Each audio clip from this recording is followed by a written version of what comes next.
Okay, a very good morning to all. Thank you for joining me again this week for another session of teaching and learning series of training. Today's session is a full day session. Yeah, it's going to be a long one, but no worries, we'll be taking breaks in between. So this session actually it's a hands-on session, and that's why it's a bit longer than the usual one. And I would really hope that you will get to have some time that and also a space that is quiet, so that you will get to work on a little project and get something out of the session at the end of today. Okay, right?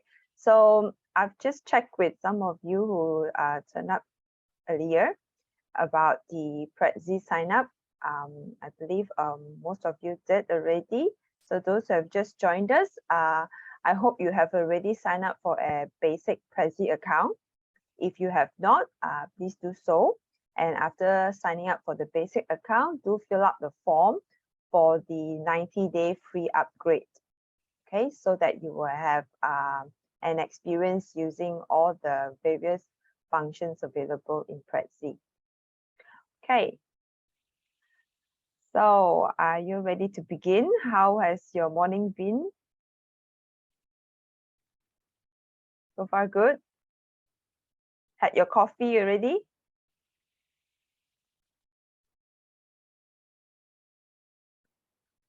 Okay, Chini, you're all eager, ready to start, yeah?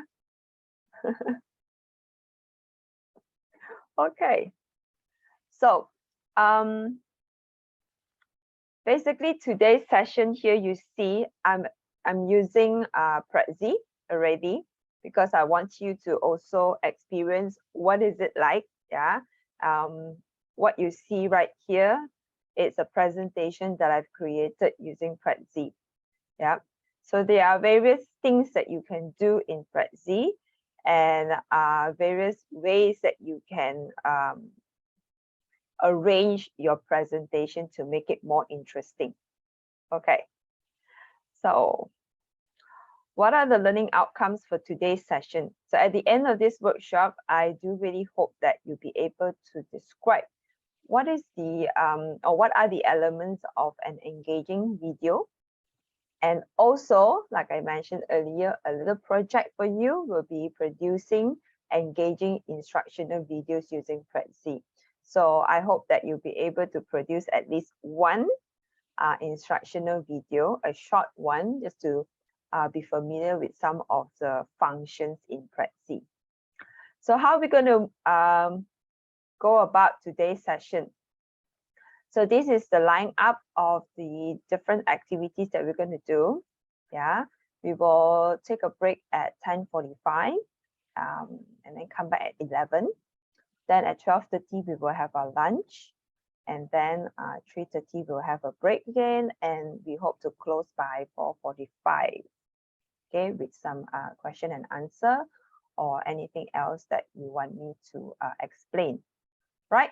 So in the first part, we are going to talk a little bit about some basic understanding of what is blended learning, what are the standards that we use, why are we using it, why do we want to use videos, what are the theories, and also what has research been showing to us in terms of videos and the use of videos with students and for students learning.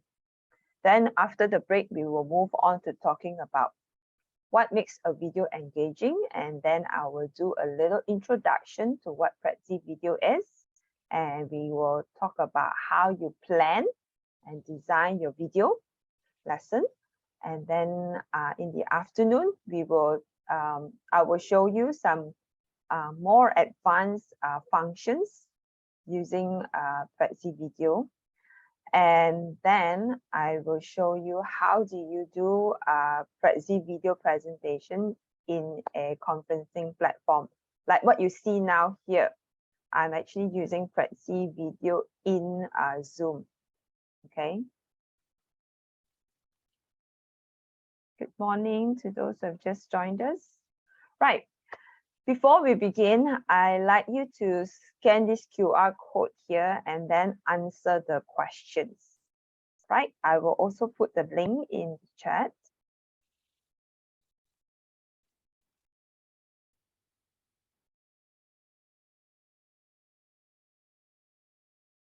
Okay, here you go.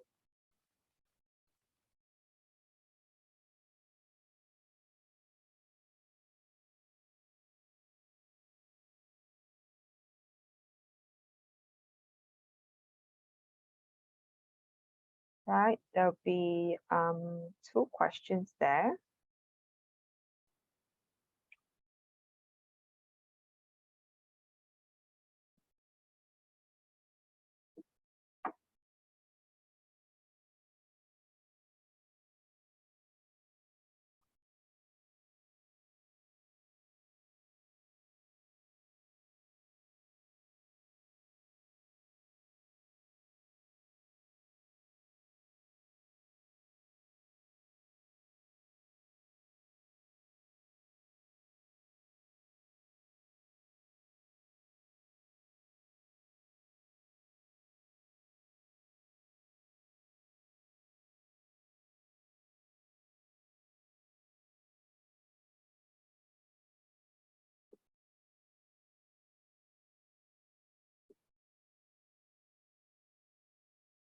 Okay.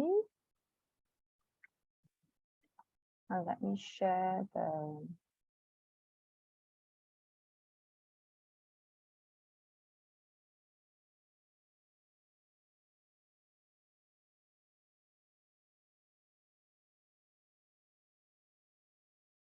right.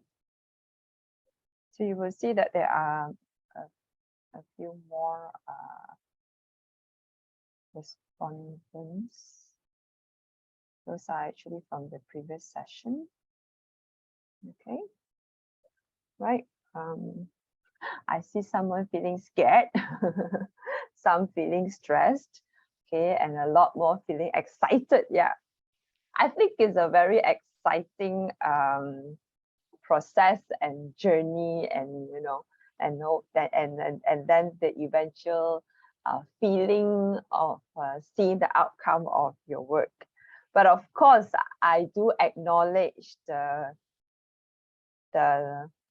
stress that you have, yeah, because I have also gone through that kind of stress, yeah, and then feeling like, just like how you felt when you were asked to teach online, and then that kind of feeling, and then you have your video turned on, and sometimes you don't know who is watching you. When you're teaching, you think your students are watching you, but maybe their father and their mother is also sitting beside and watching you teach and all.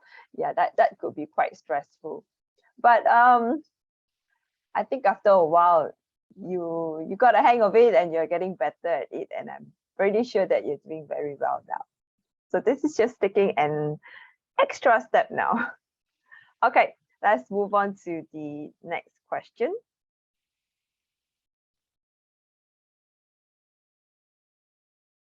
I actually have some answers here already, because of the previous session that I had.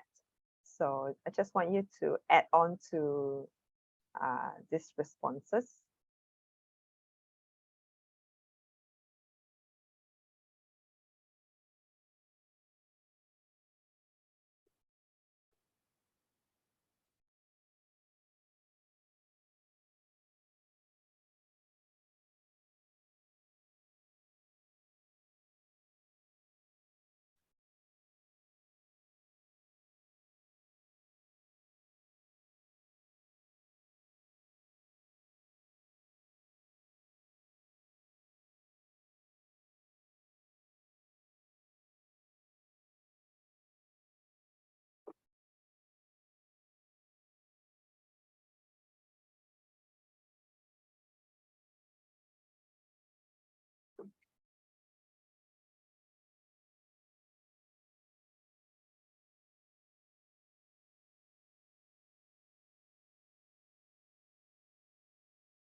Okay, so I see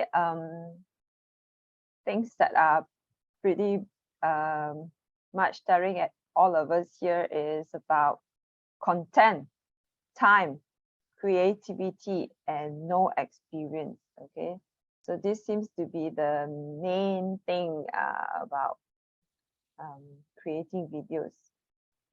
Time, yes, I do have to admit that at the beginning it can be a bit time consuming because you are learning how to do it. I guess it's the same as whenever you learn to do something.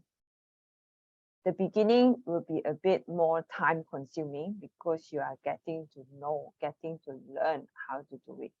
But once you get a hang of it, you'll find that it's pretty fast and pretty easy. Yeah. Last year when I did this session, this training, I was actually teaching a different technique of making videos. I think I shared a little bit last week for those who have joined us. So this year I have actually changed it to Prezi video, which I find that it is more time saving. It's much easier to use. Yeah. And that's why I am encouraging all of you to try using Prezi video so that it will save you a lot of your time in making videos. Yeah. Okay. Second thing is you said content. Yeah. It is quite challenging in terms of content because making videos here is not like you just blah blah blah talking, you know, and it can go very lengthy and all. Remember I mentioned about making videos and keeping videos to short bite size kind of thing. So you need to make sure that what you put in as the content is something that is really to the point, and you know it has to be concise and yet able to explain to the learners, and the learners are able to learn something from it. Yeah. So content here then links to the next thing on creativity. Interesting. Yeah. So I do understand that a lot of people would think, oh, when it comes to making videos, then I have to make my visuals nice and interesting and whatever, you know, how am I going to do that? Well, that actually can be easily done in Prezi because you will see that they have ready-made templates. So it's like things are there already. You just have to put it in. There you will have some sort of creativity already. But of course, along the way, yeah, as you experience more, you will find that you will slowly have better ideas to make it even nicer. Okay, all right. So no experience? Well, that's why you're here today, to gain some knowledge so that you will also have a little bit of experience as you move on to doing your own videos. Yeah. So I do hope that through this session, you will gain some knowledge and also some skills on how to make an engaging instructional video. I think the rest is quite related. Yeah, things about confidence, shy, yeah, all these are scared, attractive. You are attractive, or your video is attractive, or your content is attractive. A whole lot of different things. Yeah. Internet connection. Okay, I think it really depends on what kind of videos that you're doing. If you're using an app that requires the internet, then you might have this problem. But if your app does not require the internet, then it's fine. Yeah. Good English. Okay. Well, that comes through practice. Video clarity. Do you mean by video clarity as in the quality of the video, as in blur or not, or is it about your explanation that is clear or not? I'm just guessing that it could be likely meaning the blurriness and the quality and how many pixels, that sort of thing. Yeah. So standard videos that you create through Prezi video, they are good enough as instructional videos. Yeah. Okay. So when we talk about creating instructional video, a lot of times I find that lecturers tend to think that, oh, making videos is like making Hollywood movie. No, we are not expecting Hollywood movie kind of a videos. Okay, it's just an instructional video. I will talk a little bit more about that afterwards. Okay, so great. Thank you very much for sharing your thoughts. Let's get back here. So,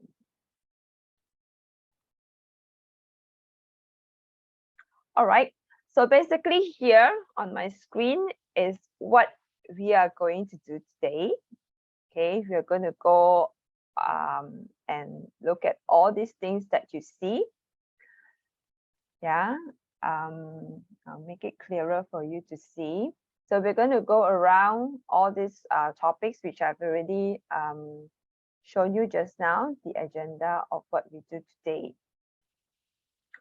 Okay, so what's the new blend now that we are talking about? I'm sure you know about blended learning, right? What is blended learning? Anyone?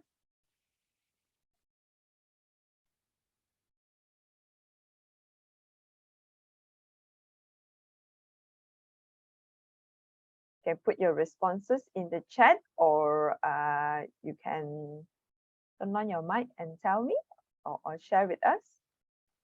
What is the meaning of blended learning? We talk a lot about blended learning, right? I think Gabriel also shared a lot about blended learning with all of you.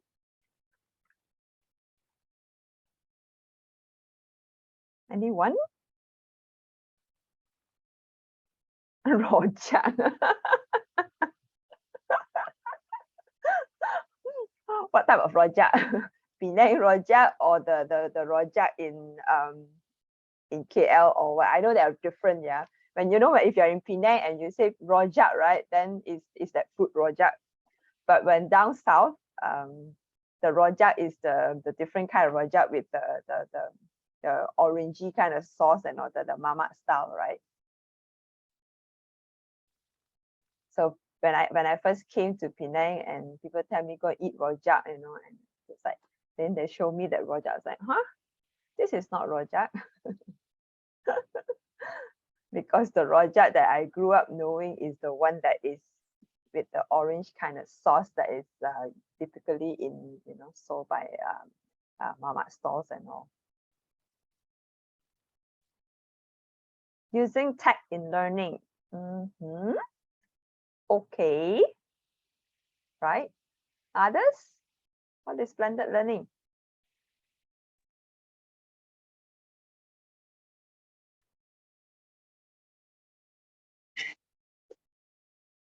Yes, I hear somebody turn on your mic. Want to share? Sheila? It's an approach to education that combines online education materials and opportunity for interaction online with the traditional based classroom method. Okay. Very detailed. Yeah. Thank you very much, Sheila. Okay, thank you. So I see that you all, you know that blended means is something mixed with something. Yeah. And then both Chuni and Sheila also mentioned the use of technology in the classroom. Okay. But really, after this whole pandemic and all, yeah, we actually blended learning started long time ago. And I'm pretty sure that many of you have been using blended learning in your classroom. But after this whole pandemic, right, is it still the same meaning, or do we have a different interpretation of blended now? Yeah. So early morning, and I think of blended means I think of coffee lah, huh? Have you had your coffee? I hope you had, yeah. So what is the new blend? Yeah. Okay. when we talk about online facilitation now, after this whole pandemic, what is exactly the new blend in teaching and learning? After all these things that has happened, are we going back to teaching classes traditionally? Are we going back to teaching traditionally where we no longer need to do anything online? Do you think so? Do you think we should just move back and go back to the classroom and use the whiteboard and teach and all?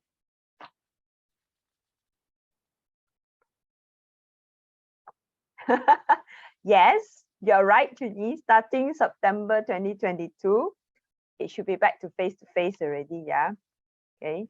But does that mean to say that we no longer use any technology at all? What does it mean by, yeah, we are going back to face, but does it mean to say that we throw away everything that we have done those 2 years plus, and just leave it there? You still use open learning? Yes. Yeah, that's our main LMS. So what do we do in open learning?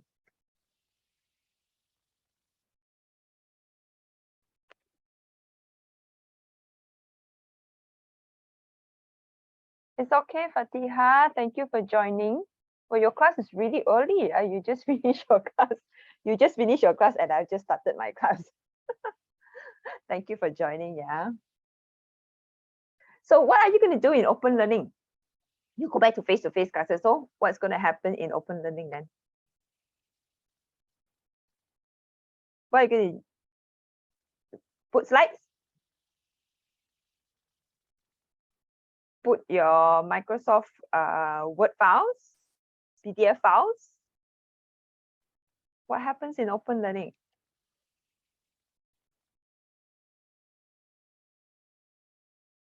Allow students to submit their work. Okay. What else? What else can we do? Open learning is actually a very powerful platform, yeah.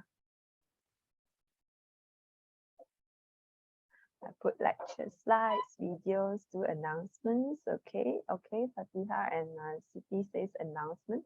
Basically, it's like a communication channel with students as well, yeah. Where students also sometimes ask you questions using the chat, right?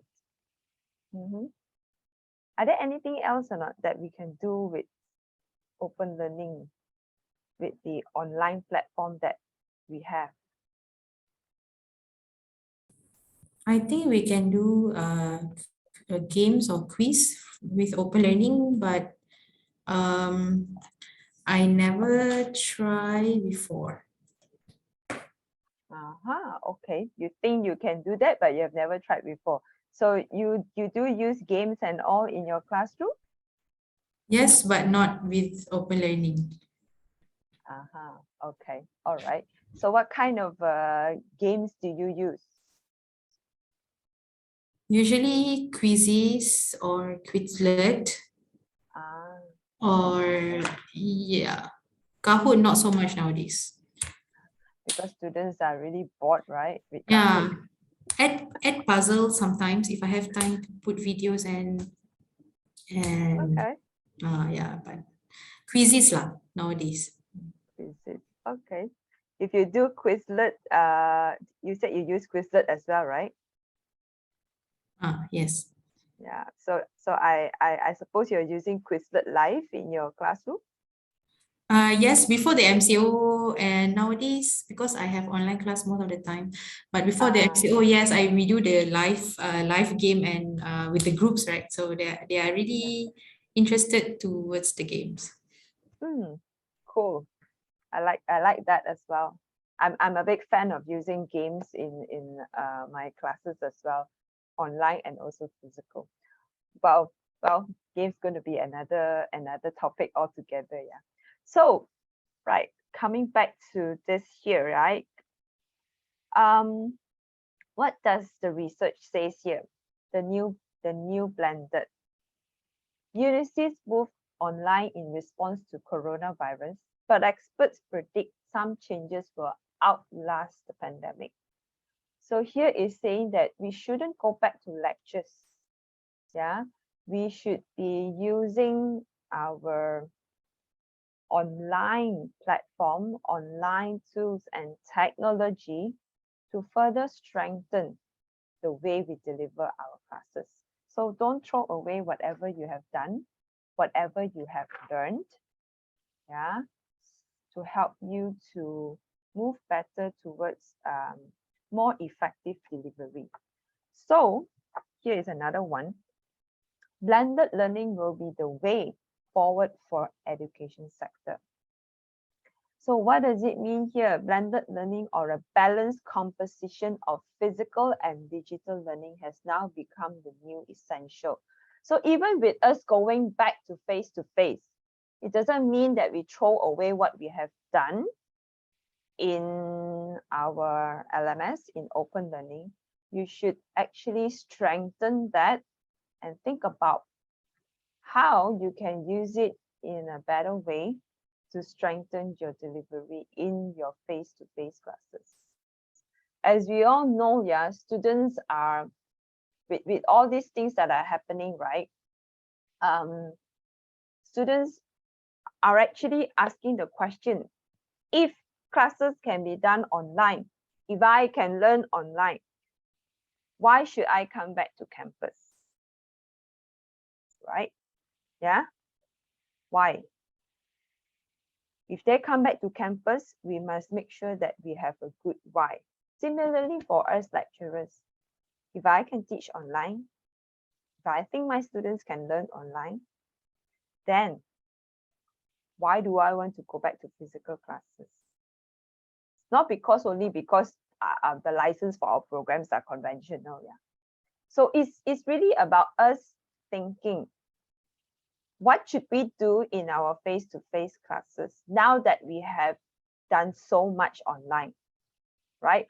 I know some of, especially some of my lecturers have been telling me, oh my God, this semester is a struggle because some of our classes are like, 30% are online, 70% face-to-face. So they have to start thinking back about the activities that they need to do in the class face-to-face. So they have they have done it before the pandemic, but now everything has changed, because pre-pandemic there was a bit of online learning, but very little, very minimal. Okay. But then after the whole pandemic, it was everything online. And then now, with so much of content that they have online, they have to think about what to do with the students when they see them face to face. So that has sort of like taken a bit of their time in thinking about what they should do, which then really makes us really think, how do we make good use of the face-to-face time that the students have with us?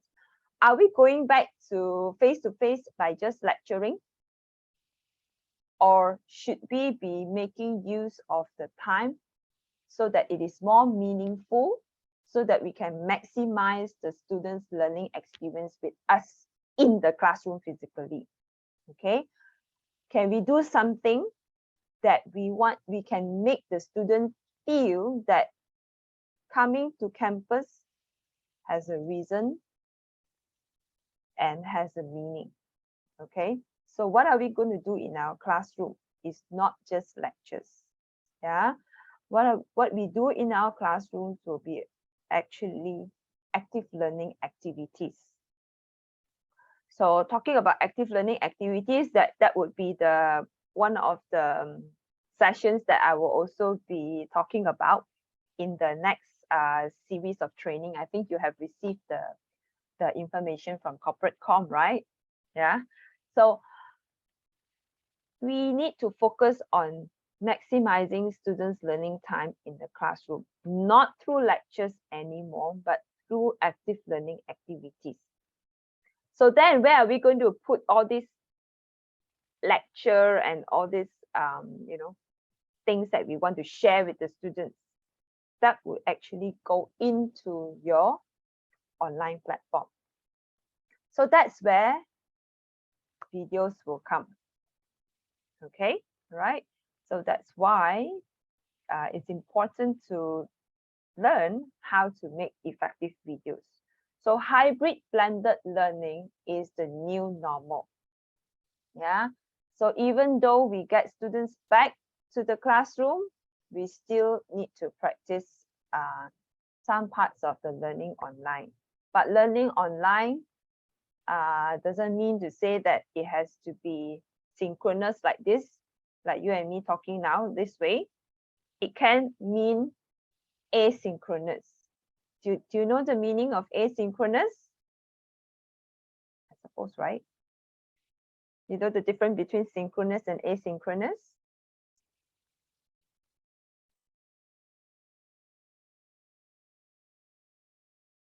Anybody? Asynchronous and synchronous? No. Okay. So synchronous is like now this session that I'm doing with you. Students are in my session, okay? And they are in the same space, same time with me, and I'm teaching live. So this is a synchronous session.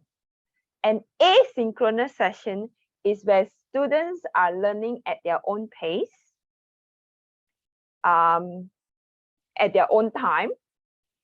I may not be there. The peers may not be there.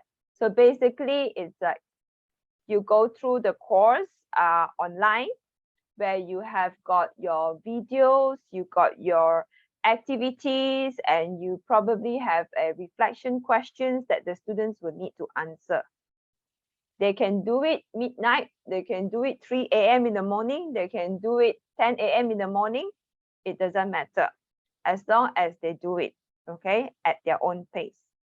And that is asynchronous. So now with this hybrid blended learning and with the way we are moving forward, going back to physical, we need to actually strengthen our asynchronous delivery. So asynchronous delivery is not just putting slides there and all, yeah. So asynchronous learning, you need to have some content, and usually what you can do more effectively is to put a video of you sharing a certain concept, okay, or teaching a certain topic, and then after that give them a quiz or some questions or some tasks that they need to complete to check their understanding, for them to check their understanding, and for you to check their understanding. Okay, so that is basically the idea of an asynchronous. So if you were to look at the new MQA, the COPPA document, they do have like that two big columns where it's synchronous, and then I mean the physical, the synchronous, and the asynchronous. So typically asynchronous is where we call it the independent student learning time. Work that students do in their own time. Okay, but long time ago, especially pre-COVID, yeah, when we talk about independent student learning time, we don't really think much about what students really do during the independent learning time. We basically just leave it to the students. But now we should actually think about what students should be doing in their independent learning time. Okay, some things that students should be doing is like, yeah, reviewing whatever that you have put there.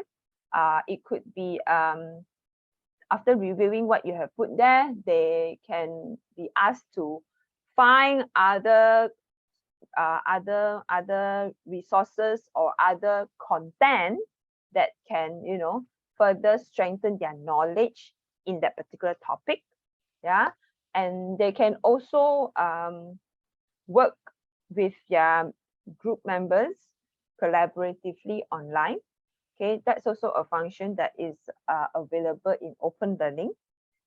And open learning is also a proponent of social learning, yeah, the belief that collaborative learning is the way to go.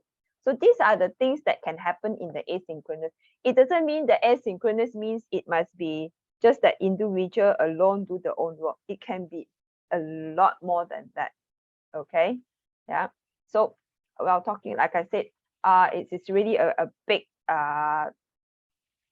big topic on this, yeah, on how to design asynchronous and all. But today, we'll bring the focus here back to what we are supposed to do, which is on creating engaging instructional videos. Okay, any questions so far? All okay?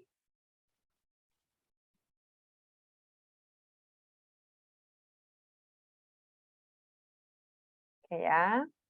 All right. So before we go into the practical part of it, yeah, let's look at some drier parts, which is the theories or the frameworks that is behind all these ideas about why we should be making videos, how we should be making videos, and how we can make it effective for students learning. So I'd like to introduce you to these ISTE standards for educators. Okay, so I'm going to give you some time to read a little bit about these ISTE standards because I want you to do a reflection on this. So these are the questions that you need to answer in your reflection. 1, reflect on which of the ISTE standards resonate most with your practice. Think about how you run your classroom and the types of content and assignments you create. Okay, then I'd like you to share a snapshot of your classroom. Either you want to write it out or you want to share a photo of maybe your online classroom. You can share it without student faces, yeah. That can actually tell us or share with us, how it really looks like, yeah. And then explain how any of the standards that you see there, I will share the link with you afterwards, relate to your classroom. Okay, then after that, think about how might instructional videos fit into a project or your classroom practice and culture. Okay, so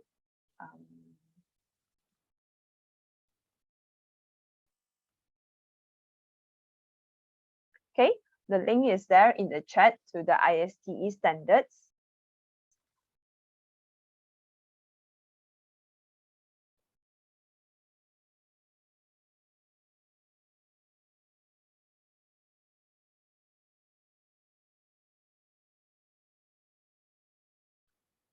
Okay.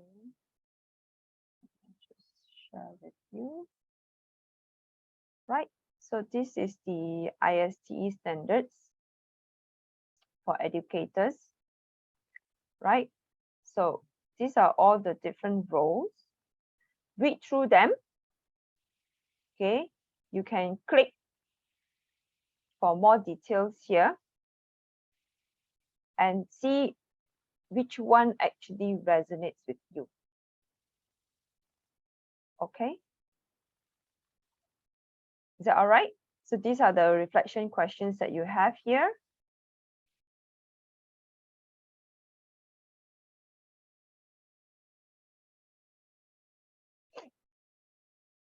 Okay, Ken,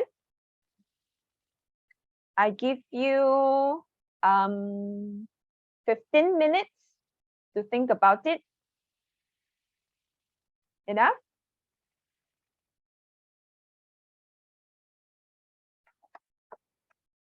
15 minutes, okay?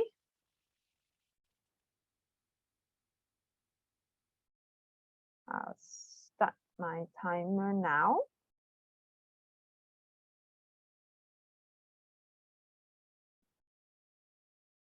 Okay.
Okay, you have about 5 minutes left.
Okay, time's up.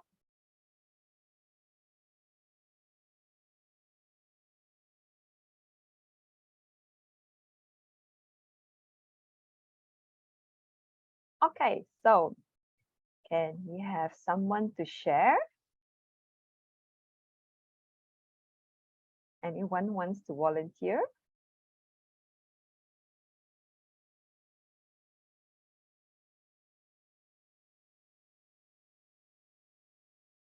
Come on, don't be shy.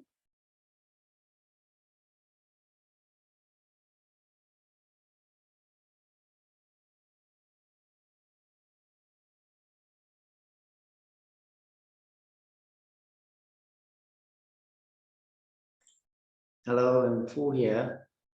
Hi, Can hear ya? yes.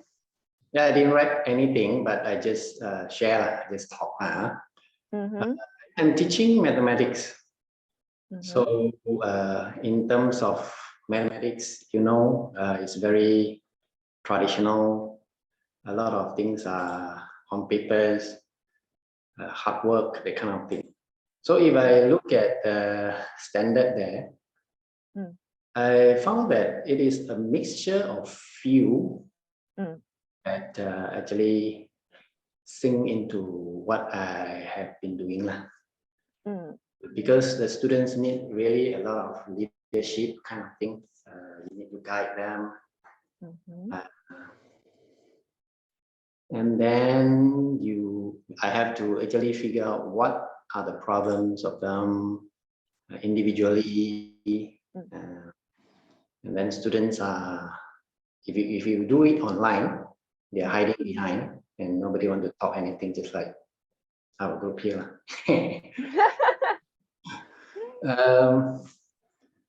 So another issue is that students, they gave the excuse that, oh, you teach online, so the assessment must be online also to be consistent. So a lot of there are students actually complain about giving physical assessment if you teach online. That kind of thing happens. Yeah. So The expectations. Yeah. yes. So they are, I think, not truly learning effectively, especially for mathematics. So a lot of times they need to be actually around, see face to face. Even group work is a bit hard online because we don't know what they're doing. So I think one thing that can help in my area could be designer part. So maybe I can design something, just like what you said, a video or something that can really help them to see the picture, how it works, all the steps, all those things. Yeah. So that is what I think I need maybe to work out, make it relevant in terms of the technology thing. Yeah, nowadays. Yeah, that's it. Okay, great. Thank you very much, Fu. Fu, right? Yeah. Thank you, Fu. Thanks for sharing. Right. Yeah, I do see how videos can be used in your course, mathematics, like you have mentioned, perhaps a video that teaches them, like, how to come up with a solution or some, some concepts that you want to share with them. Those things can be done in a video. And then, like you mentioned, mathematics is something that you need to have that physical class to teach the students. So basically, when it comes to the physical session, it will be more of like a tutorial where you get students to do some calculation, to do some solution, some problem solving, and where you can discuss with them what went wrong with your calculation, why it cannot be done like this, and how they probably can also work in in groups in your classroom to come up with solutions and then compare with other groups and see, how different they see the problem and how they look at the solution in different way, and which is actually the best way of working out the solution to the problem. So I do really see a great potential of using videos in your course. Okay, next one. Next person would like to share.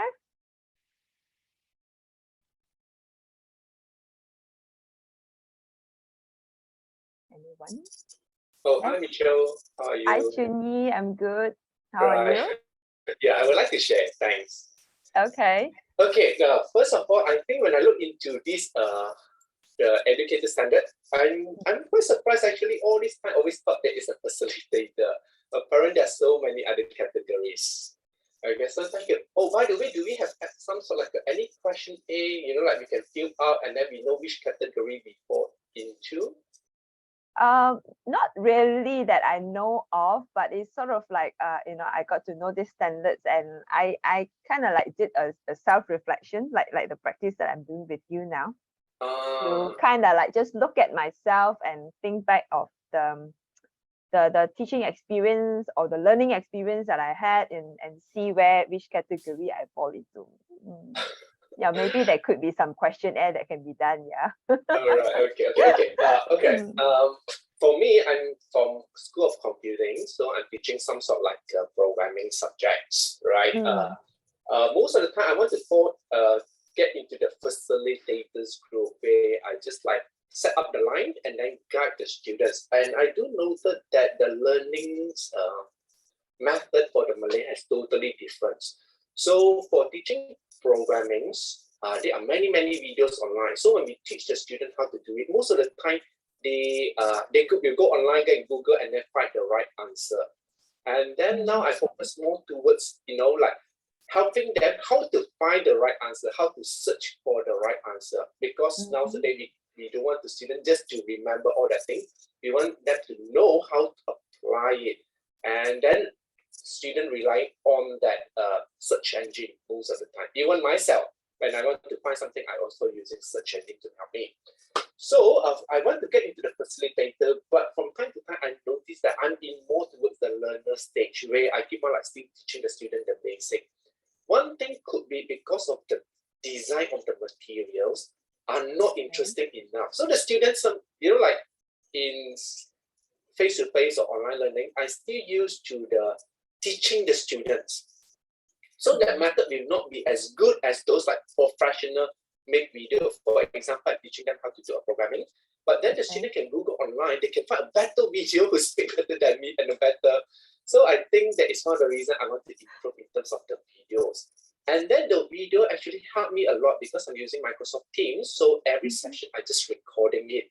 Now the problem with the Microsoft recording is sometimes we make a mistake, or like sometimes we give them like exercise to do. For example, we just say, now 15 minutes you do the exercise, and then we just recording it. So when the video watch, they still have to like wait for 15 minutes. I know they can fast forward all those. So probably editing the video will be a much better. So so that is why I say I try to get into the facilitator, but I'm more towards the learner. Okay. All right. Interesting. Yeah. Thank you very much, Chunyi, for sharing. Interesting. Interesting way of looking at how you have been experiencing, and the kind of videos that I know and I understand what you mean by there are tons of videos out there and you think that they are better than you. Yeah. But honestly, your learners want to learn from you. And you are the one who will make a difference to the course and your learners' experience. Something that I also have put in my slides today. Why should you be creating videos when there are already so many videos? But it's just different. Yeah, that is true. I do agree, because when I'm recording the videos, it helps me a lot when it comes to the revision. Or for those students who missed the class, I mean, previously when you do face-to-face, right? And the student missed the class, they say, can you revise? I have to like go in one by one. But now when recording the video, it helps a lot. And also when it comes to revisions, right, it's so much better. So I just say you watch this video, for this topic. So it helps a lot when it comes to revision as well. Oh, also one thing is I'm using the snowball effects. So because there are so many like good channel out there, so most of the time, let's say I give a student to do something, and then I also ask them to do a presentation. At the same time, we always ask them to find material to support their work. So then when they do a presentation, it's more towards like a sharing. So everybody bring out their different investigations or that thing. So to the video, I do find that kind of like helpful in that way. Yep. That's a very good method actually. And that's basically what we want to cultivate in our students. Not just like, like sponge like that, absorbing everything we tell them only. And then after that, when we ask them, they were just like, churning out things that we give them. And then, they have no sense of where else to get other information. Actually, the world is so huge. Information is just everywhere.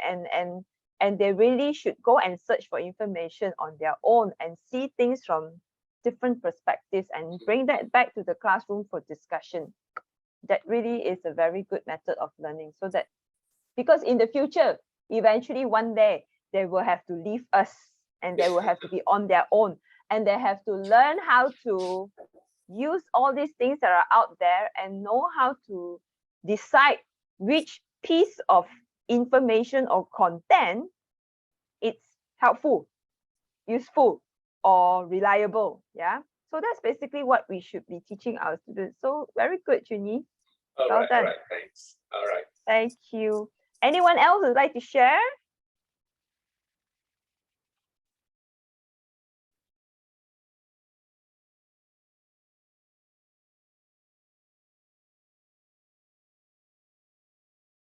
Anyone else? Rest all very shy.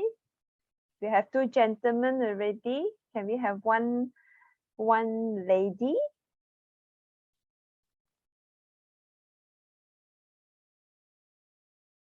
Ladies, would you like to share, ladies?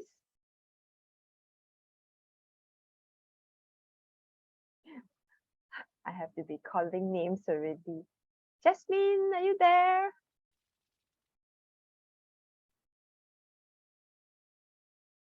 Jasmine. Or Sheila? Or Siti?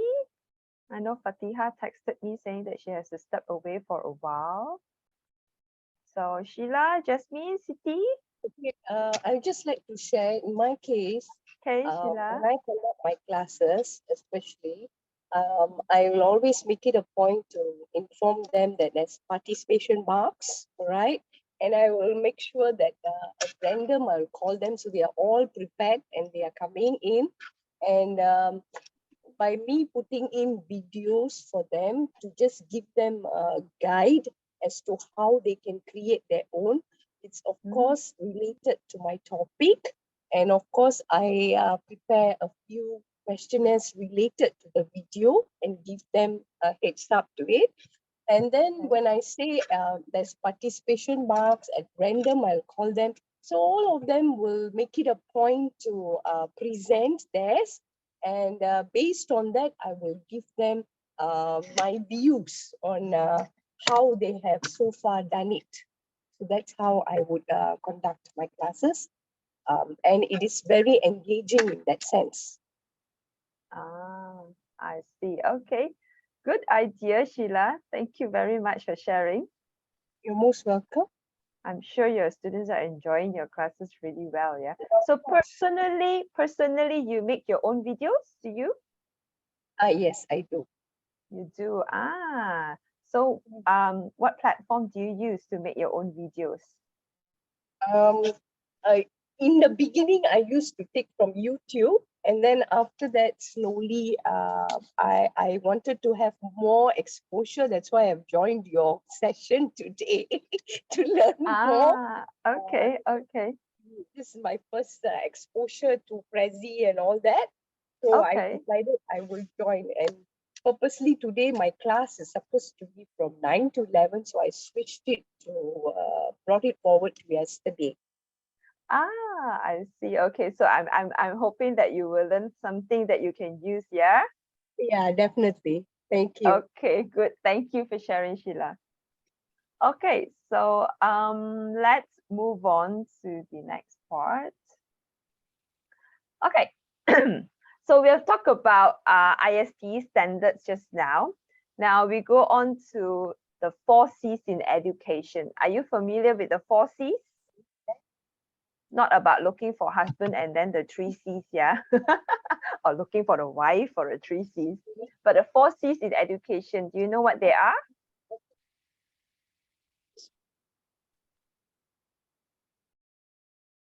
Any idea? Anyone?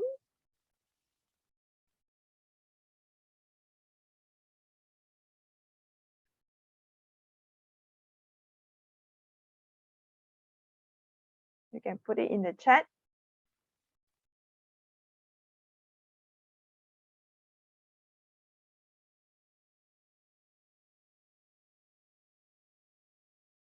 Not sure what are the 4 C's. Okay. All right, never mind. So I'll share.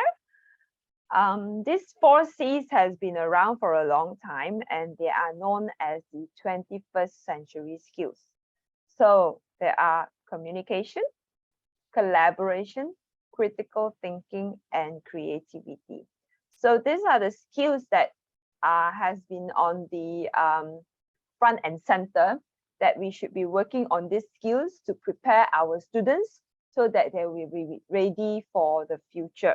Okay, so you also see this these 4 C's being reflected in our UOW Malaysia KDU graduate attributes. Yeah, if you are not sure of our graduate attributes, you can go to our website, it's there.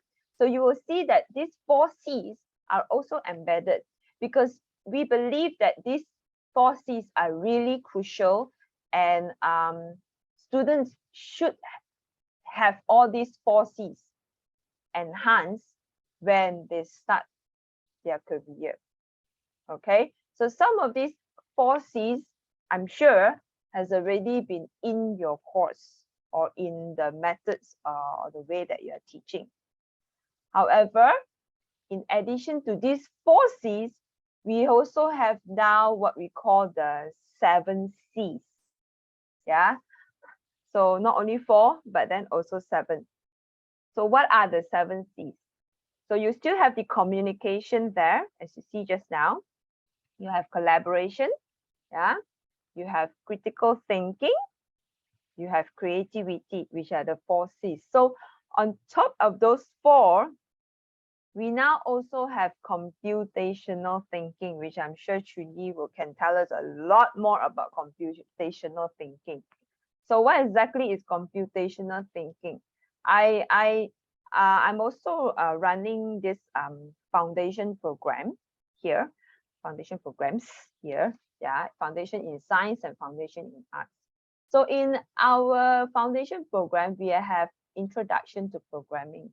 And a lot of times students come to me and ask me, why must they take introduction to programming? And why is it a core course in the program?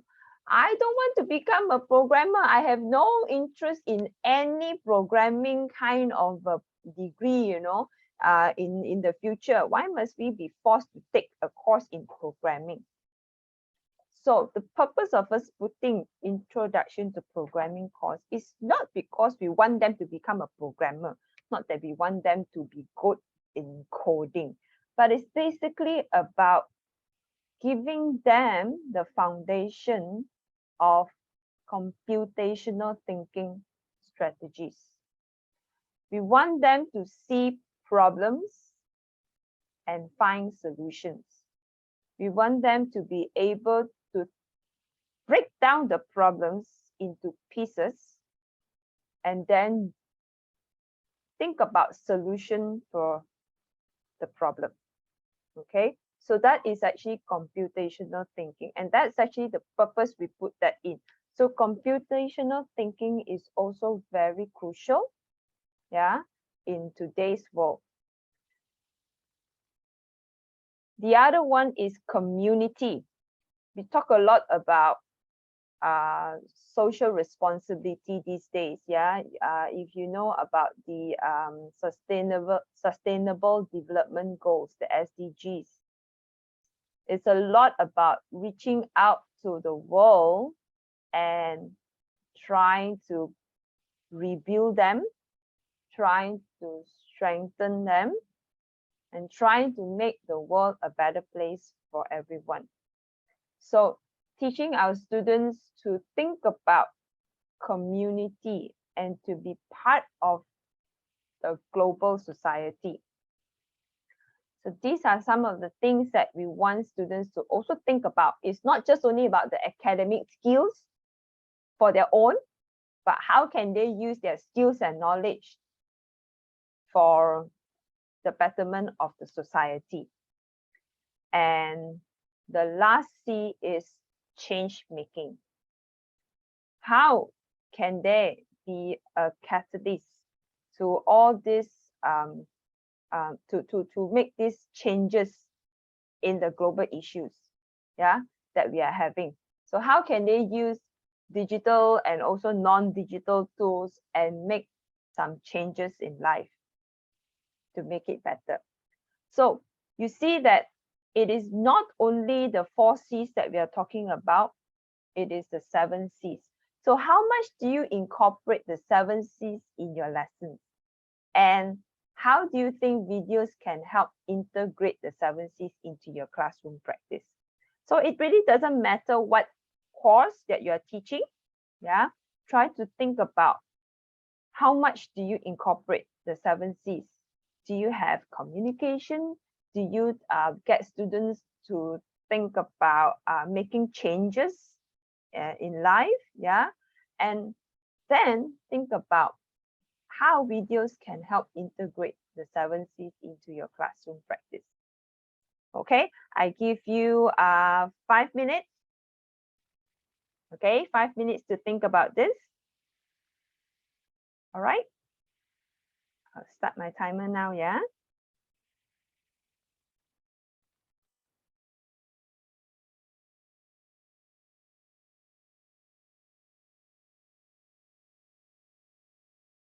When you have your answers ready, you can also type it into the chat, yeah?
I'll put back the 7 C's here for you.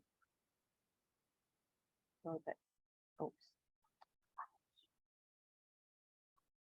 So that you can remember and refer to it. So now,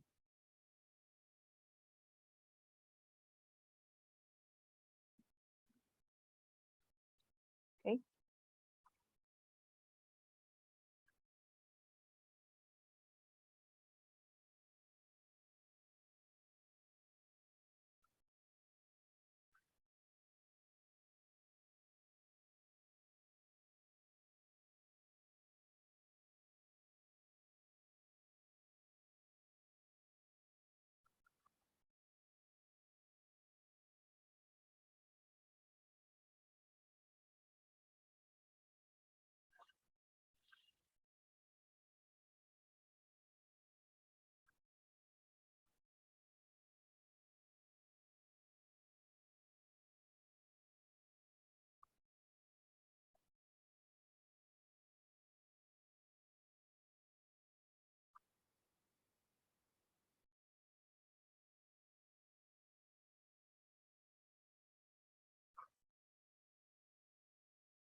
Okay, time's up. Okay, can anybody share?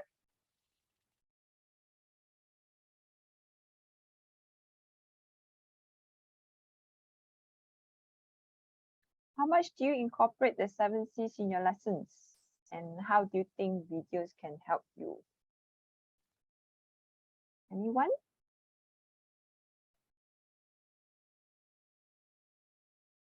Let's try those who didn't answer yet, yeah? Valen, can you share, Valen?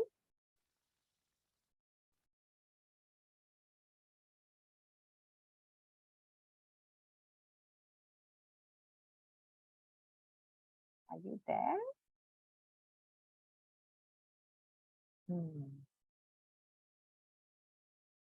Seems that Valen is not there. Siti?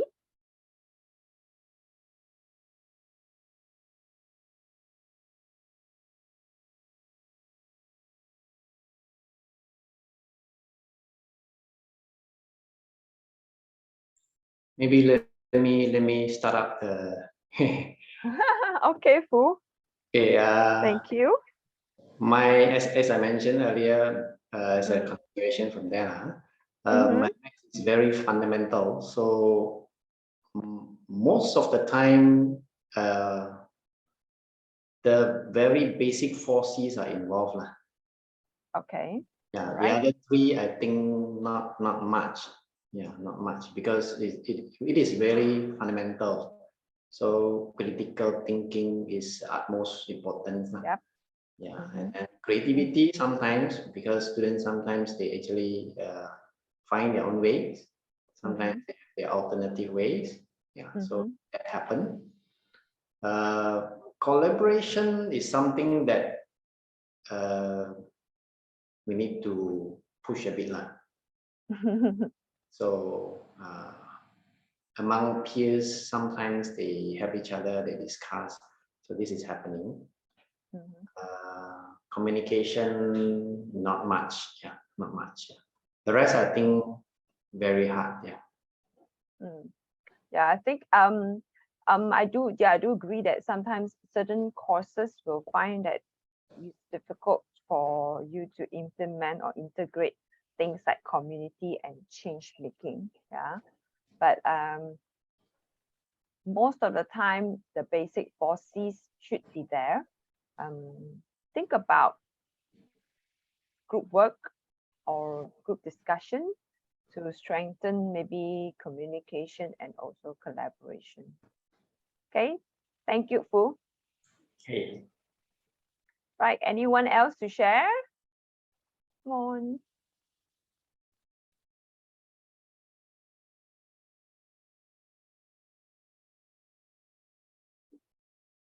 Anyone else? All very quiet. It's a gloomy Friday morning. It's kind of gloomy here, yeah. Anyone? You can share in the chat if you are too shy to speak, yeah?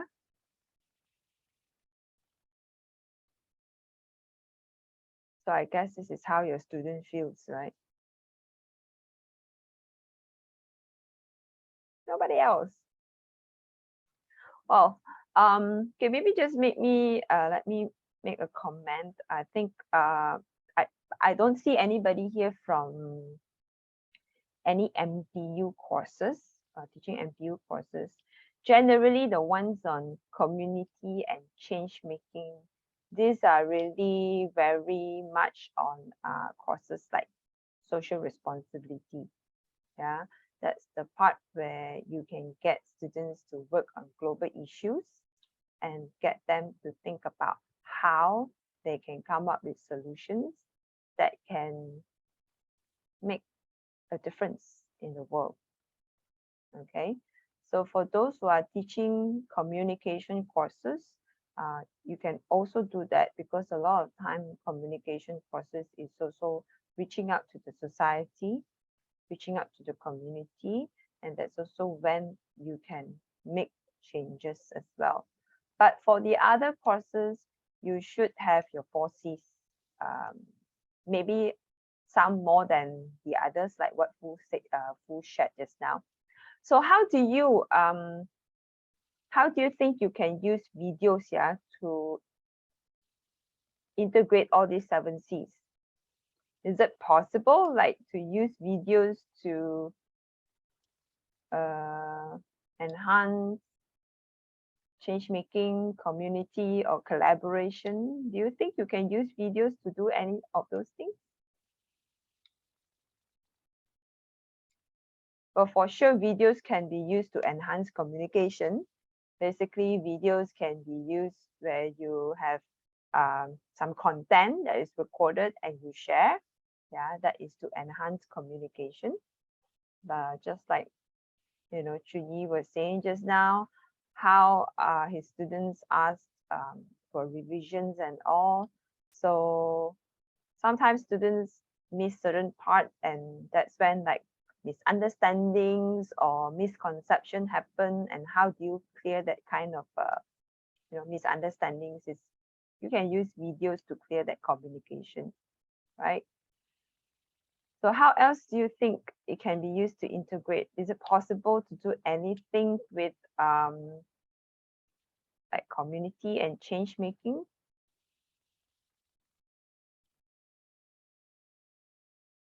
Any ideas from the rest of you?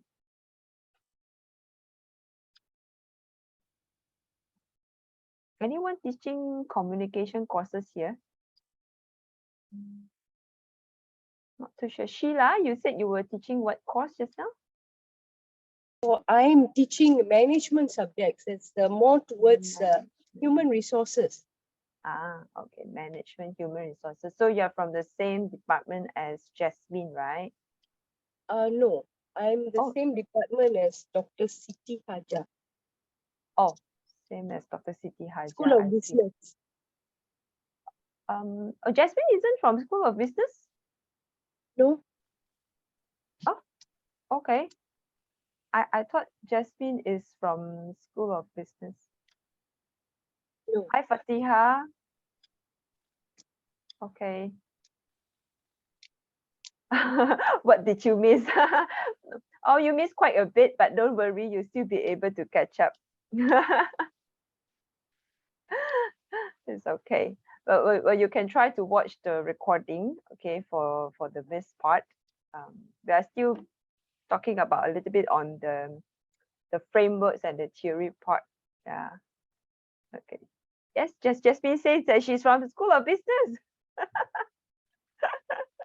Okay, probably you're from a different field in School of Business. Yeah. So Wayland, you're from. I call her Dr. Jasmine Pan. Is it Dr. Jasmine Pan? Yep. Wow, yeah, that's true. She's from School of Business. She is, yeah. Okay. So all of 3 of you are together. So Wayland, you're from communication, right? Good. So how do you think you were aware just now? So we were talking about the 7 C's, yeah. And so what are the 7 C's? Some of you have missed it. So I'm just going to go back to showing you the 7 C's. Okay. So these are the 7 C's. And we were talking about how we could integrate these 7 C's into our videos. If we were to use videos, how can we use videos to foster all these 7 C's? So many of you shared that, well, basically the 4 C's are there, but the difficult part is the remaining ones, which are the community, especially the community and the change making.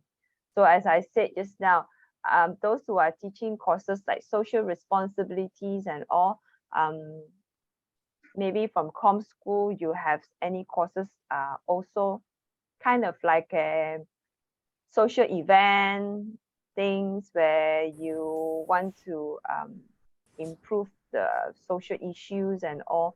You should be having that sort of community and change making. Do you, Valen? Yes, we do have a subject on CSR, on social responsibility, and also event management as well. I believe these 2 subjects would actually be able to look into this area lah. But unfortunately, I don't teach those subjects. I see. Okay. So what courses do you teach? I'm more on the practical side. I teach photography. Photography, yeah. Okay.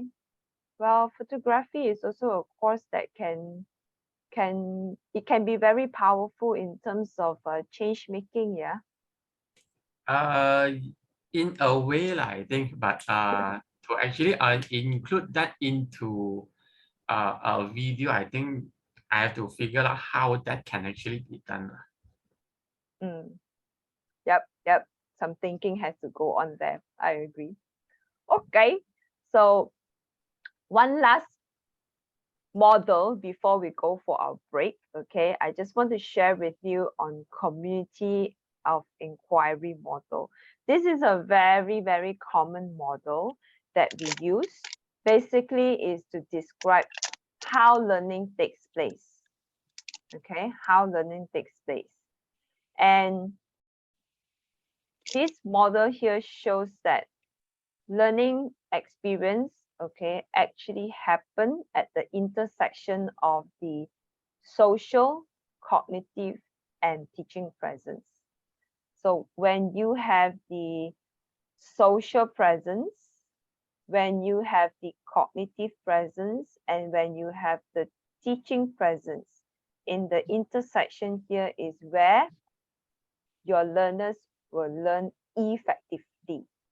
Okay, that means to say without one, then learning is very difficult.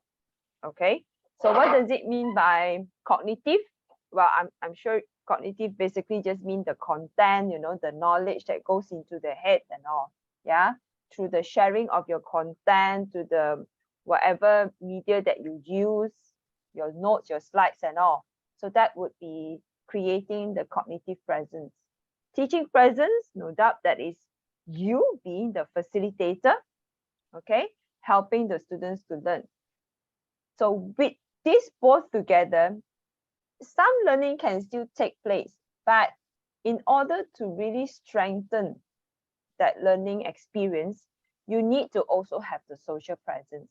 This is where students should collaborate, not only among their peers, but also to collaborate with the community. That will completely make their learning experience really meaningful. Okay, so think about the social, the cognitive, and the teaching presence for your students' learning experience to make it wholesome and complete. Right. Are you familiar with the COI? Have you heard it before? Have you heard of COI before, this one?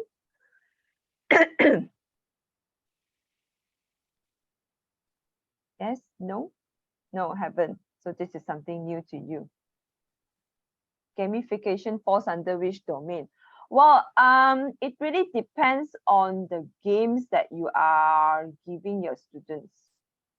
If your students, if the game that you are doing with your students can have the cognitive presence, can have the teaching presence and the social presence, then you are actually, your gamification or your game can provide your student a good educational experience. Yeah. Okay. So it goes back to the design of your game. All right. So think about this and think about these three presences because they are really the cornerstone of effective teaching and learning. So as you take your break afterwards, I'd like you to think about these two questions here. How might you use video as part of your practice? Okay. How might you use video as part of your practice, whatever that you have been doing now? How do you think videos can help you to deliver your lessons better or help your students to learn better? And how might the components of the community of inquiry model connect with the video you create? Okay, so think about how you might use videos, yeah, which part of your your lesson or your delivery that you think you can have some videos, and how might the components that you see just now, the 3 presences, connect with the video you create.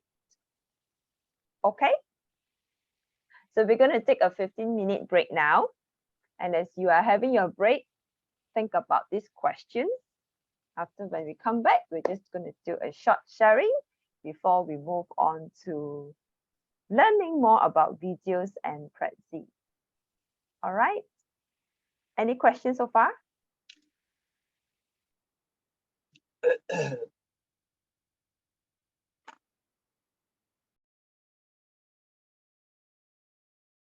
Any questions?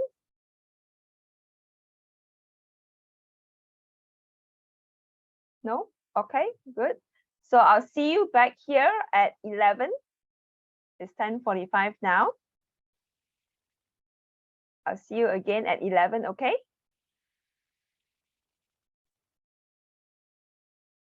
All right. Okay, go and have a good break.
Hello, everyone. Welcome back.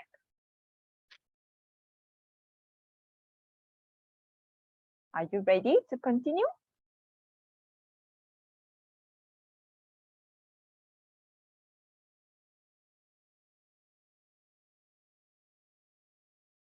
Okay, right, great.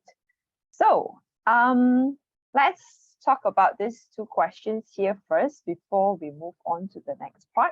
So how do you think you might use video in your practice, and how do you think the components of the community of inquiry model connect with the video you create?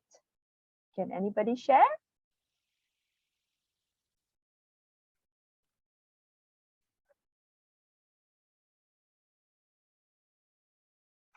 Anyone who want to share?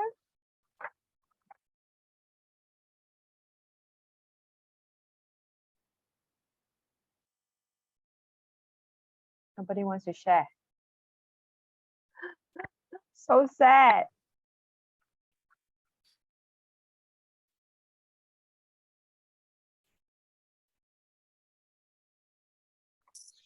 Oh, hi, Michelle.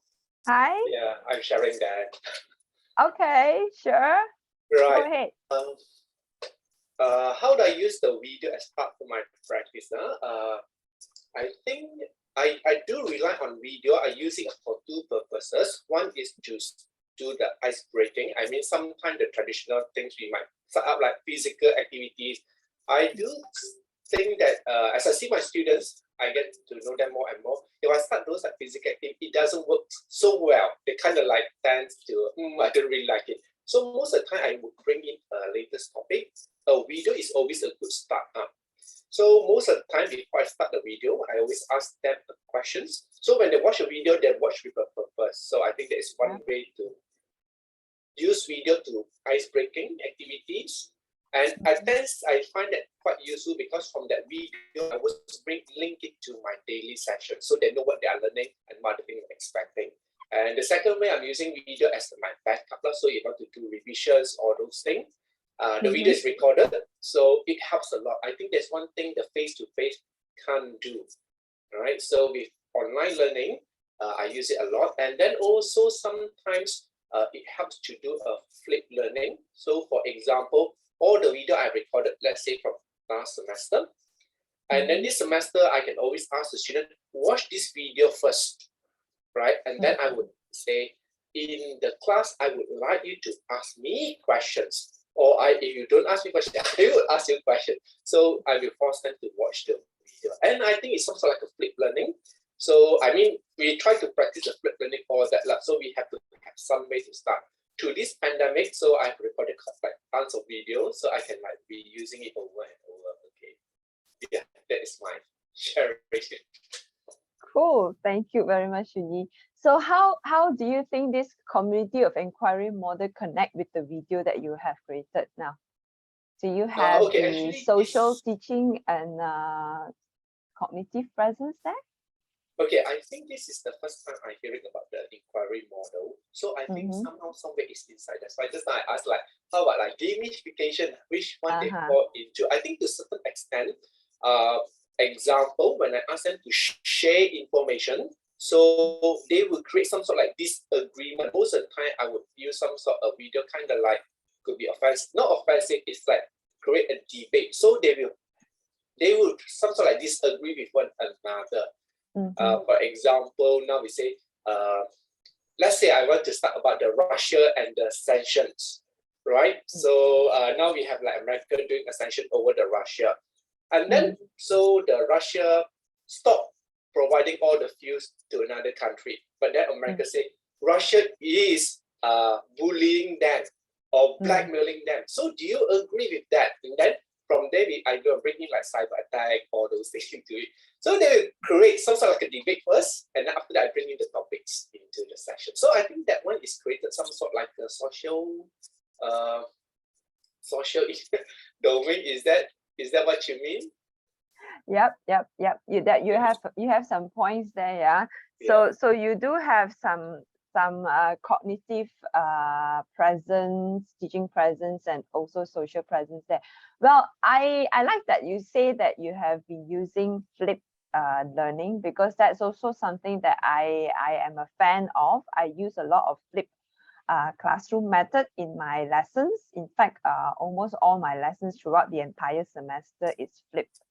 So I do use a lot of videos where I get students to watch videos of the basic concepts and all that they need to learn, and then they answer some questions or do some tasks to reflect on what they have learned in the videos. And then come to class is the time where they do collaborative work, teamwork, and other active learning activities. So like I mentioned just now, the videos that I use are mainly created by myself. So that's where the teaching presence will be. I will be there as a teacher supporting their learning. And of course, through the content that I'm sharing, there is the cognitive presence. And for the social presence is the part where I usually get them to collaborate. Upon watching my videos, they will need to do something together.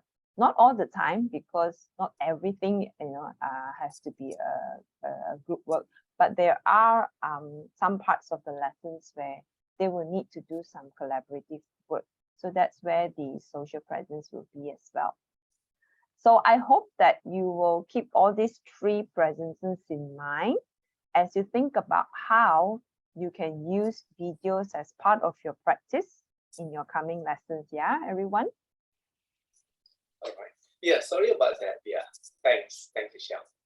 Thank you very much, Jimmy. Thank you. Okay, so we are going to move on to the next part. We have covered a few things here already.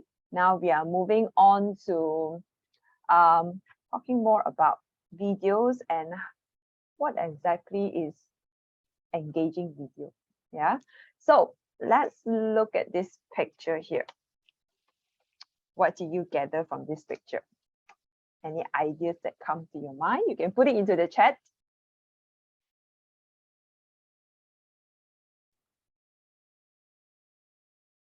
What comes to your mind when you see this picture? What is the message that you get?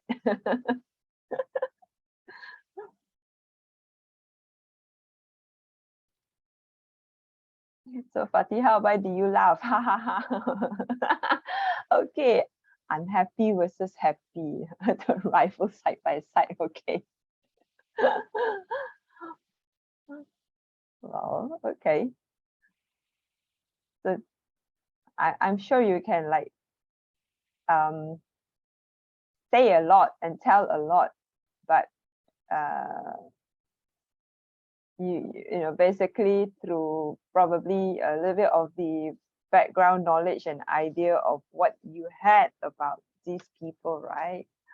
Wayland says, what have I got myself into? Rigid versus flexible. Interesting way of looking at things, Fatiha. So we have all heard about right. Okay, thank you. Sorry. So someone just came to my room. So we have all heard about the catchphrase, yeah. More often than not, a picture is worth 1,000 words, right? Okay. So visual speaks 1,000 words, yeah. So what about videos? If visuals were to speak 1,000 words, what about videos? Think about that. I'm going to show you another picture. Have you seen this picture before?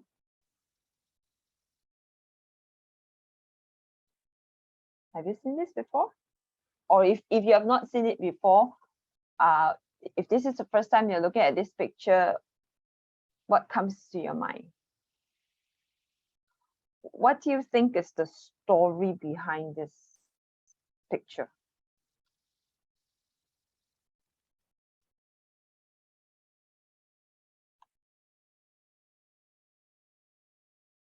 Hardworking mother, okay.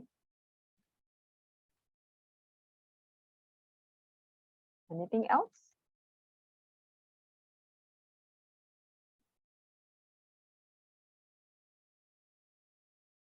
Struggles of a single working mom. Another service for Grab. Yeah, okay. Very interesting, yeah. Not only help you to deliver items, but also help you to is it deliver kids or is it babysitting? Not wearing a mask. Oh, yeah. How come she's not wearing a mask? Well, people, some of you just now said, struggles of a working mom, hardworking mother. As you can see in the picture, she's also a rather young mother with two young children. So the feeling that you get from looking at this picture is a little bit of sympathy, isn't it? Yeah. But do you know actually behind this picture, there is a whole story about this young lady here? And the story is not as simple as what you see here. Yeah. So there is a huge story that is behind this thing, but there has not really been a how to say, a real conclusion to what happens to this lady or what's happening with this lady. So some say that she is actually she has been given some help, some social welfare help, but she has not really been using the help in the right way. Okay, and there are also some saying that as you see here, like you think that she is a single mother. There are some news reporting saying that she is not a single mother. She does have a husband, and the husband is a young man.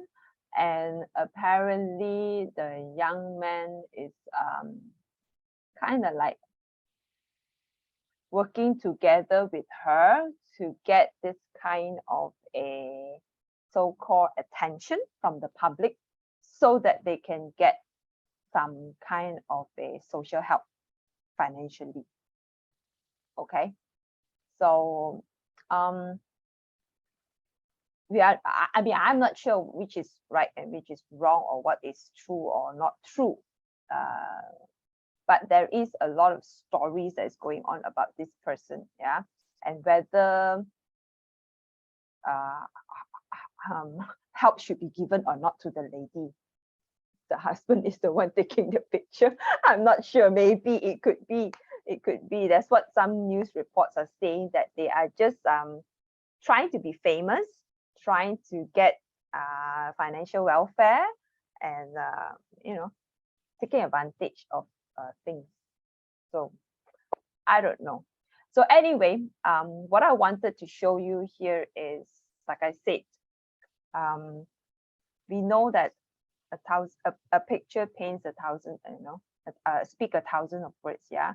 So if just a visual itself, an image can be so powerful, what about videos? Yeah. Videos will probably speak a million or a trillion of words, right? So as learning experts have also rightly pointed out, it's better to show than to tell the learner. It's better for learners to learn through something that they can see than just to listen.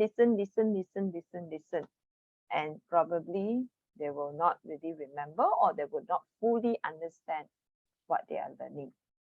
So when we talk about videos online, where do you go to? Where do you go to? We talk about videos online. We want to use videos for learning. Where do you go to usually? Netflix. Netflix is for movies.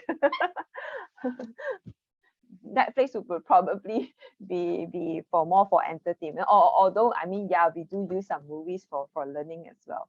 Yes, YouTube. Yeah, YouTube is the place to go for everybody. I still remember there was one time, yeah, when my son was 2 and my daughter was 4. So I was very angry one evening with my son, and boys being boys, drove me up the wall. I was so angry with him. I was like, I threatened him and I said, I'm going to put you outside, I put you outside the gate if you don't behave well. And I literally did that, I opened, because he was like really threatening me to do it, and I had to do it, So I opened the gate and I actually put him outside, and he did what he did. He stood outside and he looked at me and he smiled. I was so mad, and of course I can't leave him outside, so I had to take him in after a while. Then I locked the door, and then after that I was so mad that I went into the bathroom. And then after that, my daughter came. Mommy, why are you so mad? Then I said, I'm mad because I don't know how to tell your brother to behave himself. I don't know how to teach him already. I'm really angry. He is not listening to me and all. And you know what my daughter said? Don't worry, mommy. You give me the iPad. We just go to YouTube and we can just find how to teach your son. I literally at that moment, I don't know whether to laugh or to cry or to be angry, from such an innocent person who can just, at 4 years old, telling me that you can learn anything from YouTube. You can actually learn how to teach your son through YouTube videos. So that's really where people go to when they want to learn something, YouTube. Yeah. So I wish it was that easy that I could learn how to teach my son through a YouTube video. Anyway, back to here. Yeah. So we know YouTube is really the place to go whenever we talk about learning videos. Whenever we ourselves want to look for instructional videos, we also go to YouTube. And there's some of you shared at the beginning that you use also videos, right? And you take a lot from YouTube to help you in your lessons. So why YouTube? Yeah, why? Because of videos being a very powerful engagement tool. And if you look at this YouTube usage statistics here, the total video watch hours per day is actually 1 billion. And the number of videos watched per day and 5 billion videos. Can you imagine? Average watch time per user, 11 minutes, 24 seconds. How about the percentage of users by age? So if you look across from 18 years old until 56 plus years old, look at where your students are, yeah. But of course, this is actually based on the American population. But if you look at even with our students, with our community, you don't have to look at the entire Malaysian population, but just look at our community. That's really the age of the people who are using videos to learn something, or basically to entertain themselves. Okay, and generally our students fall into the age of 18 to 25, and maybe some between 26 to 35. So that's the percentage of users, okay, in YouTube. So videos are really powerful. Now we're going to look at what is an instructional video. When we talk about video, got so many types of videos here in this book, and I also taught earlier that I said when we talk about making videos, we are not talking about making Hollywood movies, yeah. We are just talking about making instructional videos. So basically, an instructional video is any video that demonstrates a process, transfers knowledge, explains a concept, or just shows someone how to do something. So with that said, right, it doesn't have to be Hollywood quality. As long as you are able to deliver the process, the concept clearly, okay, and of course with what you call quality that is good enough for your students viewing on the mobile phone or on the laptop, is good enough. It doesn't have to be of super high quality that you watch in a cinema, that kind of big screen. It doesn't need to be that way. So the focus here is on showing how a process is done, or explaining a concept, or showing step by step how something is done. So that's about instructional video. And that's the video that we want to focus on, not about having people flying here and there. Okay, so now I'm going to share with you some videos here, which I have created. There are 4 videos. I'd like you to watch and then tell me what is your preferred video, or what do you think your students would prefer? Okay, all right. I won't play all the video completely. I'll just show you a little bit and then we'll move on, yeah? Okay, this is the first one. Oops. I think I have to, just give me a minute, yeah?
Okay.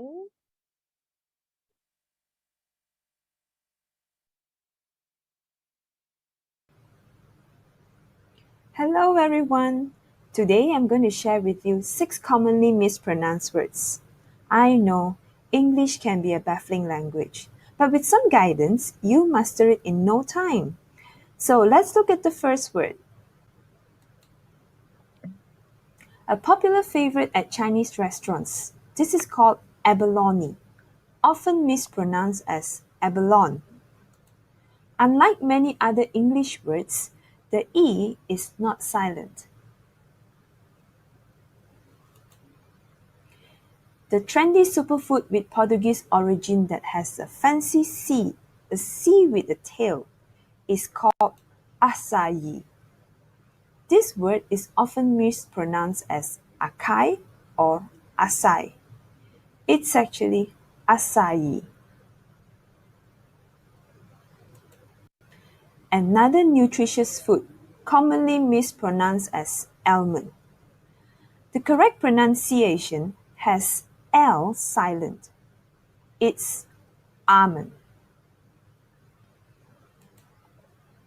A common favorite among Japanese food lovers, the pink flesh freshwater fish called salmon, but often mispronounced as salmon. Similar to almond, the L is silent. Okay, this is the second video.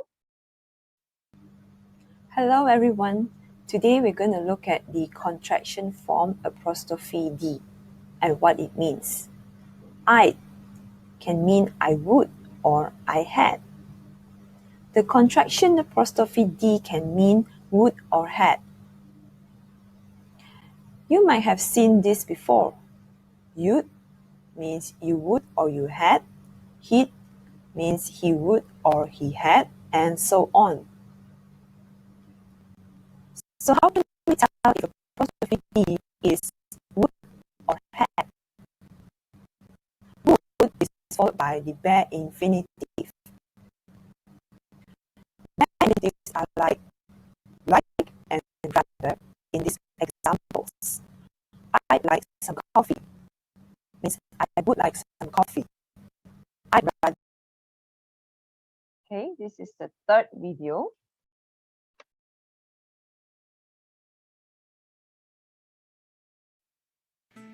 Hi everyone, welcome to this session. We are going to look at subject-verb agreement. So what exactly is subject-verb agreement? Remember, we talked about this in the previous lesson. In every English sentence, there must be a subject. And the subject must agree in terms of its number with the verb. So that means that if you have a singular subject, it must take the singular verb form. For example, in this sentence here, the cat is the singular subject and the verb form here must also follow its singular form, meows. Notice that for the singular verb form, we put a letter S at the end. However, in the plural sentence, the plural form is meow without an S. Now the cats is a plural subject, therefore the plural verb is meow. So here are some quick tips for you. And this is the last one, video 4. Hello everyone, how have you been? In this segment, I'm going to talk about transitions. In academic writing, it is really important that you convey your ideas clearly and concisely as you aim to convince your readers with your arguments. Now, to do that effectively, we use transitional phrases. So transitions help us to create connections between ideas, sentences, paragraphs, and sections of our writing. So how do you know when you need transitions? If your readers tell you that your essay is choppy, jumpy, or abrupt, then you know that you need transitions. Or someone tells you that he can't follow your essay, or he can't see your train of thought, or that your essay appears in chunks, or you seem to be speaking in your writing. If you get such feedback, then you know you need to work on the transitions in your writing. Transitions can be a single word or short phrases, or even complete sentences that help readers to follow your. Okay, so what do you think? Which one is your preferred video or your students' preferred video? 1, 2, 3, 4.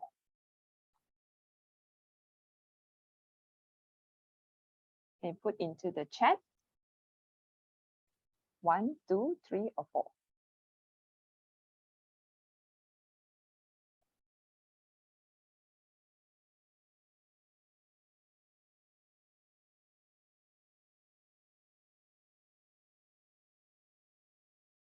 Okay, Jasmine says 4. 1 and 4. Raven says 2. Hajar says 4. Okay. She says 1. Who says 1 and 2? Okay. Right. Those who have chosen 1. Why do you say you prefer 1? Yeah, I choose one. I think there are a lot of images being shown. And then also it's the first video being shown. It's something like capture all my attention. So as I watch the other one, it's like comparing to the first one. Okay. All right. Yeah. Agree. Thank you. I choose 1 also because I think especially for beginners, for language learners. It captures a lot attention, and we don't see, you know, we really focus on the words, whereby if videos with a person inside it, we tend to, like, you know, we want to focus on a person who talks, which is the lecturer, or also the slides at the same time. So but I like also number 4. Okay, but number 4 has the slides and the lecturer there as well. Okay, interesting. Okay, so 2. I see some people chose 2. Wayland and Fu, you chose 2. Okay, why do you choose 2?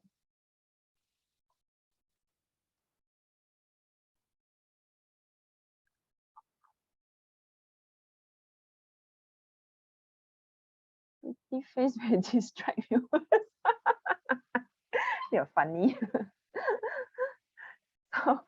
So that's why you choose 2 to have a smaller face compared to 3 and 4. There's you know, the faces are too big. Okay, so nobody chose video 3. Yeah, interesting. So some of you chose 4. Okay, why 4?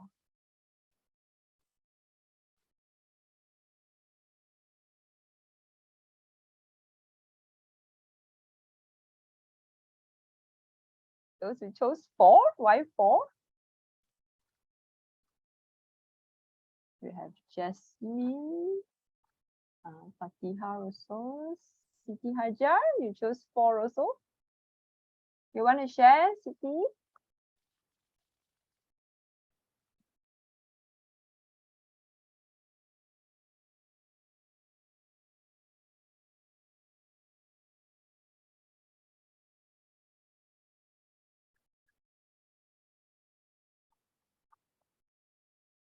Both.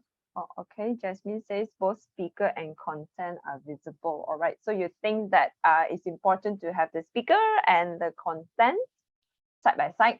Okay, right. So that's kind of like different from others' views here. Well, actually, shows the proficiency in digital technology. Oh, okay, you mean video 4 shows proficiency in digital technology. Interesting, yeah, how you look at it, because it's really important. Yes, to have digital proficiency is important, but it's also important to ensure that it's effective for students learning. Well, actually, research shows that having the instructor's face, okay, in the video as something that will be important to the learners. Okay, research has shown that with the presence of the instructor in the video, learners are more engaged. So you remember back to the community of inquiry framework, yeah, we said about where educational experience will be the most effective and most meaningful is where you have the cognitive presence, the teaching presence, and also the social presence.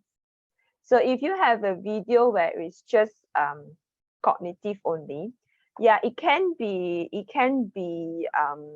effective, but to a certain extent.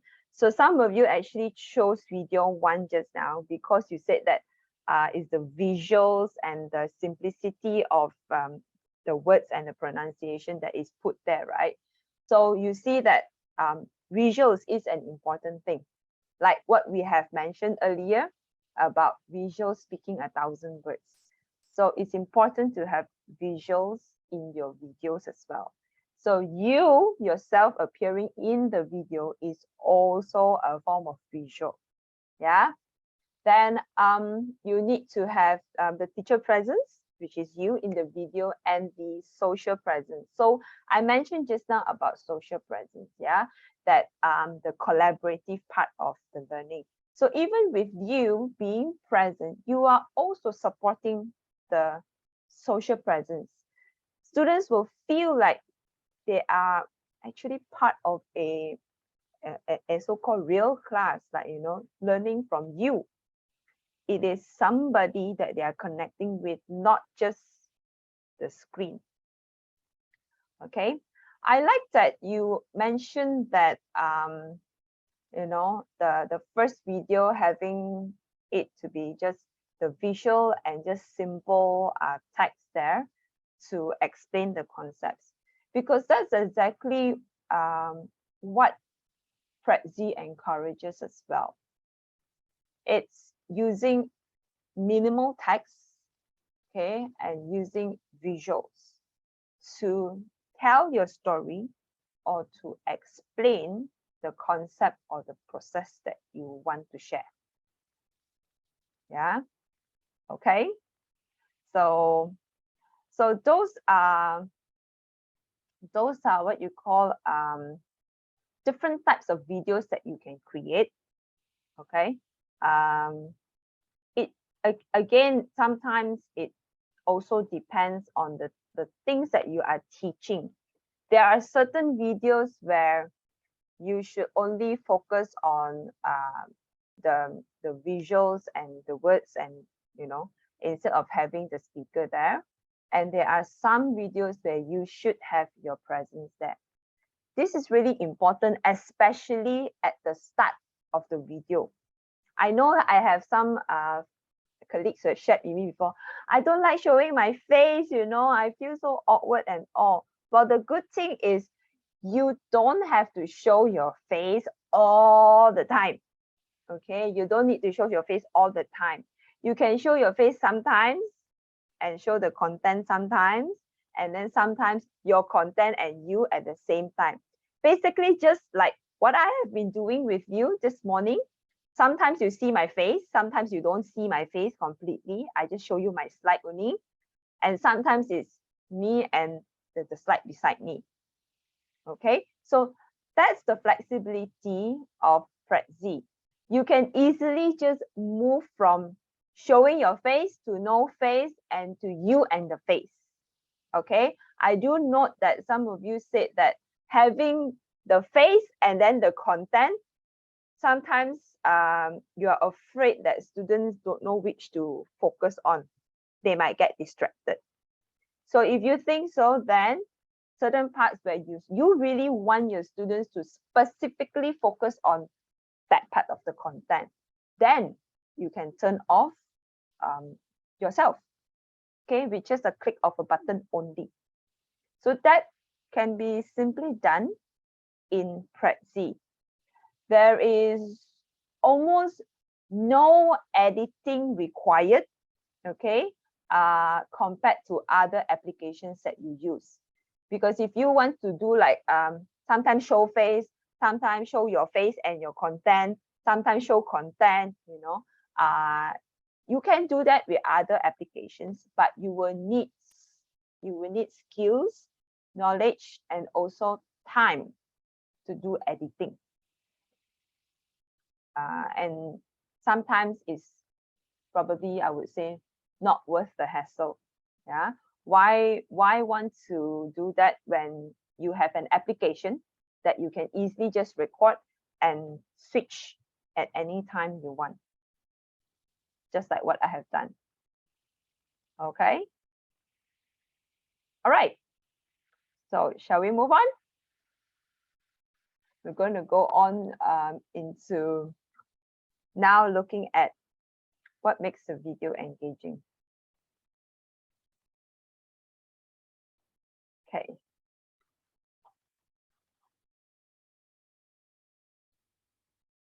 So what makes a video engaging, yeah? What do you think?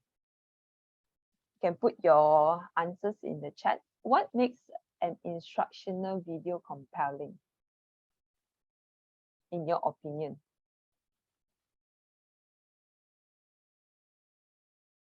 Good content, okay. Right. What else?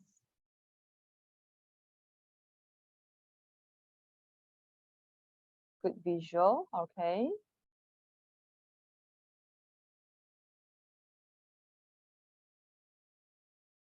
Simple and easy to understand. Okay, all right.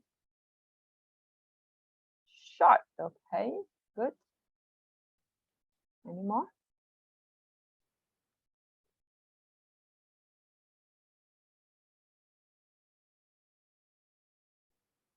Help to understand complicated or technical parts. Right, good. Okay, right. So, in your opinion, what characteristics do students perceive as influencing their learning? If you are a student, what do you think are the characteristics of an engaging video that will influence their learning?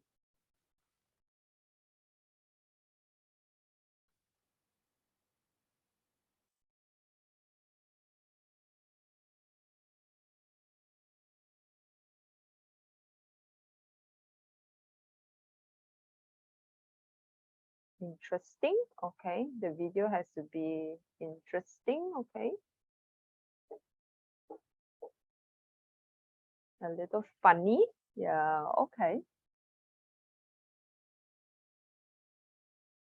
Some more? Engaging. So how does it make a video engaging?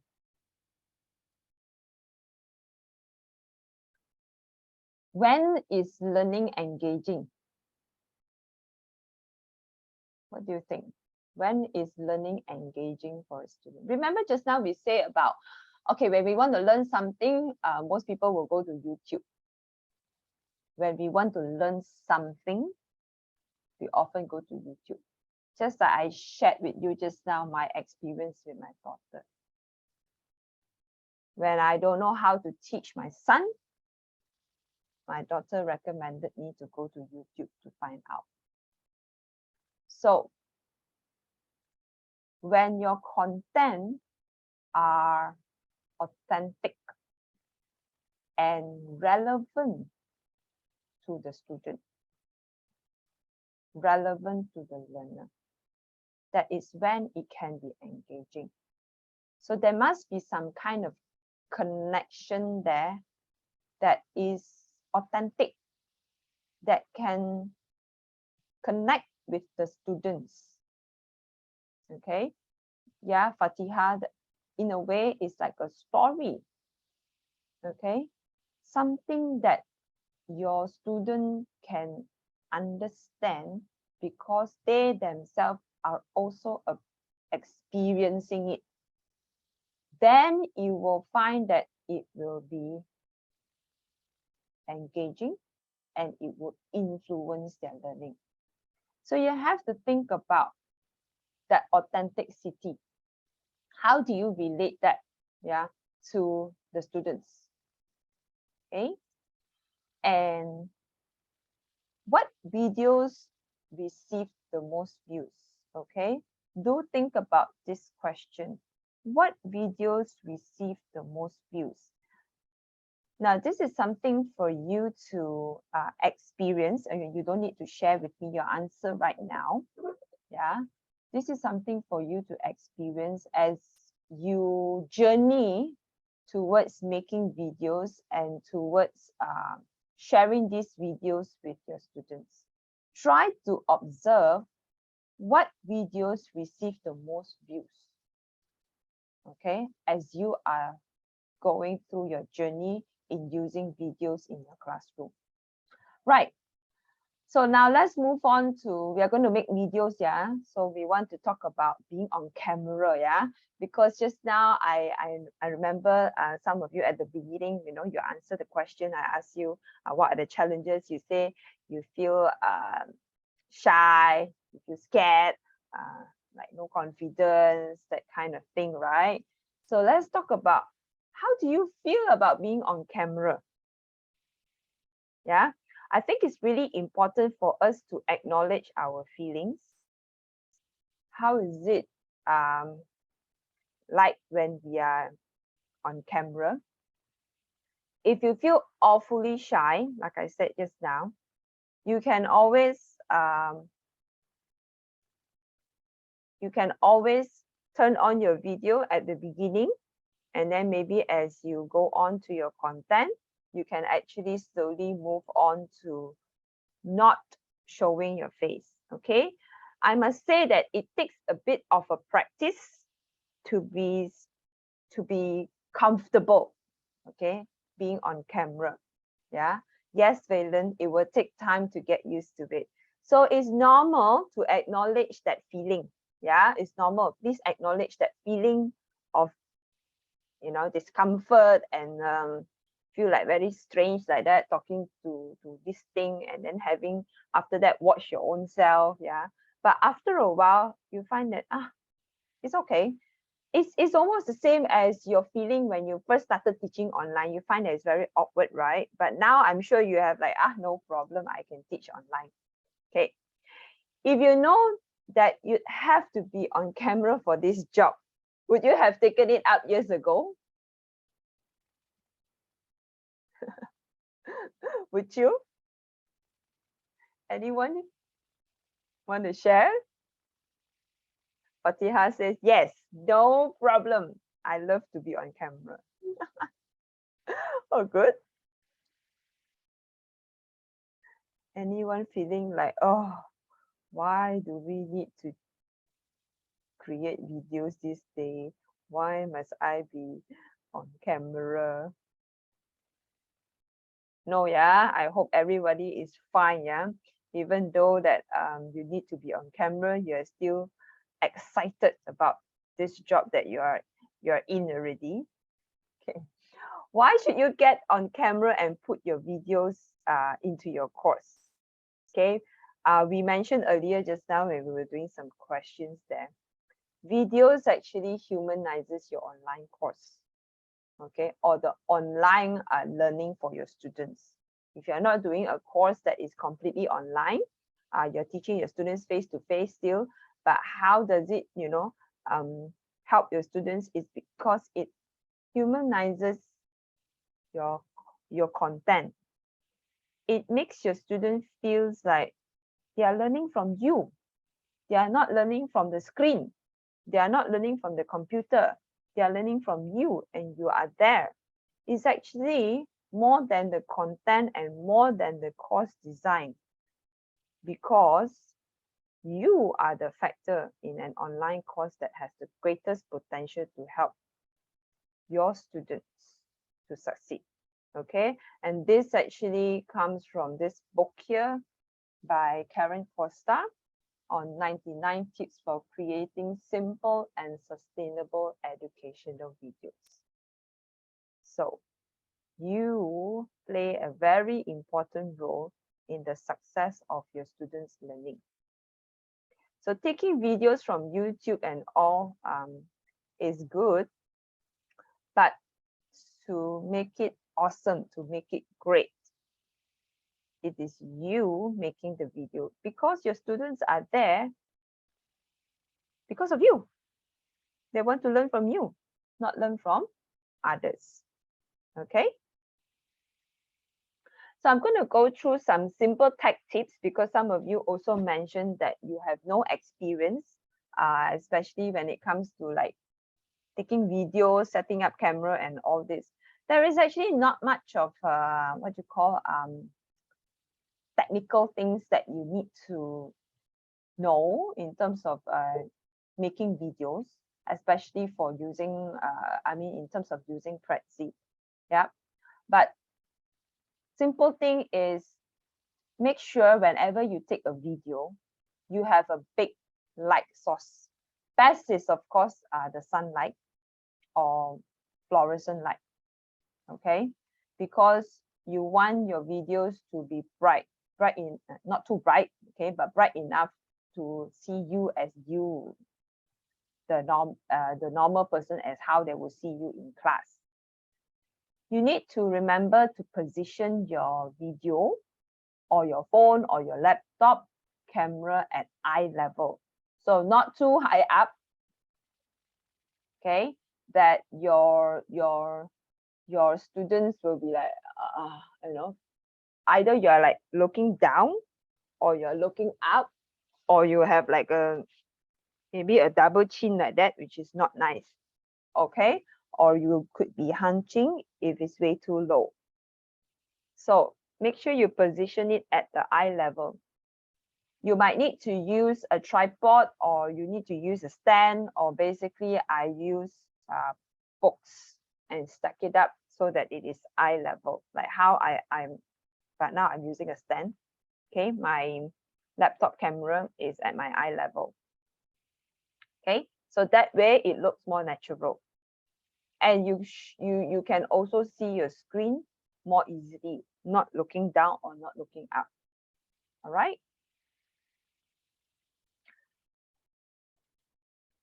Number 3, make sure you have a clean audio environment. Use a lapel mic if you want, or if you have to.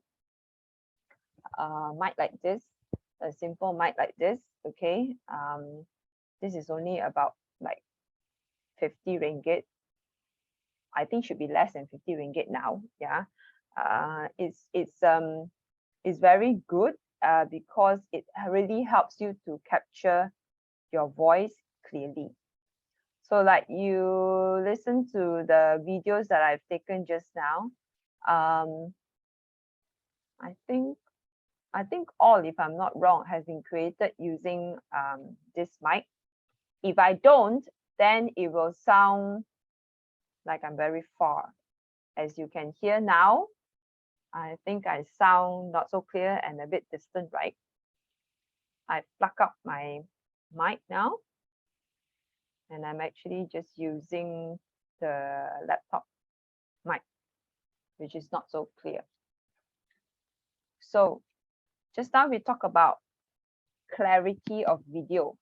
So clarity is not only just about the visual kind of clarity, but also your audio clarity.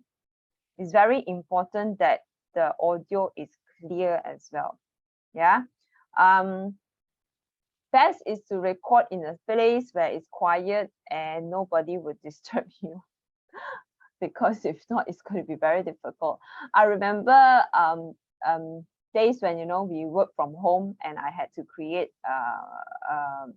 videos for the micro-credential courses. So that was like a torture for me because I was trying to record the videos at home with my kids at home. Of course, they are restless, but they try their very best to be very cooperative with me. I told them, okay, I'm going to make videos afterwards for half an hour. Please do not make any noise, okay? You can stay around, but stay at this little corner here. Don't come over here and disturb me and all. Okay. So they were very obedient. They were very quiet. They actually didn't make noise. So they were whispering to each other, okay? But they were playing with Legos, okay? Legos. So can you imagine Legos and then somebody just trip and fall over and the Lego just everywhere. There goes my video. Yeah. And then I remember once, another time was, I purposely waited for everybody to fall asleep in the afternoon. Everybody goes to take a nap. Okay, nobody disturbs me this time. No Legos. Okay, and I started doing my video. And all of a sudden, this MPPP, the rubbish collector came. You know the truck, right? And the sound of the truck of loading and unloading the rubbish. There goes my video again. So it's rather challenging, yeah, to find a clean audio environment. So to me, clean audio environment is when I come back to the office. Yeah. And at one point of time also, I had to wait for everybody to go home before I started doing my videos, because the aircon here is rather loud. So when I do my videos, I can actually hear the sound. Yeah, and it's really like it sort of like makes the audio really bad. So I had to wait for everybody to go home, and then I can turn off the aircon and then only I do the video.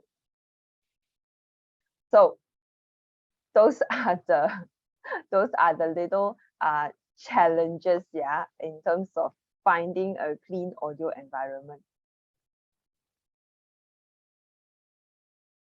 Yeah, okay. So think of a place.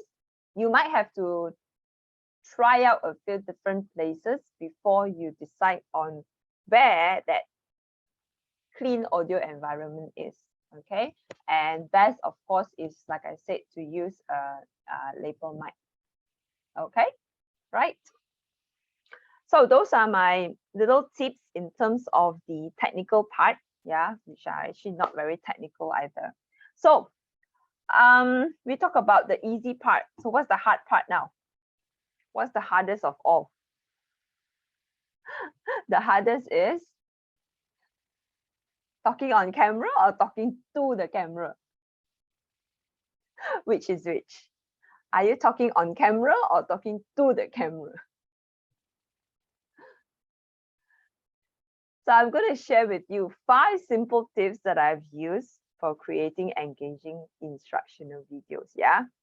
Number 1, we talk about fear just now. So you got to talk back to your fear. Think about yourself being excited rather than being anxious of it. You know, when you're feeling excited and when you're feeling anxious, biologically, what's happening in your body, is actually the same thing. You feel your palms are sweaty, your feet are cold, yeah, and then you feel your heart racing. Those are the same feeling that you get when you're feeling excited. So if you're feeling afraid, anxious, scared, think of it as you're feeling excited. You're feeling really excited to be on camera and to be talking to the camera. So try to cycle yourself to think about how excited you are rather than how daunting the process is or how scared you are to be on camera. Number 2, think about connecting with your students rather than you thinking about, I'm on camera, so I must perform and be the best. Just be yourself. You can just use like normal everyday language, like how you teach in the classroom. Okay. To me, you don't really need a script, but you need an outline. Okay.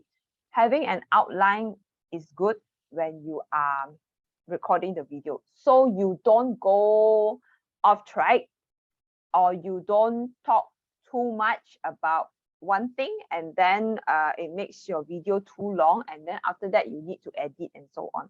So have an outline so that you know what you need to say, how long you need to talk about that, and then you move on. But you don't need a script, okay? Because sometimes if you write a script, you become like a robot. Okay. Number 3, energize and elevate your energy. So this actually relates to the first point as well. If you have that, excitement in you, you will be very energetic and you'll be very enthusiastic. Just like how excited you are when you want to go to the classroom to teach. Okay, think about your students, what your students want from you, okay, and what you want them to learn from this lesson. Okay, how excited you are to share about this part of the lesson with them. Okay, I'm sure you have definitely a lot of enthusiasm in the topic or in the course that you're teaching because that's your forte. Number 4, remember to keep it short and simple. I did mention this last week as well. Bite size. Okay, bite size. Now, this research is done by Gore and his colleagues in 2014. The median engagement time for videos is actually less than 6 minutes. So which that means to say, yeah, your students will be engaged and watch almost 100% of the entire video. It's only 6 minutes. So not everybody will watch the entire video if it's very long. So try to keep it to 2 to 3 minutes. That's usually the ideal time before they start to drift away, end the video already. So it's really important that you plan what you want to share in the video. That's why I said an outline is good, so that you know what you're sharing and how much you're sharing in the video. Keep it short and keep it simple. Think about bite size. And lastly, just relax. And it's okay to make mistakes, yeah. Just like you know, you are teaching in the classroom. Sometimes you say something and then we kind of like think about it. We are saying not the right thing, and you just rephrase and you repeat. It's fine, okay? Because making mistakes and saying the mispronouncing the words and all, it's just you being a human being, okay? So it's sometimes a lot of our fear is about thinking about how are we going to be perfect in that video. But your students are not expecting you to be perfect, okay? Your students are more focused on the message that you're giving them, not about how well, how perfect you deliver that particular topic. So just relax, it doesn't matter. You making mistakes is just you showing your students that, well, we are all human beings and you're learning from a human, not a computer. Okay? So remember, connect, yeah?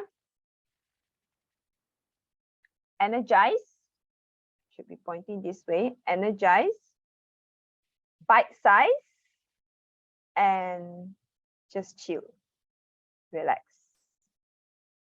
Okay, so you've got all the tips already now. Are you ready to go to Prezi?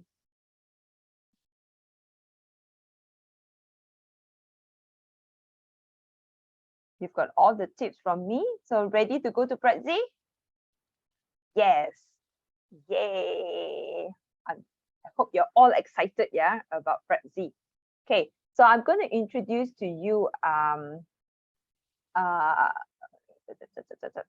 Prezi video. So, okay, any one of you have used Prezi before? Long time ago.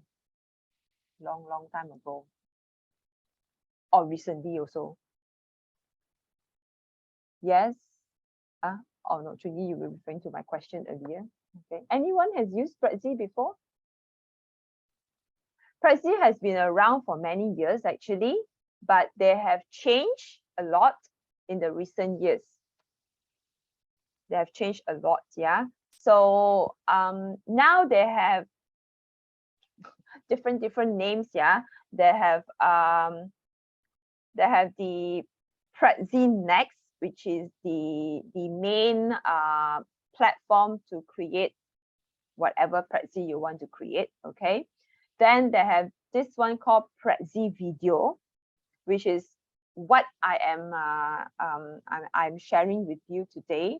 So what you see here today, as I'm using in my presentation with you, I'm actually doing it via Prezi Video.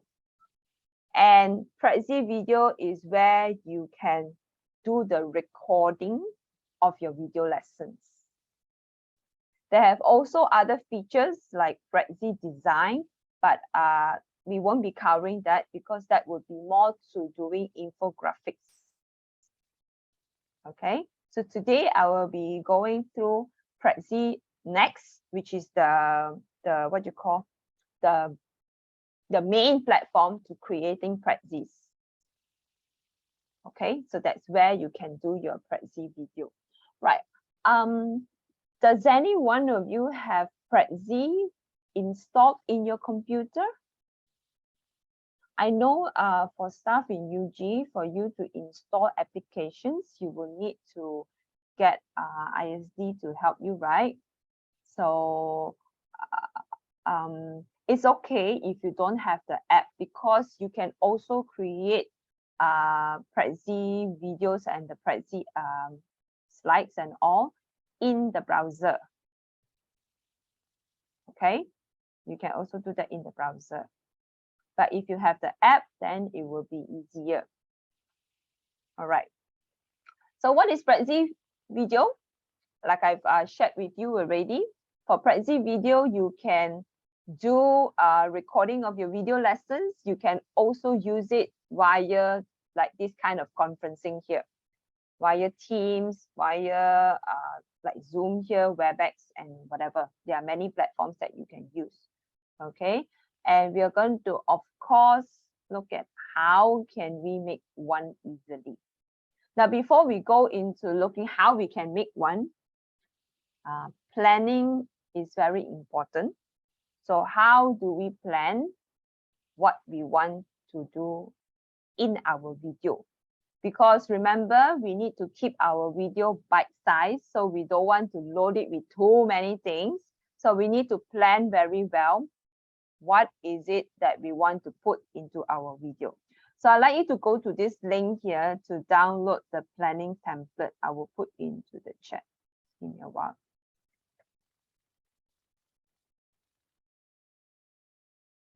Okay. I put the link there. You can go to the folder.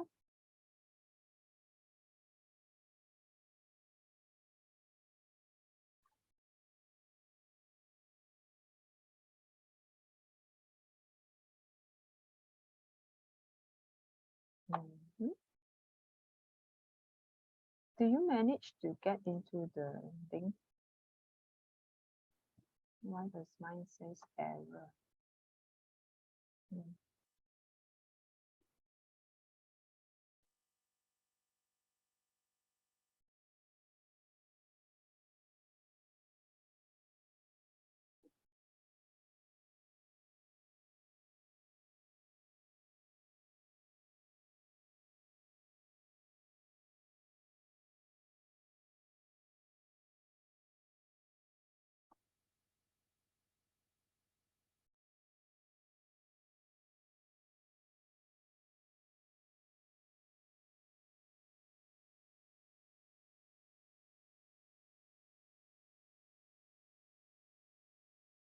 Did you manage to get in?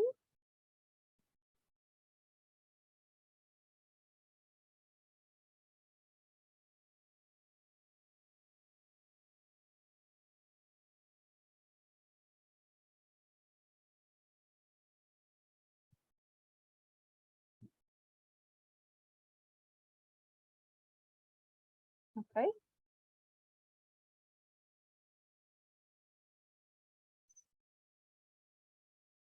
So you should see this in the link, okay? And you have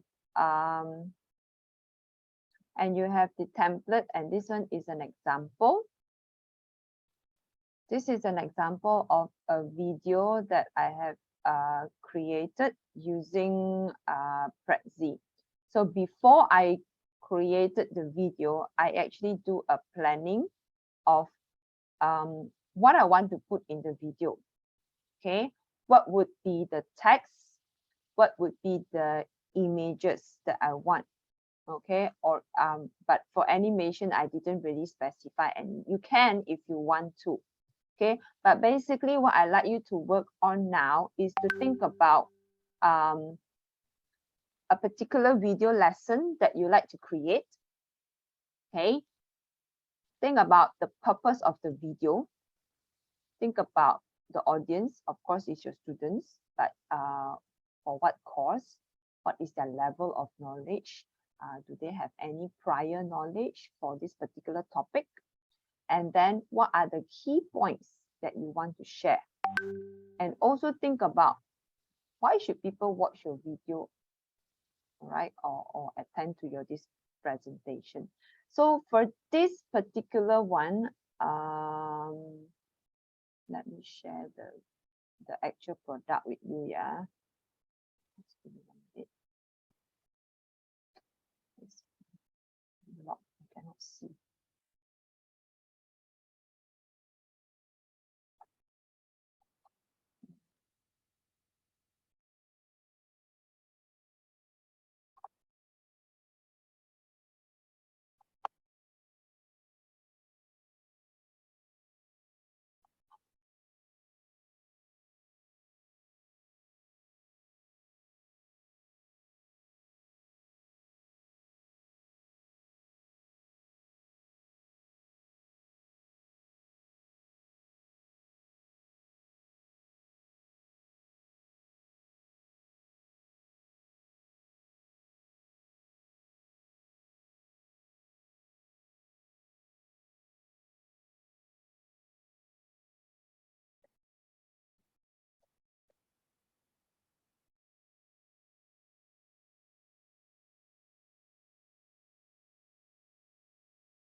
seem to find my video. Anyway, then I'll try to search for it afterwards. Where did it go? Okay, never mind. I'll find afterwards and I'll show you. Anyway, coming back to this, yeah. Okay, so think about these questions here before you start writing all this. Okay, you can just write down short notes in your paper here. Okay, either you want to do it online or you want to print it out to do it. It's up to you. Ideally, it will be best if you can type in your ideas here so that you can share with others afterwards. So you can use the other document there, which is an example of this is the one. Okay, this is an example to help you. So I have first an overview as in the front cover, which is what you see just now in my Prezi. An overview means this.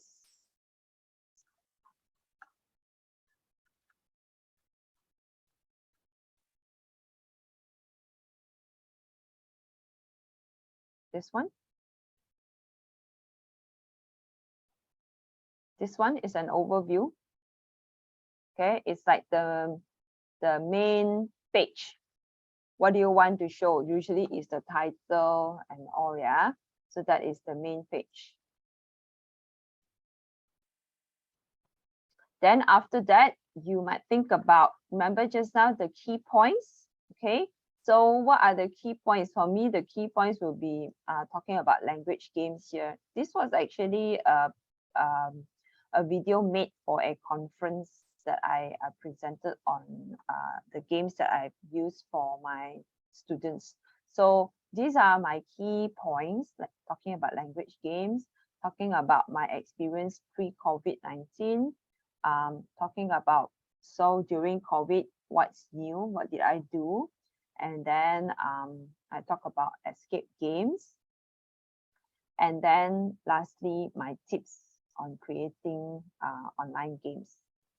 Okay, so these are my main topics that I share. And then from these main topics, I can also have my subtopic. So I've actually divided them by colors so that it is easier for me when I am developing my Prezi. Because this whole chunk here, like example topic 4, I have 2 subtopics. This whole chunk here will belong to one topic. Okay, and what do I mean that by one topic? Afterwards, I will show you what is that one topic and how do you create the subtopic. Okay, so this text here that you see are the text that I put into my Prezi.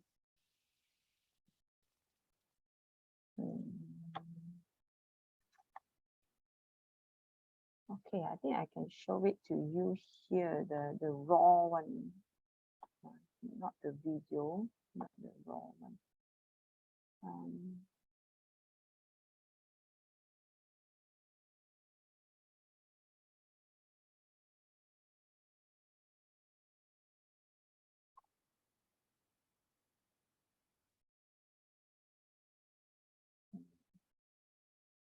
I think I share my screen a bit easier.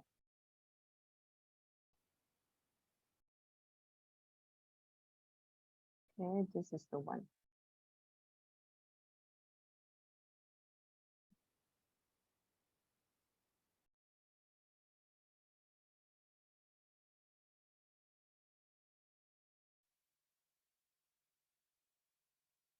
So slow.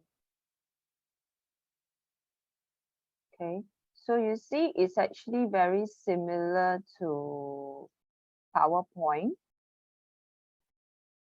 It's very similar to PowerPoint where you have the slides here. Okay, and this is how it will look like. So this is the overview. And you see all this here are my topics. Okay. And then within the topics, I will have my subtopics. So you see here, this one, I talk about escape games. And then I have the subtopic. This is the subtopic. Okay.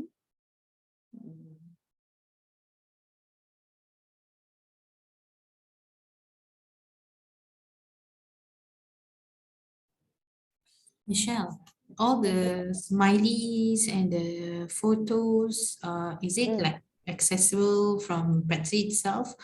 I know that we can also insert our own photos, but does Prezi provide photos, free photos also? Yep. Yes, yes. You can easily insert photos. The images here is by Unsplash. So you can just Google here what you want. Google here, I mean, just search what you want. Okay, so you see this smiley thing, actually it comes from the template. It's the ready-made template that I just put in all the smiley. I just put in my words only. I just edit the template and put in my words, and of course I change the picture so that it's relevant to my topic. So I just search from here and I just replace the pictures. Okay, right? So I don't know where is that video now. I cannot find.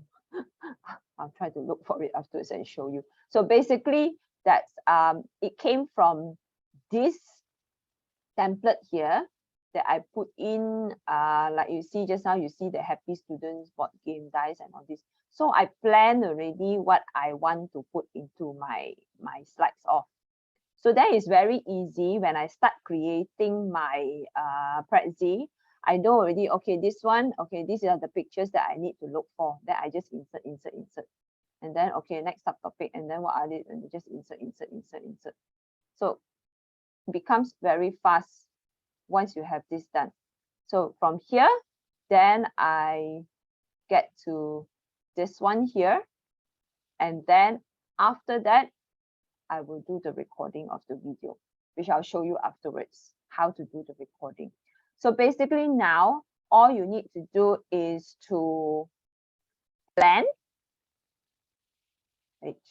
Sorry, I accidentally closed it. So now you need to plan using this template here.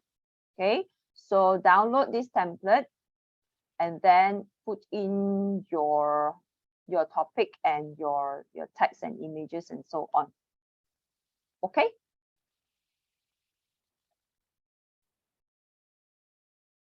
Any questions? Michelle, I wondered, can you share us a fully a template that you've already done, so we have some ideas how to do it?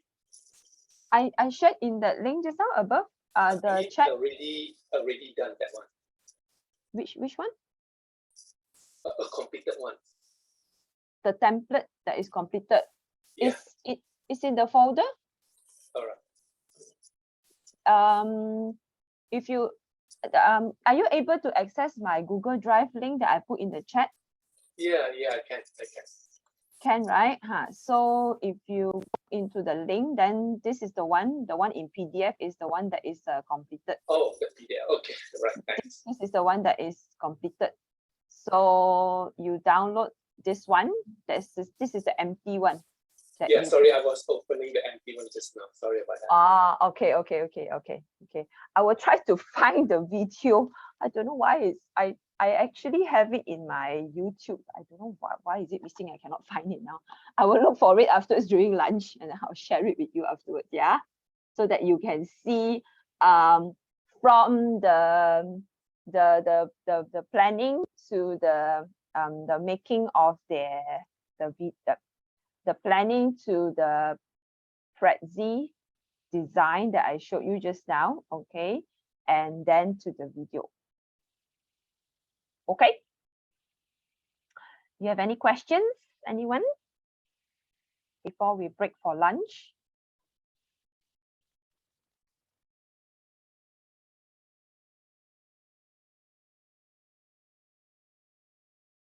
No? Okay.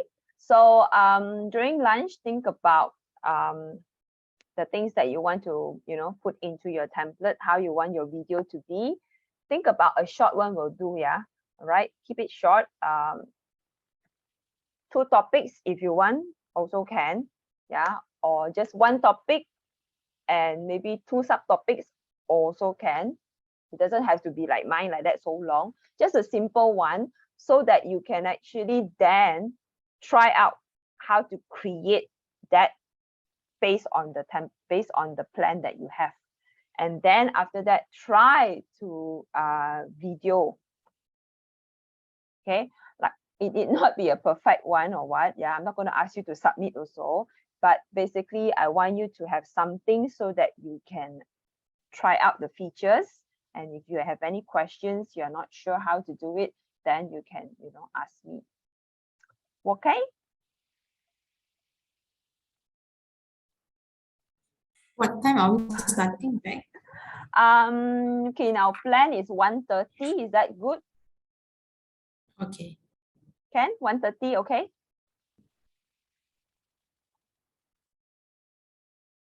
All okay, 1:30? All right. So I'll see you at 1:30, and do think about your video, yeah?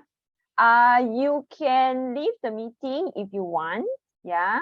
No worries about it. I mean, I will still be here. If any one of you have any questions and all, you can also pop it into the chat throughout lunch. I'll try to answer you. Okay? You can leave and then join back later also. No problem. Okay. Enjoy your lunch and I'll see you at 1:30.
Hi, everyone. Are you back from lunch already?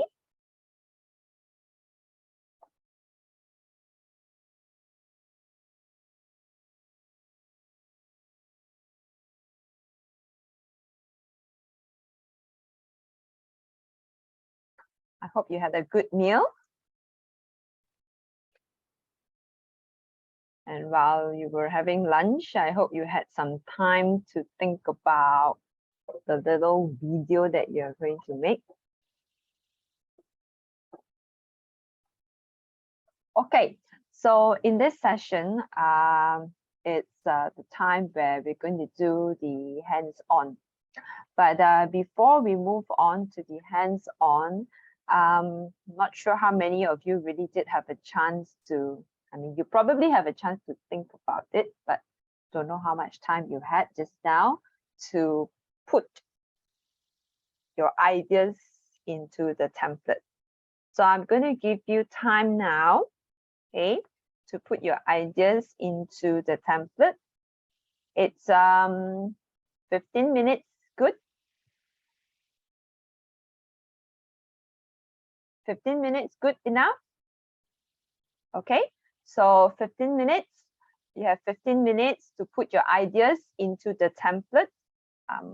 This one, just now, we talk about the template here. Okay, so you have 15 minutes to put down your ideas here. And then after that, we will go to your Prezi. And then I will go through with you how you're going to put your ideas into your Prezi. Okay, so it's 1:35 now. So we will start this part at about, I mean, you have 15 minutes to think about it. So we will come back together 1:50 to talk about your template, and then we will go on to this one. Yeah. Feel free to ask questions. I'm here.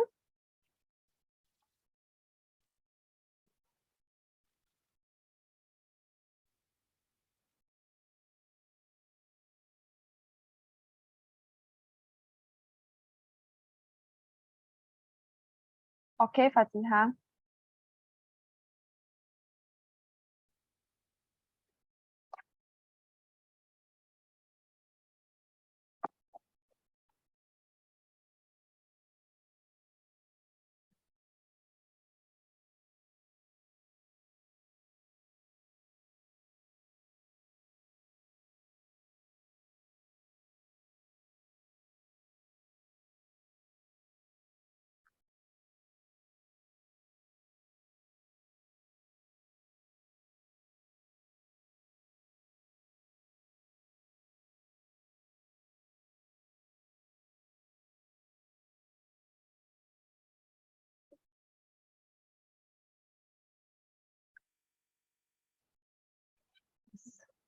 I'm doing training.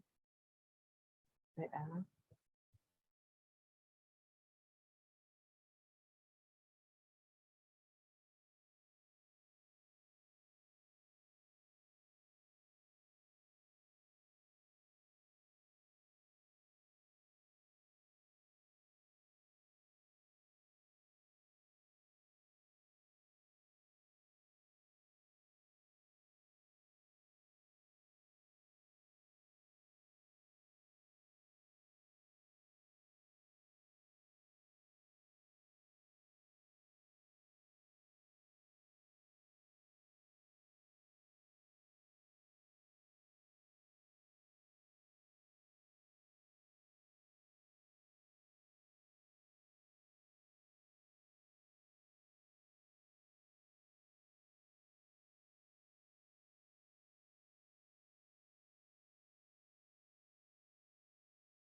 Okay, everyone, it's 1:50 now.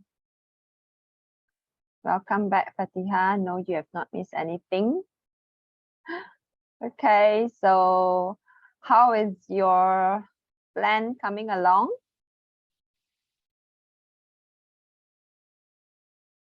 Does anybody want to share your plan with us?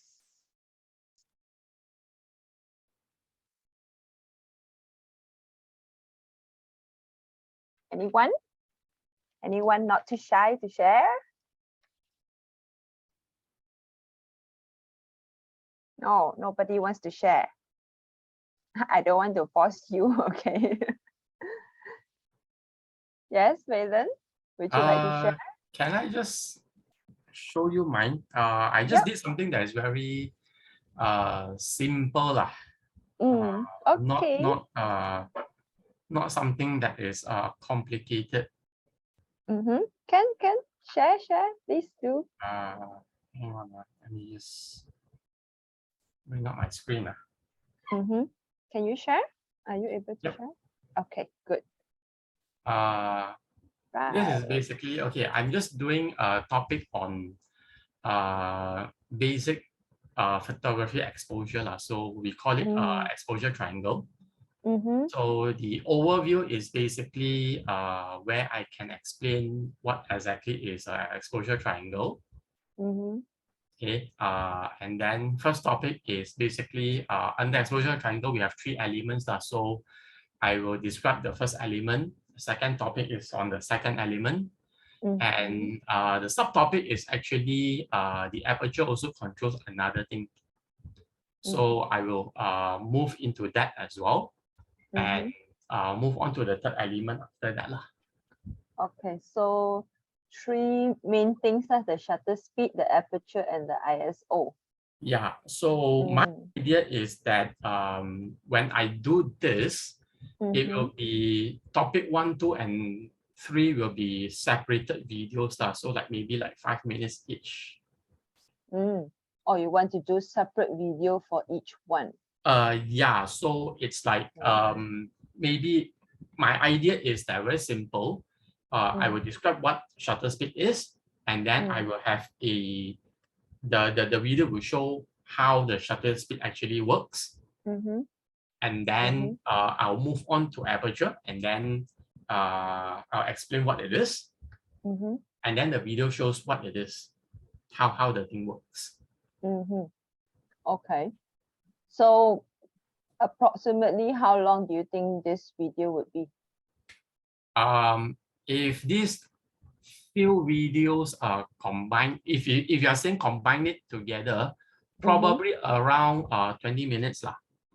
But if it's actually going to be split out into different sections, so assuming let's say it's a 2-hour lecture, so you get to show it like every half an hour lah, something like that.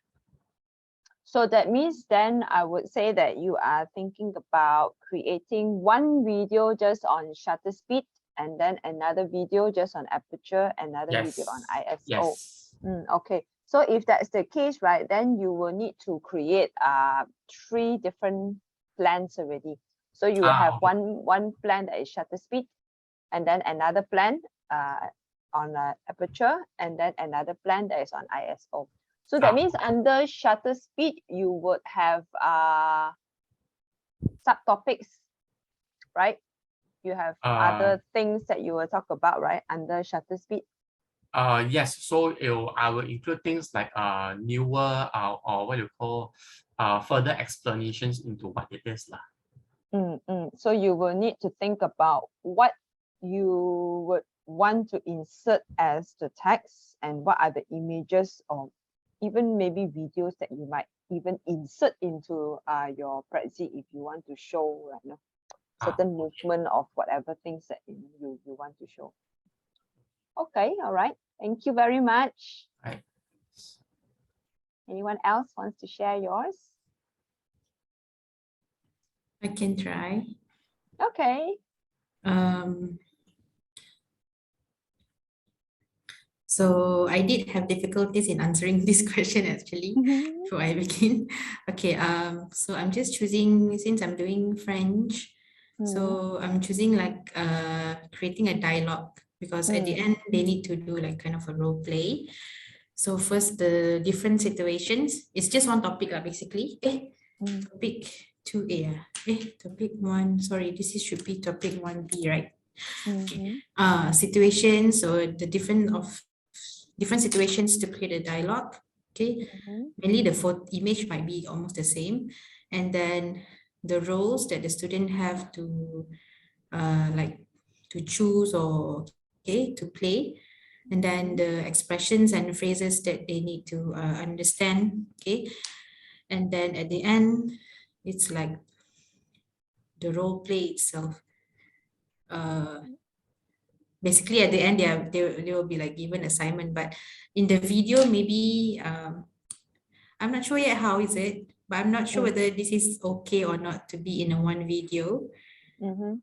Okay, so that means basic- your subtopic 1B is basically giving instructions to the student Yes. to create their own role play. It's like, okay, now it's your turn, so you need to what is it that they need to do? You're Yeah. basically giving instructions. Before that, I need to give examples on how to make a role, because I don't want it to be like just recording in one shot. Might be do some editing a little bit.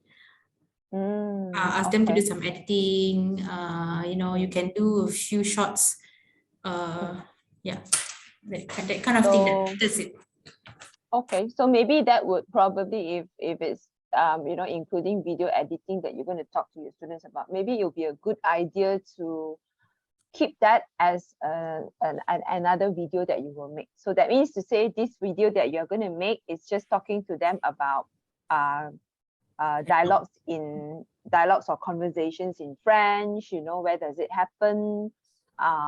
What are the polite expressions and what kind of phrases you can use when you are doing greeting and so on. Okay, all right, cool. That's it. I think it's exciting. Thank you so much, Fatia. Anyone else want to share? Already shy. Okay. All right. So just now I was telling you about the plan that I did, and then the actual product that I wanted to share with you, right? So I found the video already. It was there actually, just that somehow my eyes didn't see it properly. I don't know why. Okay, so oops, yeah, I think I didn't click that button. Okay. So okay, so this is the one from this that you see just now, the template. Okay, so it's actually like I mentioned, it was created for a conference presentation, so it's a bit longer than what is expected of an instructional video usually, right? But the purpose of me showing you this is for you to see how what I have put in my plan, my template here, into the actual thing. All right, so you see here the overview, there's the smileys and everything. So hello, my name is Michelle. Language games as English For Show and Tell and EduTech Asia.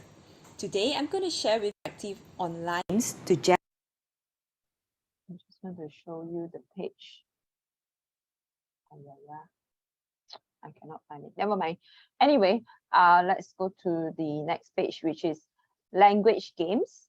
Okay, so you will see that I say I put image of Scrabble. So you see that I have some pictures of Scrabble, and this is the text that I put into my video. Okay. I'm a big fan of language games as English. So you see here in this particular part is about me talking about the benefits of using games. You will also see that these are the tags that I put in. Yeah. And then my image is of two persons playing games. Though I don't think it's exactly very, very clear. Right. Subsequently, you will see that all this, like you can see all this Kahoot Crystal thing that I put in, there are also inside my video. Okay, but just now earlier when I showed you my plan, how I created it, let me share it in, yeah. Share screen. So when I created it, it was like this. So this space here is left empty. And this is where you see my background, which is my house actually.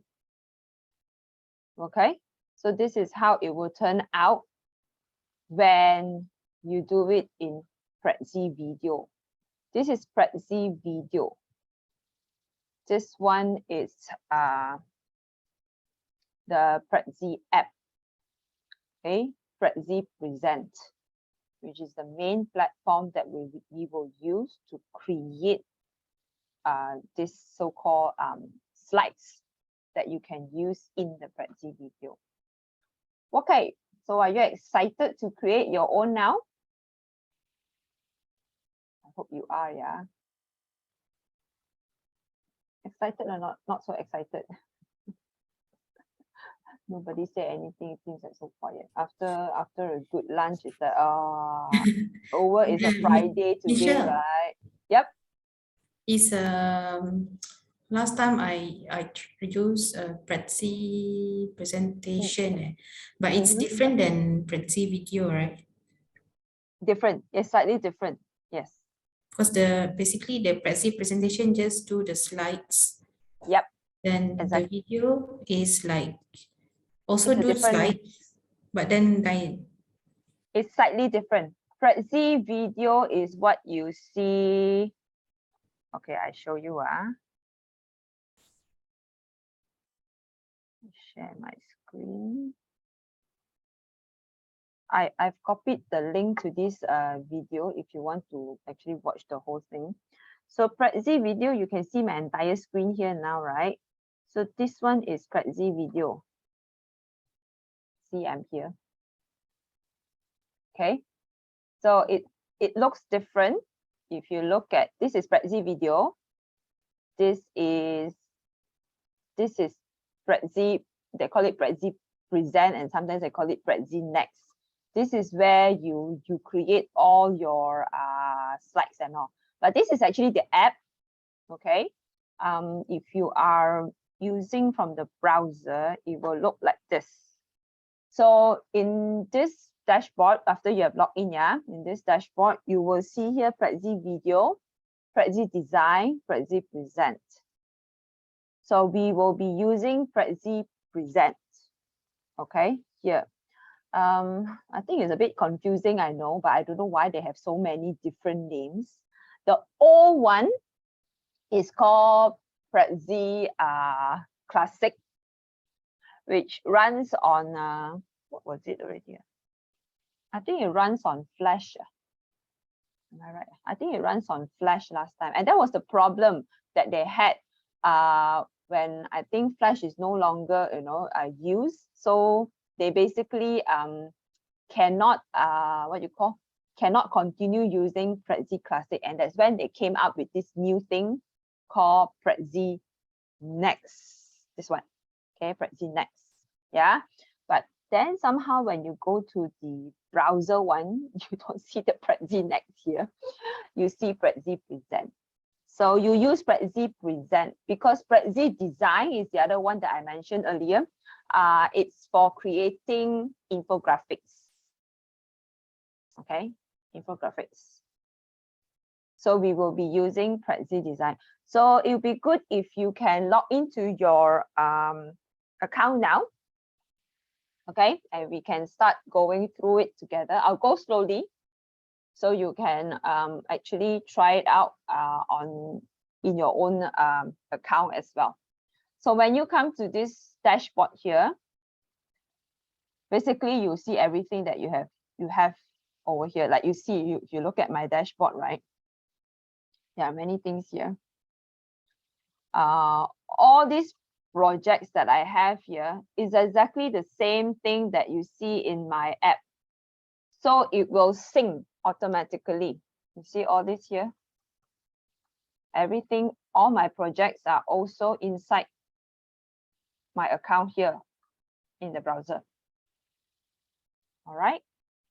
Yeah. So it doesn't matter if you're using the app or using the browser, but of course it's better to use the app. I find it easier.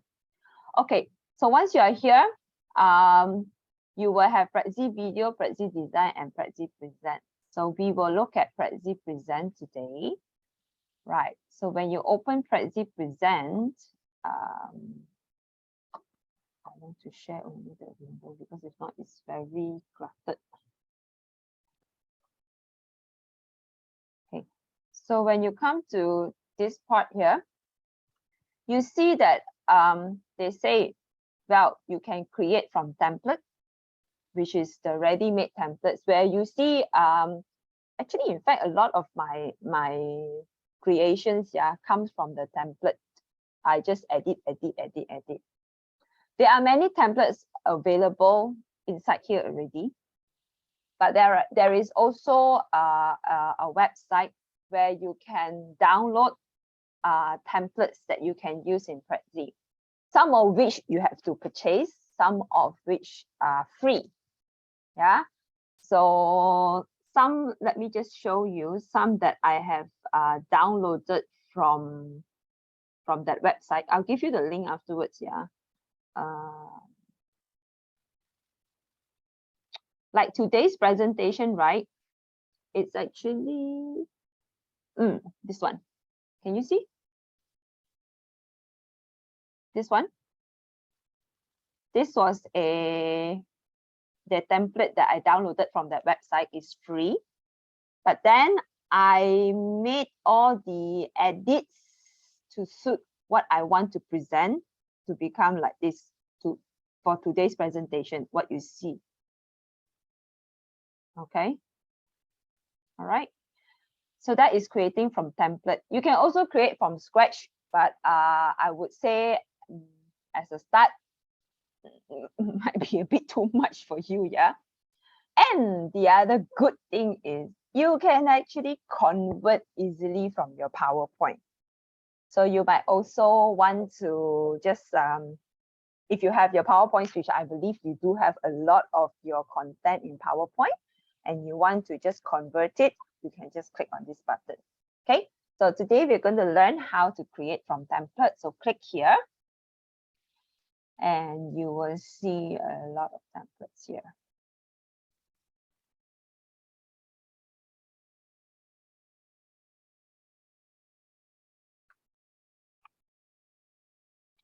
Okay, so these are all the templates. Basically, it's the same thing as you see just now in my app. Yeah. So they have categories already here. So you can choose whichever category that you want to use. Like I said just now, you can actually take a template that is for sales or business, but then you can just, make changes and everything and make it suitable for your topic. So you can go to education and there are plenty of templates available here. Now, the thing is this, all these templates here is for you to create any Prezi presentation. So like Fatiha, you were asking me just now, you said you have used Prezi before, but it's mainly just to create slides and all, right? How is that different from Prezi video? So for Prezi video, you have that screen where you can put your face. Okay, but for this one here, it's like the whole screen is just like your PowerPoint slide. So for those kind of videos that you want to create, like the one that I showed you earlier, you need to click on video templates. So they have already created a space for you to put your face. So all you need to do is just choose any one of the templates that you want to use here. So just now that smiley face one that you saw in my video, this is the template that I use. Okay, now I see that there's another difference between the the app and this one, yeah. Let me just stop sharing. I will show you the app. Share my screen again. Sorry, when I share my screen, it's like very cluttered, you know. I think you'll see like everything. So this is from the app, yeah. So when I want to create, so I'll say create from template, and then one thing I see that I noticed that is not in the browser, it's you see this? It tells you the level of difficulty in using this particular template. So it's the same thing that you see in the browser, but it doesn't have that level of difficulty. That's what I noticed. Yeah, it doesn't have, right? It doesn't show you. So you can't tell whether if the template would be too complicated for you or not. So when I started learning how to use Prezi, I started basically trial and error kind of thing. I didn't attend any lesson and all. I just click. So I started with the beginner level kind of template, the easy one. Okay, then slowly I try the more difficult ones. There's like skill. There are a lot of beginner level. The skilled one, and then later on I become a bit more ambitious and I use the master level one. So you can also do that. But if you're very adventurous, ambitious, you can straight away try. Okay, the master level. So it's up to you what you want to choose as the most suitable template. Okay, so have a look at your templates now. Choose one. I give you 2 minutes. 2 minutes. Choose the template. 2 minutes. Which one you like? Before I move on to the next step.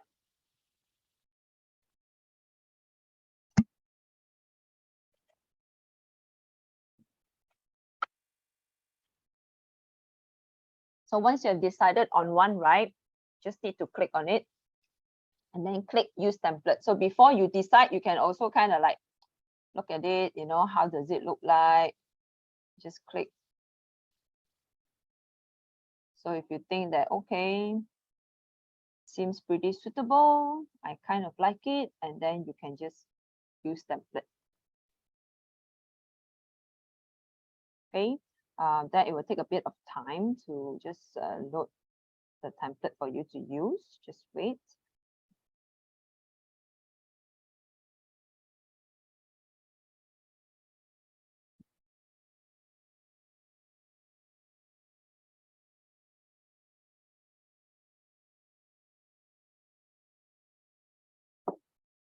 Okay, so now you have the template already. Okay, have you chosen your template?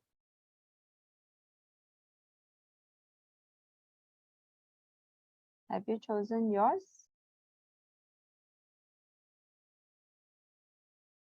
You see immediately here, right? They already tell me about Prezi video and, you know, allow the camera and whatever.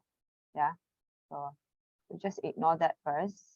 Yeah, we just learn how to use this thing here first. Have you got your template already? Can I move on?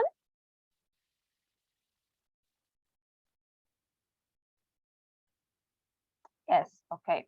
All right, good. Okay, so first thing is to put in the title of your presentation here on your top left corner. Okay. So say I'm actually supposed to prepare for my presentation tomorrow also, which I'm doing halfway. I'm just going to type my how to prepare for the future. Just going to put in a title. Okay. All right. So that's how you put in your title there, and your changes will be automatically saved and also sync to, like you see the app that I'm using, right? So whatever things that I do here, it will also sync over to my app, and similarly, if whatever I do in my app, it will also sync to my browser here. same account. Okay, if you are not too sure whether save or not save, then you can just click and make sure it saves. Okay, but it's automatically saved. Yeah. Okay. So now this is your overview. Okay.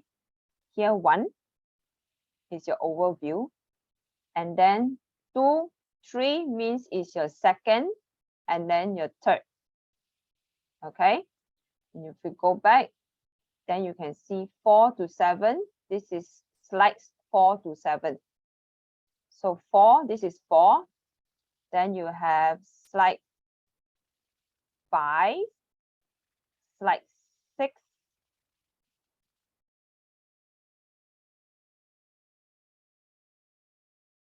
okay. And then if you kick back, you will come back to this here, and then 7, which is back to your main page, your parent page, the overview. So everything is already set properly for you. So sometimes I find that it's also in a way easier for me to find a template that is with the number of topics or subtopics that I want already. But of course, that's not always possible, right?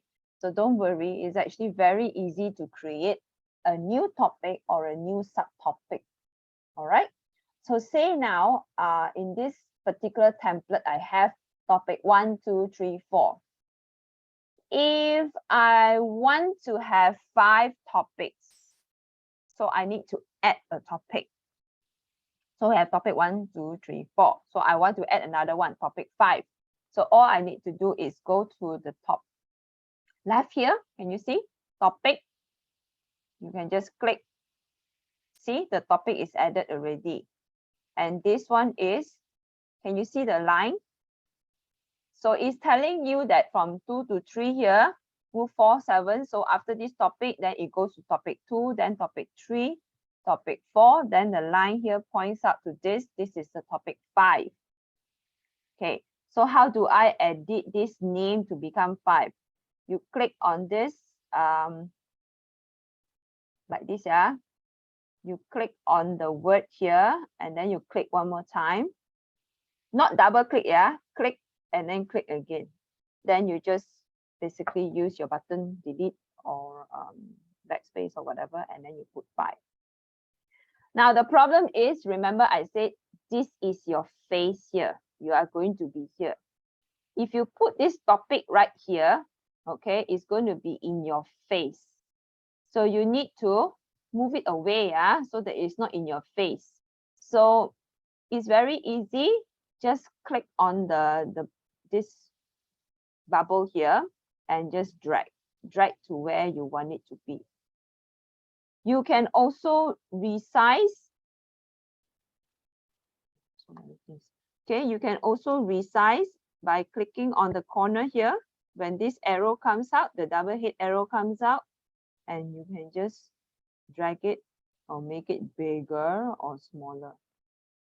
If you don't like this place, you want it to be here, you can also put it inside here.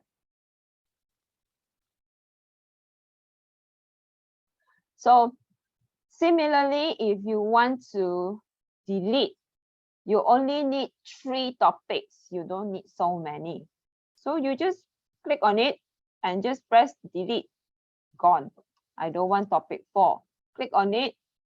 Once this is activated, you can see the numbers there, 12 to 15 is in blue. Okay, and you can also see that blue square, blue line around it.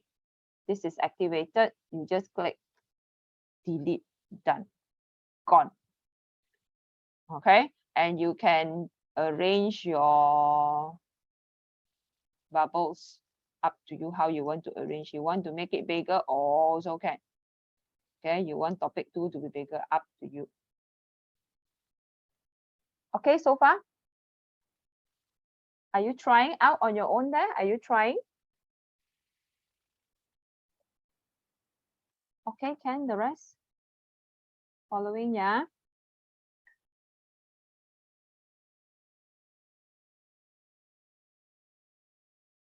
Does Prezi have alignment feature? Can we undo what we have deleted? Okay.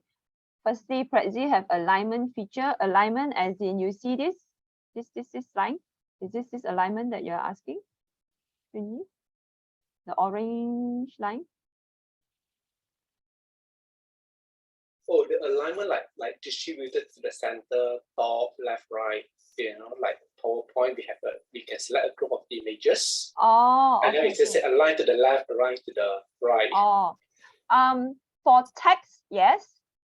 For text, yes, but not for the visual, the images like this one. Is basically you can align it using. Can you see my orange, red, Just the Bermudian line? guidelines. It just Ha. guidelines. Yep, it's just a guideline. Yep. Thanks. Okay. Fu, can we undo what we have done? Yes, you can do here. Undo here. Undo.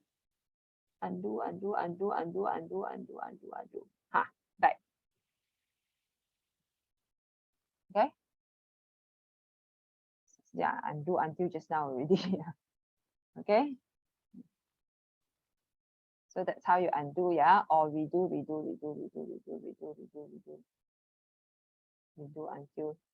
until there. Okay, so far can follow.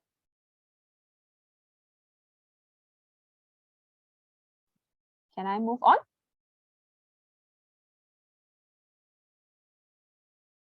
Yeah. All right. So let's try doing the first page. So you have your title.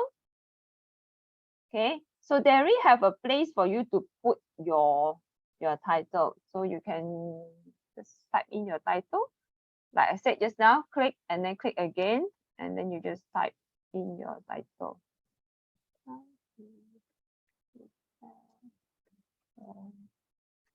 The future. Okay.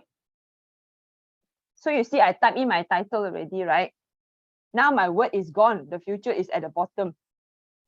So what are we going to do? We got to adjust the space or adjust the font, yeah, so that your title can fit nicely, right? So see this box here? You can actually pull it. Okay, you can pull it, lengthen it or shorten it. Okay, so say if I lengthen it until like this already, line. Yeah, then now this one pull out like this. Alamak, how? Okay, so you can actually you need to move it up first, and then you have this box here. Okay, some templates will have the word and this block at the back as a group. Okay, if that happens, you will need to ungroup. Sometimes it is like actually this one is group, but then yet I can move it. But sometimes because of the overlapping, right? So you need to ungroup it before you can drag it. So if you find that when you drag and then everything else also keep moving, right? Then you check and see. You need to adjust. You need to ungroup it first so that you can adjust the thing. But this one I managed to split it without moving. So all I need to do is to just drag this, make it longer, and then bring this thing back here. You see now that it's grouped. Okay. Bring this thing back here, and it fits nicely now, or better than just now. Okay. But now it's like blocking my topic one already, so I will need to kind of like move this thing a little bit. You just need to adjust it nicely like this. Just move this thing down, maybe not so big there. Okay, can you follow?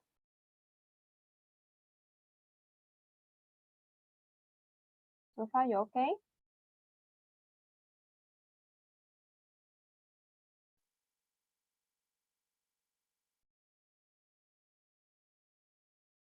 You need me to slow down, need me to repeat. The image from Prezi can only be used if you have Prezi Plus. Okay.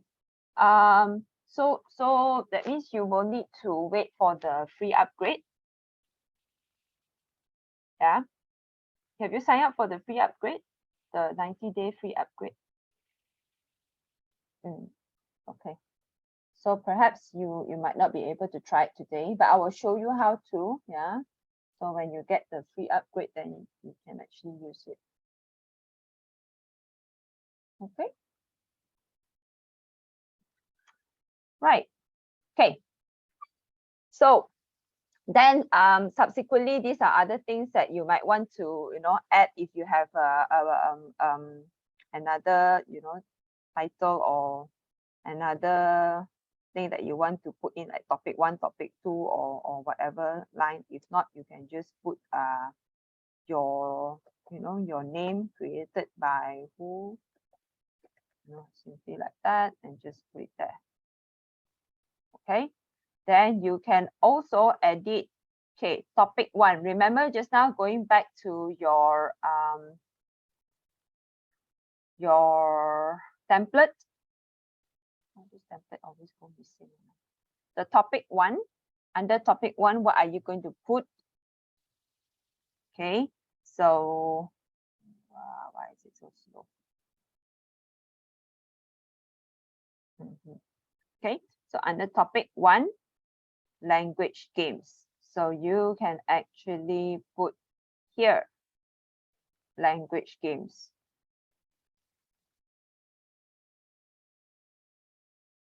Like this. Okay. Then again, same thing. You see the alignment now is a bit off, right? So you need to adjust it. Push it up a bit.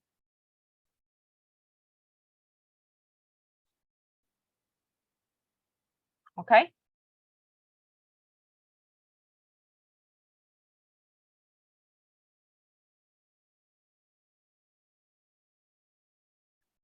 So similarly, if you have topic 2, then you will put in the title of your topic 2 here. So you see just now what I did, right? If I double click, it goes into the topic, it goes inside the topic. So if you want to edit the text here, is click and then click again. Don't tuck. If you tuck out, then you will keep on going inside the site. You cannot edit. Yeah. Okay. The topic. For the sphere, let's see if I want to set the size to, let's say, a standard size, let's say 20. Can I manually enter the size for the sphere? I don't think so. Because let's say if I got the 3 spheres there, right? If I want them to have the same size, is it possible? What you can do is just duplicate them. So you have one size that you already want, and then you just duplicate. So it's like coffee, and then you just paste. Right. Okay. There, you have it here. Okay. All right. So undo this thing first. Okay. So you can edit your topic 2 here to what is in your what you call your plan, yeah. So this is topic 1. My topic 2 is supposed to be pre-COVID-19. So I will put here pre-COVID-19 like this. This is my topic 2. And then my topic 3 would be, what is it? So what's new? Okay, topic 3. So what's new? So again, click. So what's new?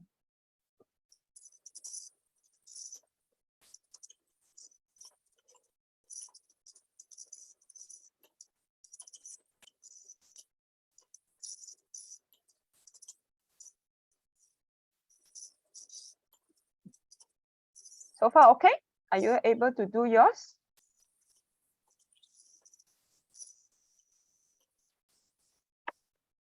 Yep. Okay, so you see, once I enter my topic names, right? you look at my left here, my slides, can you see that the topic names are also here, right below the slide? Okay, so this it will be easier for you to refer as you want to edit. You know that, oh, okay, I need to edit this one, this topic on this topic. So you will just straight away go here. If not, then it will be very hard for you to find. Okay, it's a little bit unlike PowerPoint, where you have every single slide just appearing all at once. Okay, so for Prezi is they have the slides there, but then whatever that is embedded under the topic is inside here. So here it actually tells you 2 to 3, slide 2 to 3, slide 4 to 7, slide 8 to 11. So if you add more slides here, then it will increase. The number here will increase. All this will also change. Michelle, how do we add in more slides?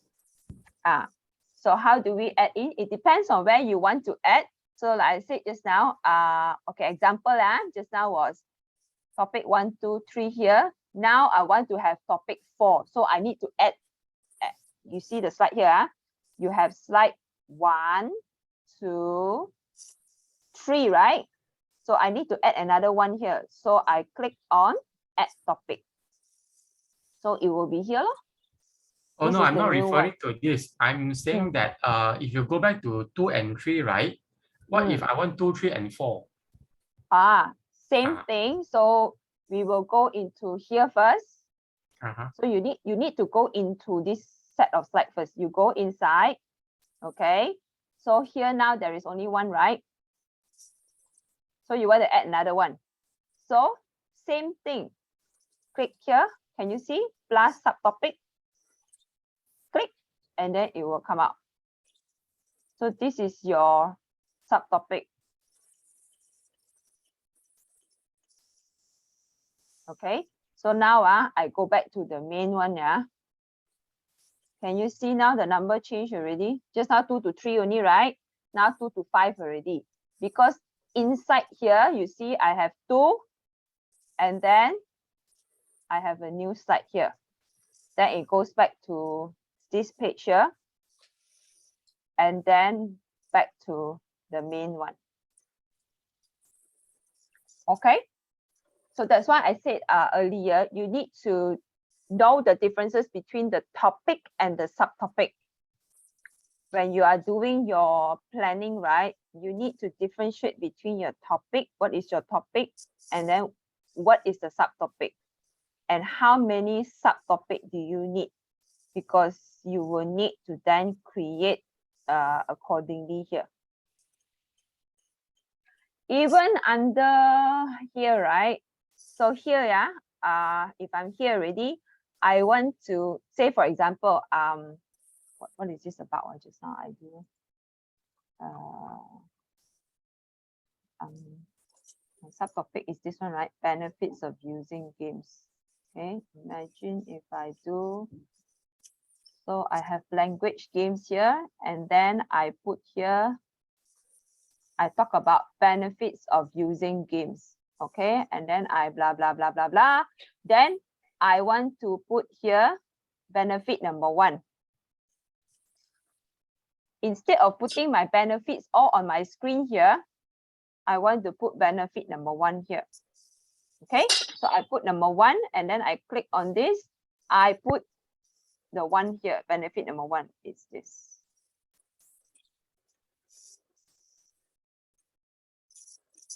And I can put benefit number 1 like this. But then when I look at this, right, I see the font like so small, so faded, not clear and all. So I can actually increase. So one thing about Prezi is like they don't have the font as in the font that you see in our PowerPoint or our Microsoft Word, where they give you the definite number. So you just play by this button, increase, decrease, okay? Or you can even just pull it.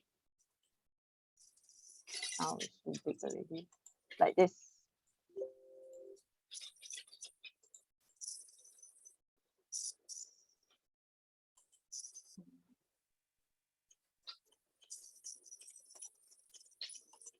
Okay. You can adjust it this way also.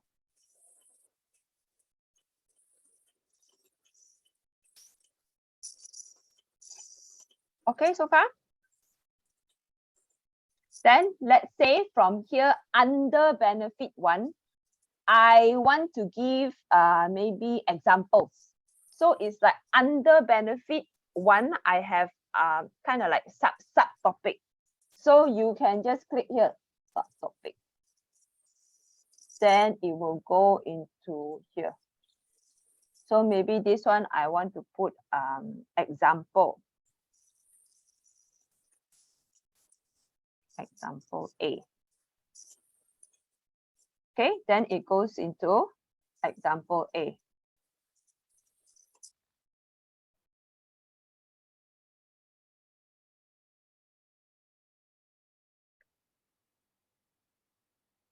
So now when you go back to the main, yeah, you see here now it becomes slide 2 to 7 under this language games. Okay, so let's see again. If you click into language games, you talk about the benefits here. Delete this. Okay, then after that you go into benefit number 1, and then you want to provide example, you want to give another slide. Or you can also benefit 1 here, right? Then you also have benefit 2. So you at this part you want to add another one. So you click subtopic here. So this would be number 2.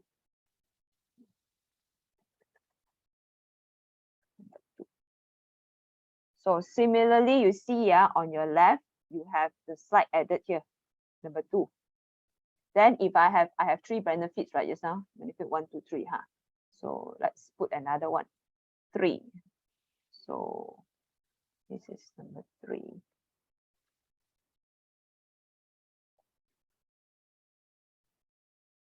So you see on my left here, there's also 3. So then to put in the text for benefit 2, I need to click on this on my left here 2. Then I put in here. And fit 2. Then I just copy.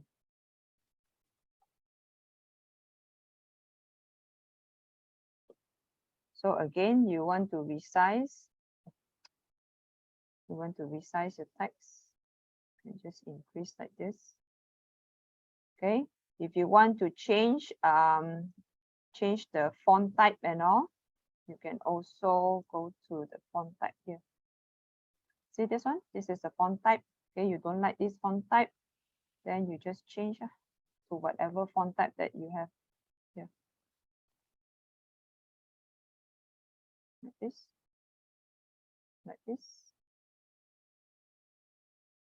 Okay, if you want to bold, you can do this. All right.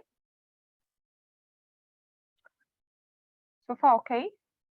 Are you able to follow?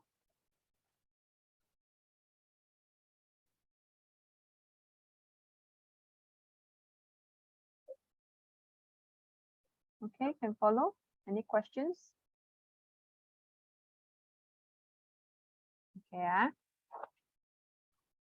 All right. So you understand the concept of the topic and the subtopic, yeah? So then the next thing that we want to do would be the visual, okay? So you see that in this template there is a visual here already, but this wouldn't be a picture that I want to use. So all I need to do is click on this, click on the visual, and then they ask you replace.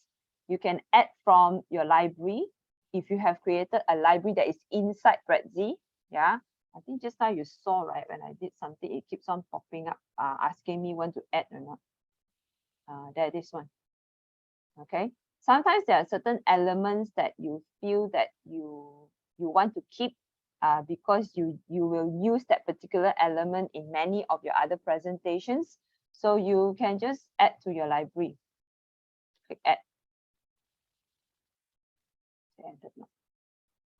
So if you click add to your library, then that next time if you create other presentation, it says add from my library, then you will be able to find your whatever things here. So you see these are some of the things I have added to my collection. Yeah, so all the other items like topic, I just added topic right just now. Yeah, I added this one. Okay, but now I want to show you how to insert images. Yeah, so add from library if you have, or you upload your file. Okay, upload from where? Computer, your Dropbox, your Google Drive, or your OneDrive. Or the easiest is by searching through Unsplash. So say I'm talking about games here, so I just put games and then I search.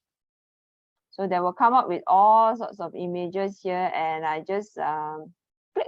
Let's say I like this picture, I just click on it, and then it will be replaced.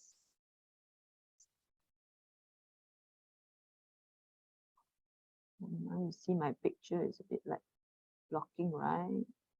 So I can just move it a little bit. I can also move this element so that my picture can be seen. Like this. Okay.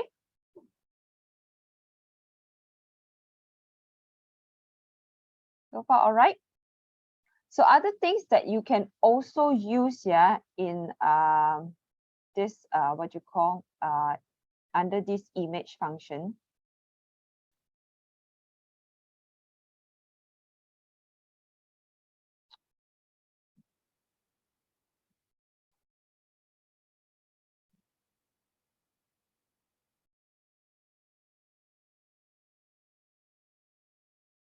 Okay, other elements that you see here, instead of just an image like that, you can also replace it with a GIF file. So again, you can just search games.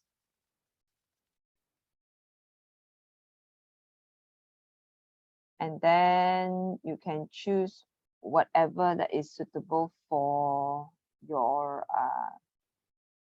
text or your context. Okay. Apart from this GIF file, I think I want to instead of, I'll show you another way. Yeah. Okay. So if there is no images, no nothing here, and you want to add, you have to go to insert plus sign and then go to image, GIF, sticker, and they have also icon. Let's say you click on, you want to add image. So like just now, okay, so you search for the image, or you add from library, or you upload your file. So same thing, if I just search and I just click on this is the image that I want. Okay, and then you can just drag to enlarge to make it smaller.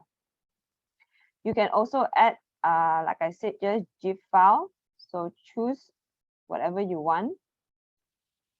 Okay, and then it will appear here.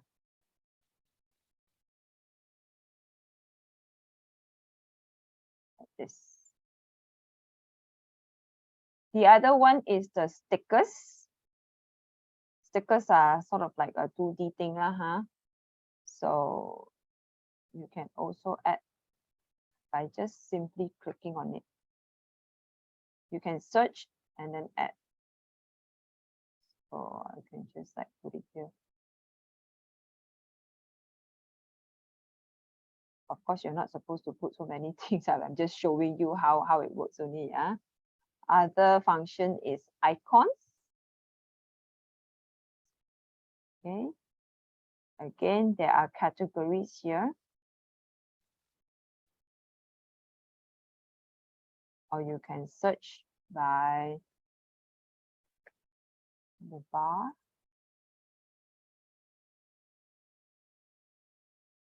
Do I have any pictures coming up? Yep, I do. You can just put this. So you can easily resize and move it around.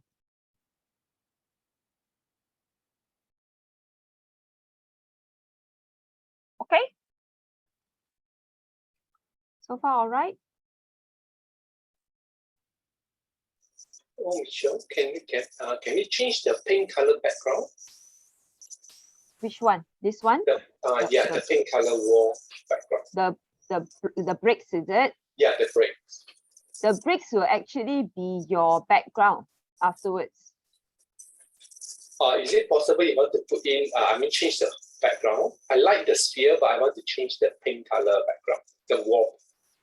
Yeah, the wall will not be there when you do your video. Oh, okay, the wall will disappear, I see. Yes, that's right. So you see, let me just try, because I remember when I try using the browser to create video, it's rather slow.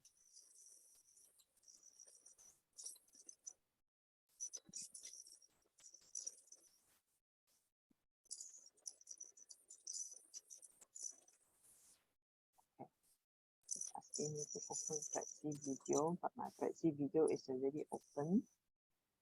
So I hope it won't die on me.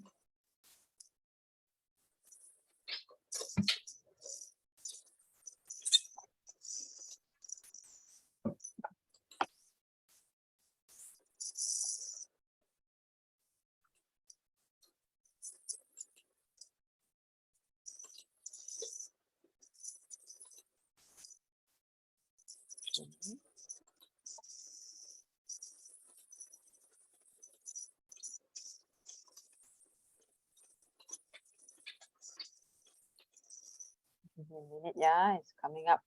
I'll show you how it looks like.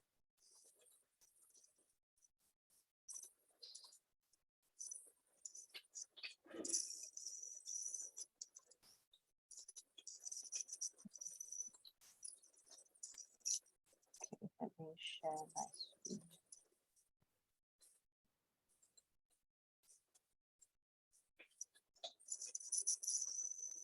Okay, can you see? Can you see here? Yeah. So this is Prezi video. So you see the wall, it's actually my background. So it will be gone like this. It looks like this. Okay, understand. So this is how it looks like, the presentation that we just did. Okay? All right, thanks, Michelle. Okay. Right, the rest of you okay following?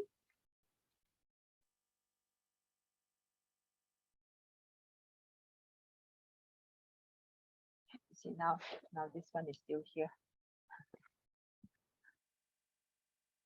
I got to close the Prezi video.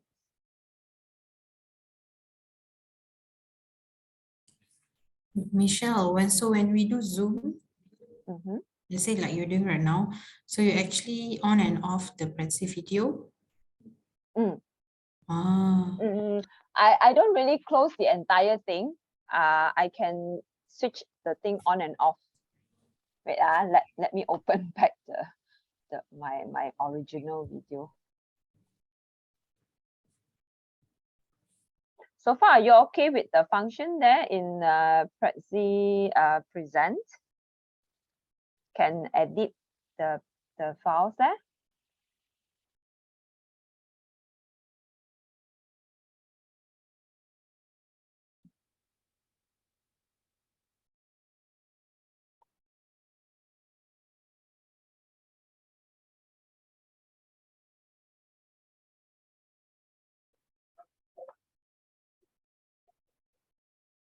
Okay, it's loading.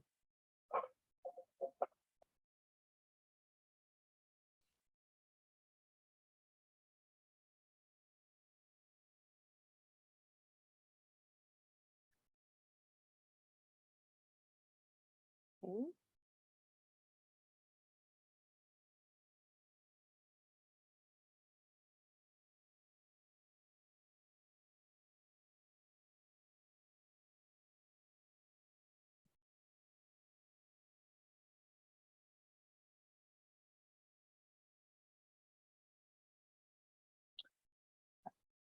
share my screen.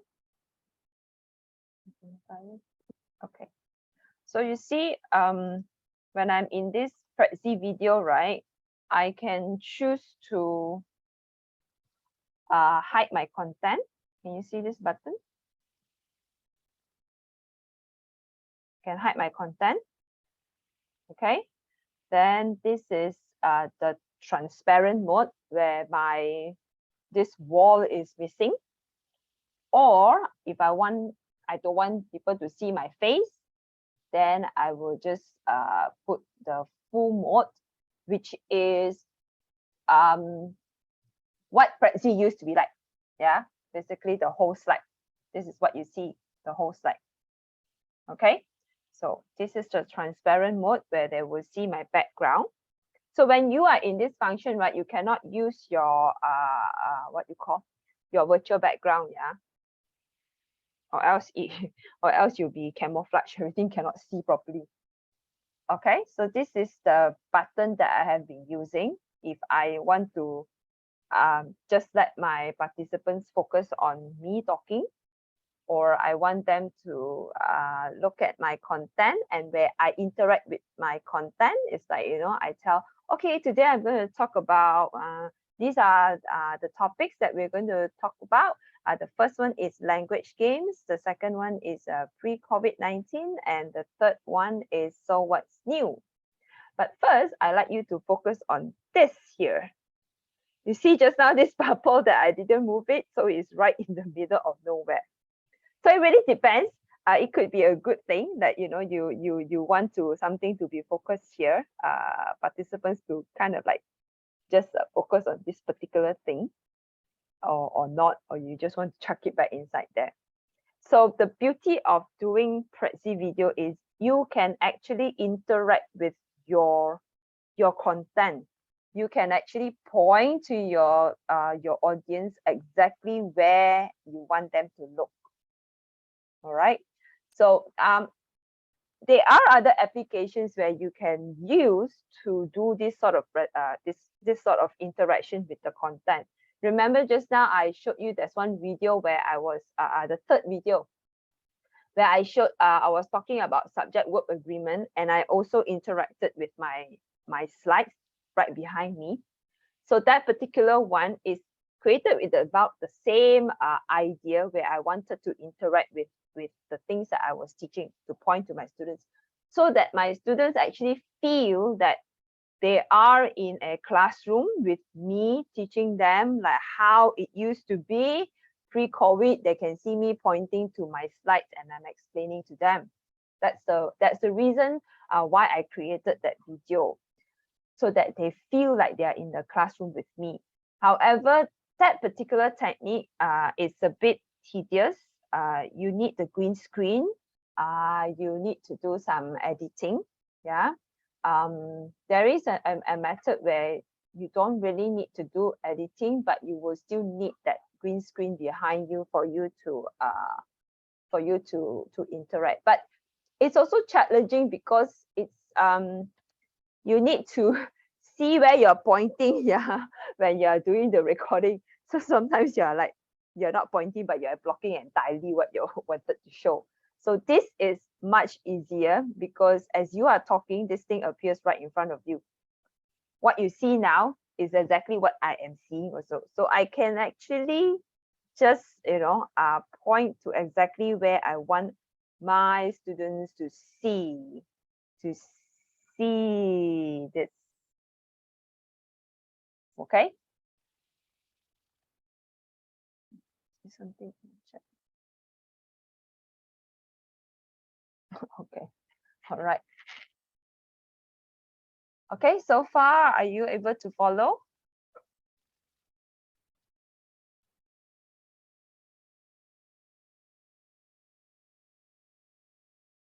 Okay. So you were sharing your screen just now, right? Yep. I was. Yep. Okay. It means only the host has the authority to do that, isn't it? The changing of the button from one on off, just now what you have shown just now. Oh, Yes, because I am the one controlling the slides. This is on off thing, right? Yeah, because I am the one controlling. It's like I am the one showing my PowerPoint slides. So when I am doing this thing now, right? What you are seeing? Okay, when this morning when I started my presentation, right, with Prezi, what you see is actually my video, not my screen sharing. Do you realize? Yes, yes. Yeah, I wasn't sharing my screen, but I was sharing with you my video. So this is what I also find useful, because you know, when you are sharing screen and when you are separated, your video is on and then you share screen, it's like the second video I showed just now, the example where I recorded using Loom. I appear at the bottom there. Sometimes there is a, you know, this disengagement or whatever between the speaker and the content. So doing this, you are actually bringing your content and the speaker together. You can interact better with your audience as well. So you're appearing side by side with your content. Okay. Okay. Other questions?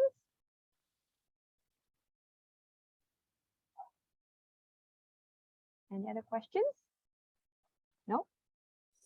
Okay. Sorry, Michelle. Yep. How do you put the video in? Because I tried to, when I click on the present, my video didn't show. I click on the present button, but my video is not running. You mean this button here? Yeah. Is it that button that I get to click?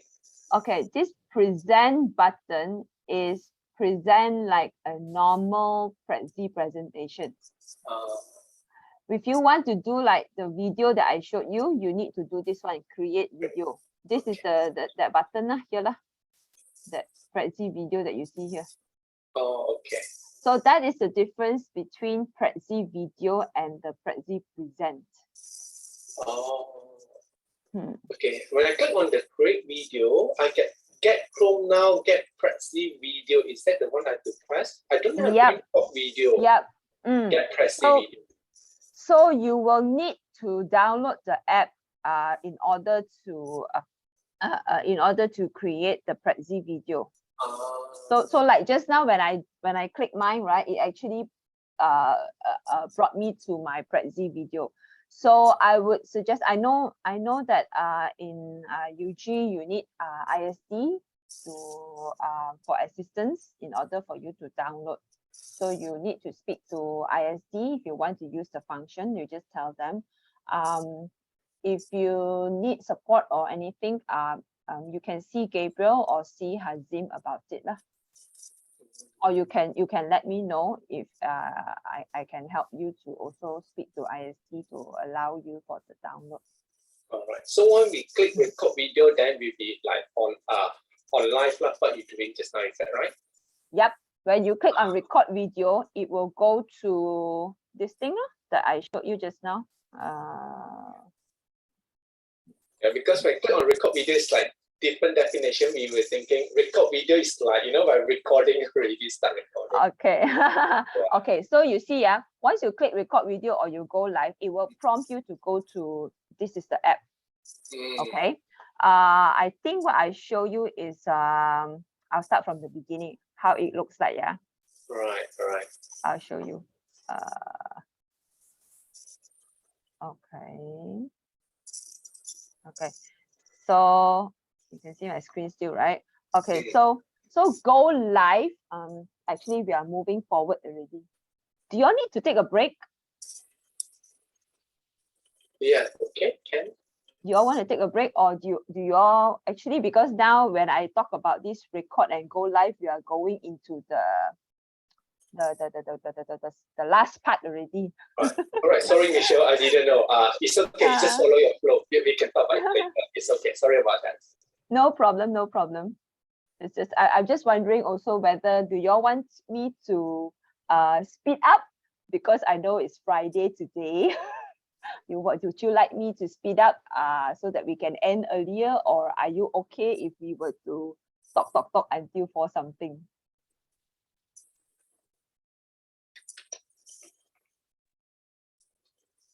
Speed up and end earlier. Okay, I know, I can understand. Sorry. It's a long day. I know, I can But it's understand. interesting though. No worries, no worries.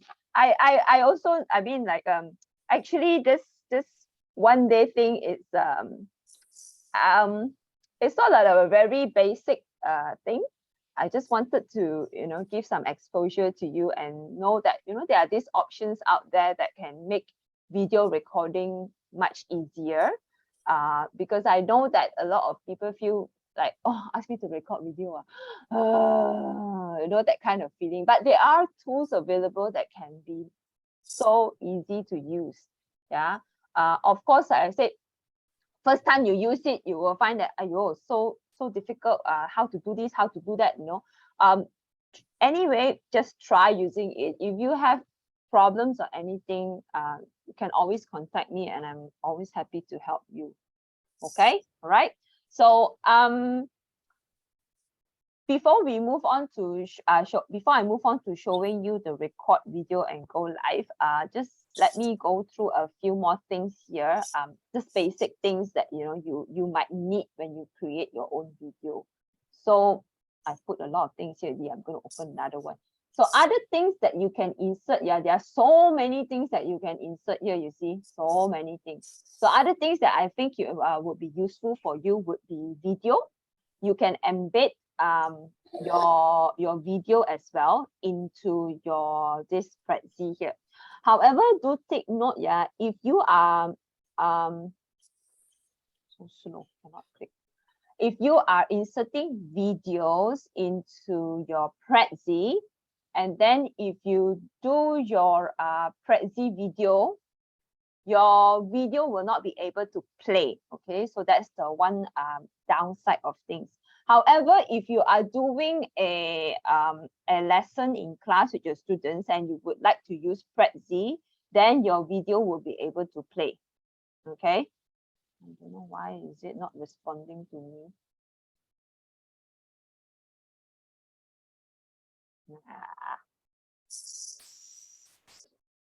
Let me try it over here. So this is the app. I don't know why it's not responding on the browser.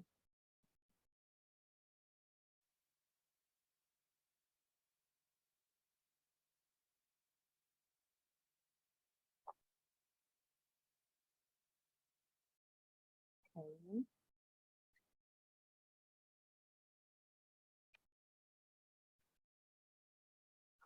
Right, so if I want to add a video, so you click into insert and then you click video. You see this that comes out here? So you can upload your own video or you can embed one from YouTube. So let's say YouTube. Can I simply pick this up? I check this now. Go back here and put it in and insert. Okay, so your video will be here. So again, same thing, you can just drag and resize and whatever. Okay, and put it wherever you want.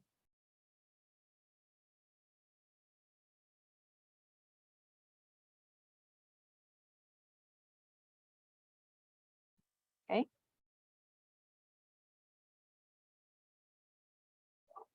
All right.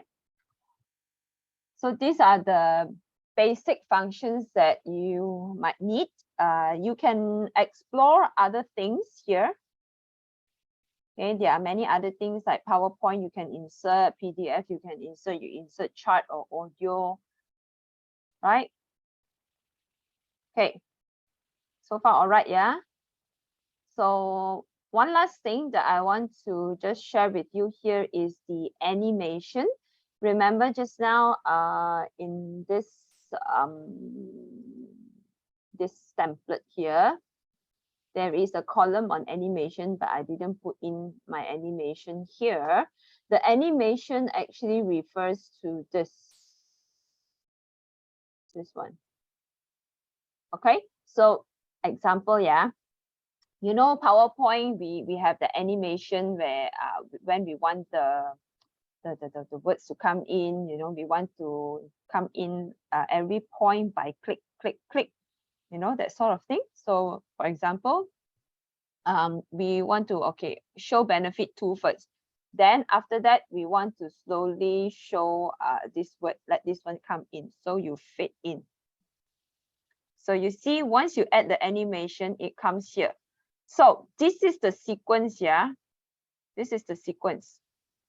I will show you what I mean by the sequence. You look at this, yeah, here. You remember this is here now. And then for my video, I also want it to fit in. Okay. So I'm going to move it a little bit. So imagine, yeah, now I am going to present. So when I click present, yeah, this is present. You see, this is not Prezi video because my face doesn't appear here. So when I click next, oh, sorry. So you see, when I present here, this one, this benefit number 2 comes out, but my explanation does not come out until I click. But then you see the sequence.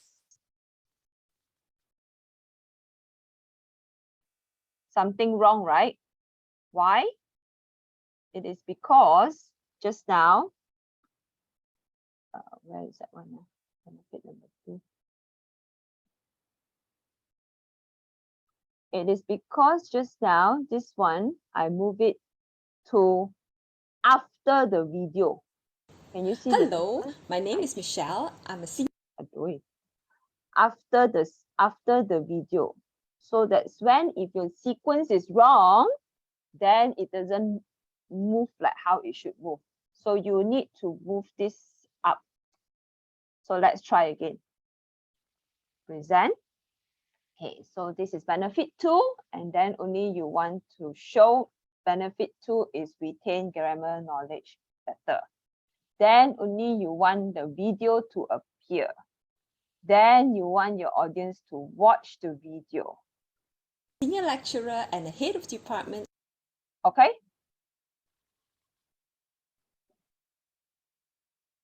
Can you follow?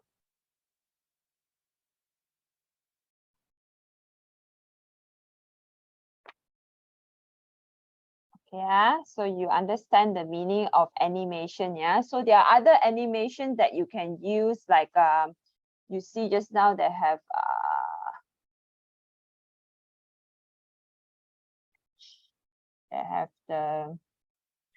the fade in, fade out, zoom area, or zoom out of. So I mean zoom out to. So these are some animations that you might want to explore. It's pretty much the fade in, fade out thing is pretty much the same as what you see in PowerPoint. But the zoom part is the one that is like what you see lah in Prezi. That's the typical feature of Prezi, where you zoom in, you zoom out, you zoom in, and you zoom out, and you see it moving around. Okay? So far, all right, yeah? Can I use pen to write on Prezi presentation slides? No, I don't think so. I haven't explored that yet, but I don't think that is doable. Yeah, but you can annotate when you are presenting. If you are presenting using Prezi Present, if you are using, I think, Teams, Zoom, Webex can or not? I think Webex also can, right? Can annotate, right? If you're using Prezi Present slides and you present it as like share screen kind of slides, then you can. But if you are using Prezi video, then you won't be able to. Okay. So if you have no questions, then I will move to just now where you asked me about how to, oh, finally this video came up. how to do the video, yeah. So back to here. So now let's say, okay, you see everything, all your slides all there already. You are happy with it. All right. So let's create the video. So you click create video. So you want this because you want your face, right? Then you click continue. There's also a choice where you don't want to show up, don't want to show your face and only just your voice, yeah. So it's up to you. Click continue. Okay, then they will ask you about your camera access and everything, yeah. And you can choose either to record video or to go live. Go live means that you are doing synchronous, like what I have been doing with you this morning, where you see my slides, that is go live, and then through Zoom or through Teams or through WebEx and so on. But if you choose to record video, means you are just recording the video and then into MP4, and then you upload into like Open Learning or whatever other places you want to upload. So example, if I want to record video, I just click record video. Okay, and you see what's happening to my screen. Okay, so now okay. I actually don't really use the browser one. I know now. I think just now I click go live. So when I click go live, it pushes me to the Prezi video. So if you click record video, then you can do it on the browser. However, the challenge about doing it through the browser, it's you might get some laggy here and there, you know, because of the internet connection. As you can see now, can you see that the blurriness is there because my connection is not so good? Yeah, you see some parts that you cannot really see properly, right? So this could be an issue. So it's better to use the app than the browser. Anyway, so this is how it's be when you click, and then once you click here, start recording. I click start recording. It gives you a countdown, and there you can start talking. So you see what came up, right? So that's a problem when you're using browser. It will be like this. So let's say you just thought, hi, good morning, everyone. Today I'm going to talk to you about how to prepare for the future. Okay, so I'm first going to talk about language games, then I'm going to talk about pre-COVID-19, and then what's new. But before that, I'd like you to focus on this here. We are going to talk about topic 1 that you have learned last week. So then you can click next slide here. Then you can go on, okay, and talk about benefit 1, benefit 2, yeah, examples and so on. Remember just now we did some animation here, and then the video, and then the video will pop out, yeah. But like I mentioned to you, you won't be able to play the video if you are doing it as you are doing a Prezi video, okay. All right, so once you're done, okay, and of course in between you can be switching your content on and off as you are recording, or you don't want to show your face at some points, you want them to only focus on the content, and sometimes you want to appear and show your face maybe at the end where you say, okay, bye everybody, I'll see you next week, see you. Okay, so once you're done, click done recording. Okay, so you will have this here now. This is the recording. You can play, and there you can start talking. So you see what came up, right? So that's a problem when you're using browser. It will be like this. Okay, and talk about benefit 1, benefit 2.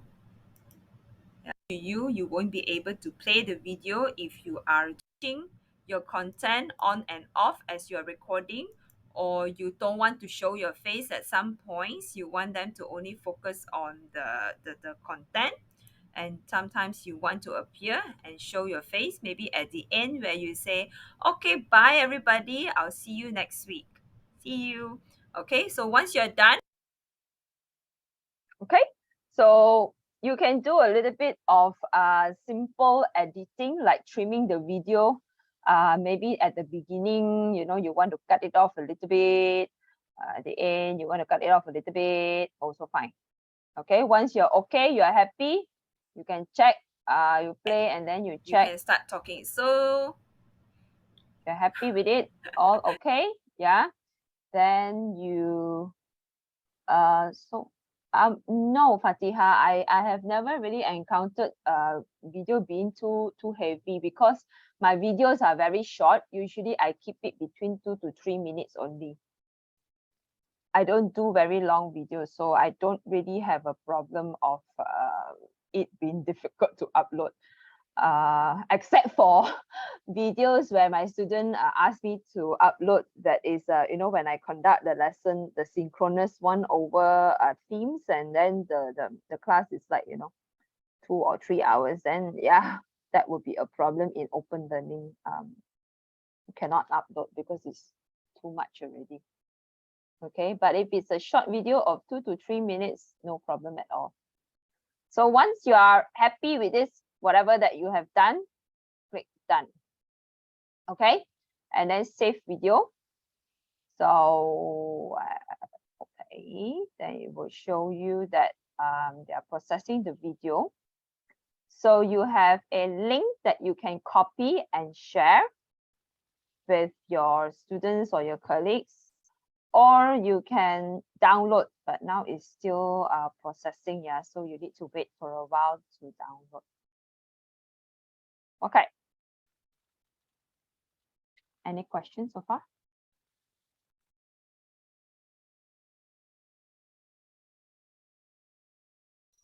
Hi, Michelle. We have a lot of like PowerPoints. So, I mean, is there any way just to convert this PowerPoint into the Prezi? Yep. Yes, that's just now I showed you where you can create your Prezi by just uploading your PowerPoints. So, but then again, if you are converting your PowerPoints into Prezi, there will be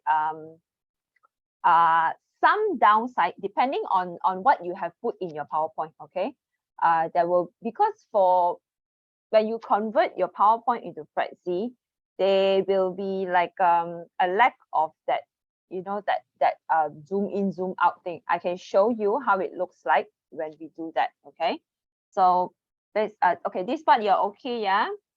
Let me try this video conference. Yeah, cannot, yeah. So if you want to do a video conference, I'll come back to you afterwards on the PowerPoint one. Yeah, let me show you this one first. So if you want to do a video conference like what I did in the morning when I presented my my Prezi, you will need to use the Prezi video. So you see when I click on this video conference, it prompts me to open my Prezi video. You need to use the app. Yeah. Okay. So let's try to go to the app.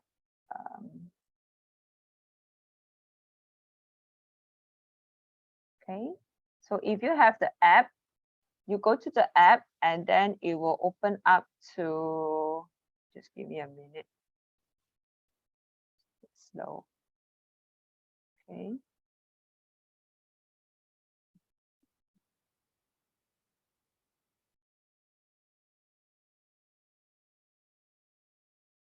So you see at the bottom here, present in video call.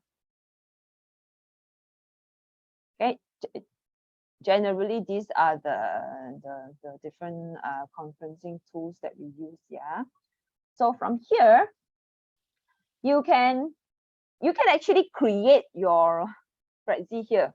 Yeah, by clicking on this plus button, or you just add your content from here. Even your PowerPoint can be just added into here. But first, I'll show you how to get the Prezi that you have created just now. into your Prezi video if you want to use it in a video call. Yeah. So from here, click Prezi. Then it will bring you to your dashboard of all the Prezis that you have. So say I want to use back this one. Yeah. So I click import.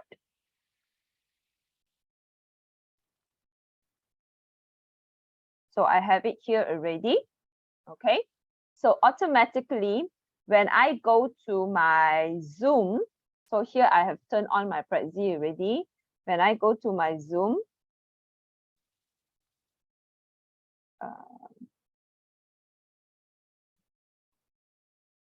okay, can you actually see my this Zoom toolbar at the top? No, can't see. You can't see it, yeah. Let me see how do I show you then.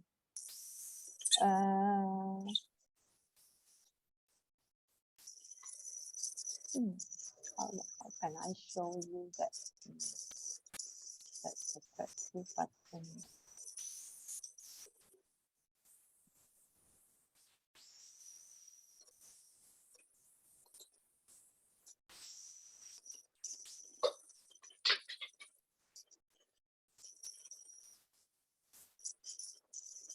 Okay. Maybe I close my Prezi first, and then I go back to here. I stop. Okay. Share my entire screen.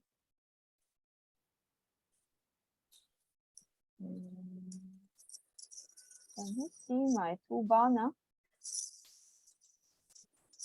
Are you able to see my Zoom toolbar? Yes. Yeah. Can you see when I click on this video here, the down arrow button? Now can't see. Oh, can't see. Okay, so that's not going to happen. Okay, I think yeah.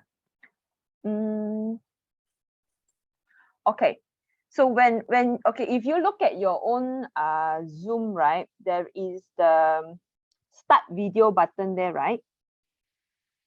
There is a little arrow there that points up. If you click on it, it will ask you to select a camera. So by default, it should be HD webcam, which is your laptop camera.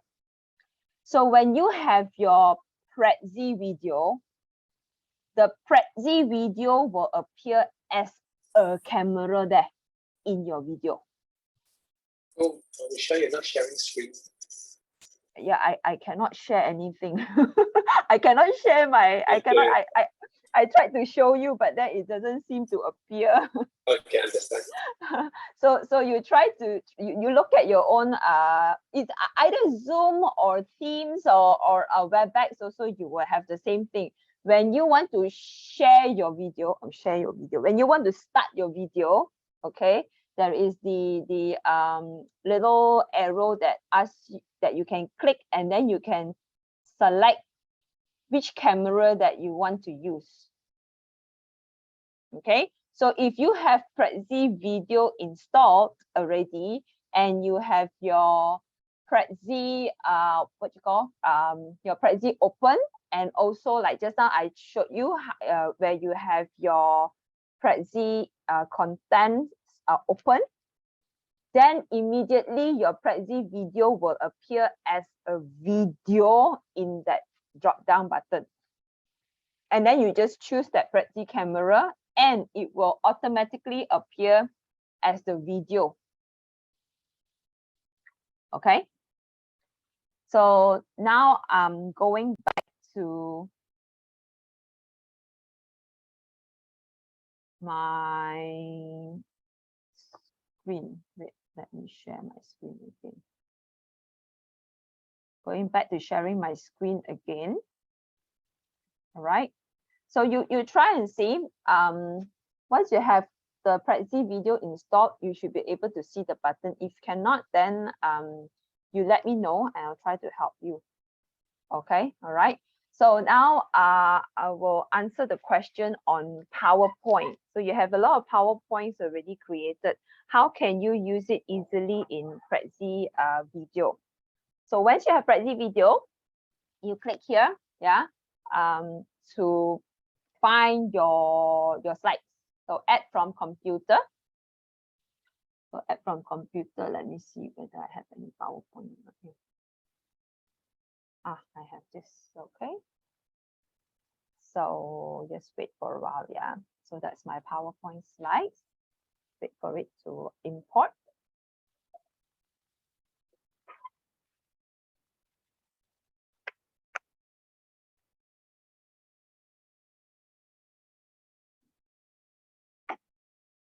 So you'll come out this publishing button, publishing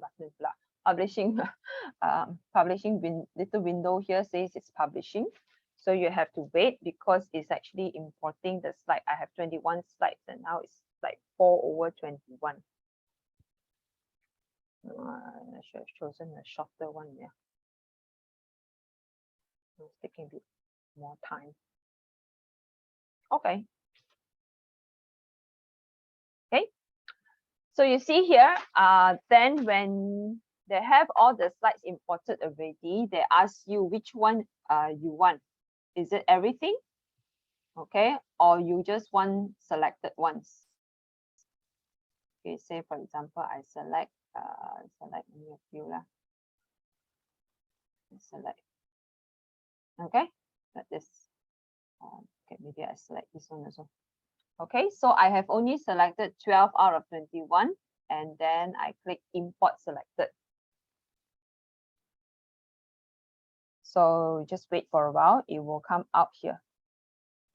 Can you see on my right the slides? And you can actually see it appearing here. Right? So now back to this bottom button here, yeah. So same thing, you can hide content, turn on content. Okay, now you have this floating mode. Just now the presentation that we created in Prezi, yeah, there is no floating mode. Floating means like floating. Here you see it floating. Okay, like so you see here now this is called floating mode, yeah. But if you do Prezi, there's no floating mode. Okay, then you have full mode. Full mode means you don't have your face there, just your slide, like just now. Or you have transparent. Can you see me at the back? Can see me, right? Right. Okay. So then if you want to record, you can just record here. Same thing like just now I showed you the button here, click record. Or if you want to present in the video call, so I go to my my Zoom here, I turn on my video. Can you see my video? I stop my share. Can you see me now? I'm actually the video. Yeah, can. Right? Can see me, yeah? So now I'm not sharing my screen, yeah? This one is my video. I'm sharing my video. Okay, so that's the difference, yeah? So I just show you how it looks like, yeah? So if I am talking, okay, I'm going to share with you about foundation in science and arts. So this is how it looks like. That's how your slide look like. It will just go up and go up. So you can still interact with your content. Okay, you can make it full screen if you want your audience to focus on the content. You can make it transparent. Remember this transparent one? Today we're going to look at foundation programs. We're going to look at entry requirements, and we are going to also talk about program structure. So you see, it's transparent now. Of course, then you need to think about the things that you put, huh? Not all in your face. It will be difficult for your students to read. Okay, so if you have things like this, then you might want to just go back to this full mode. Okay, if you want them to just look at something here, you want them to focus on this, then you can just use the transparent mode and you can point. Okay, so you just move on and on like this. So let me share my screen. I off my video. I share my screen again so that you know how it looks like. So this is how it looks like on my screen. Okay, I am the presenter. This is how it looks like here. Whether I choose it to be transparent, this is transparent. This is full mode. You don't see me now. And this is the floating mode where you can see. You are beside. Okay, like this. So like example, if you have PowerPoint slides where there are a lot of words, then you might want to just go into a full mode so that your audience can focus on the text. Or you might want to go into transparent mode if you want to point out certain things. Okay.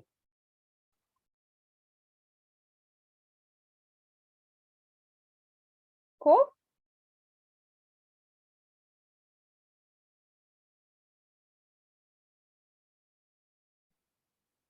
So you see in this particular slide, yeah, actually in PowerPoint, this particular slide has got some animation. So when I first go into this slide, all these tables here are not there until I click. However, when I convert it into Prezi, it doesn't have that PowerPoint animation anymore. It's just one piece of information like that, sort of like a PDF copy. Okay.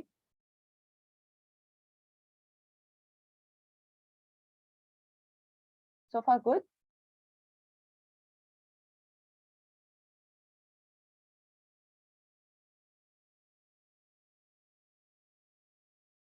Any questions?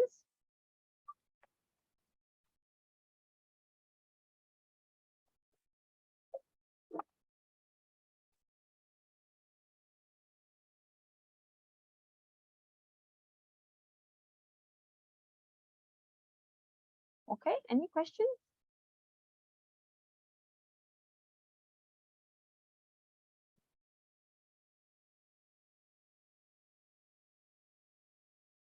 You're good? Okay. That's wonderful. Okay, so one more thing to show you. I share screen. Right to this one.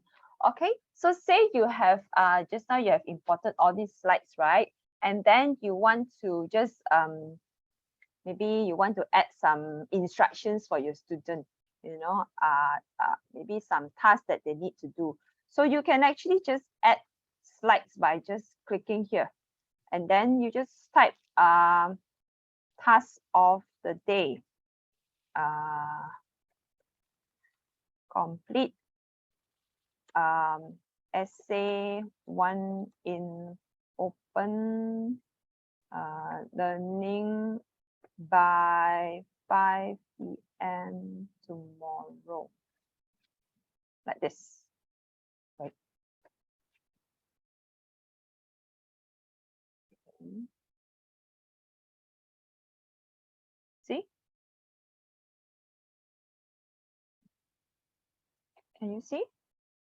This thing that I typed in just now, it can also just immediately appear here. You can also add visual if you want to. Same thing like how you add just now when I showed you.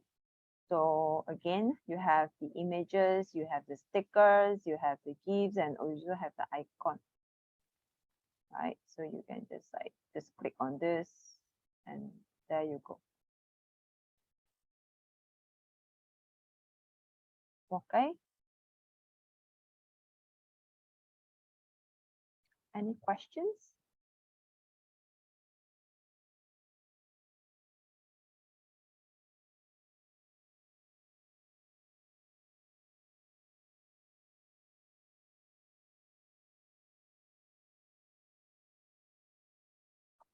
All okay?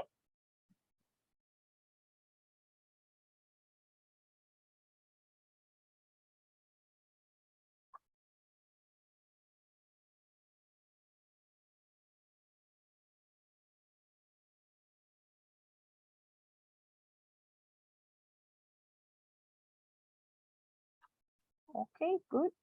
I hope that as I was sharing with you, you have some chance to also click here and there, sort of like to try out and see. But like I've mentioned, yeah, you need to use it in order to be familiar with it. So not expecting you to really know how to use every single thing today. Yeah, it's okay, but at least you get the idea of what works in Prezi, I hope, and see that making videos is actually not that difficult. Yeah, it's quite doable and also fun at the same time. I don't know. I mean, I find it pretty fun. Okay. So, okay. So what we did today, just now was moving from using advanced Prezi video, advancing Prezi video using Prezi Present, yeah, like what I showed you in the browser, and how you can use Prezi video with the conferencing platform. So this is actually what I showed you just now, where I created the Prezi video and then I use it in a video call. Okay, all right. Well, that's about it from me today. Do you have any questions for me? So we have gone through all these things here that you see. Yeah. Michelle, since you're also using a lot of other, how to say, instructional presentation, which actually is your preferred one? Like, is it Prezi or do you like something else better? In terms of making presentation, I would prefer to use Prezi or Prezi video, simply because I feel that my learners I connect better with my learners and they are more engaged. Sometimes I still do use PowerPoint, simply because I have no time. No, not like that, yeah.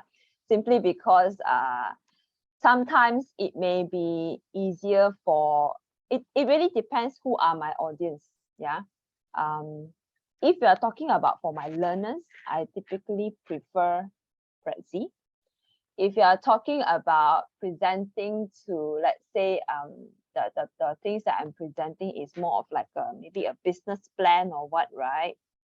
Then I would prefer to use a PowerPoint, simply because some people are not so familiar with Prezi, and they will not be able to follow the presentation that well. Yeah, because sometimes things like I do, like those administrative kind of things, I find that when I use Prezi, they They don't really, I mean, if I'm there live presenting, it's okay, but there are times where they want my files, and then they will have some difficulty referring to my slides. Because Prezi is very much on storytelling. So you see that Prezi, they don't really encourage using a lot of text.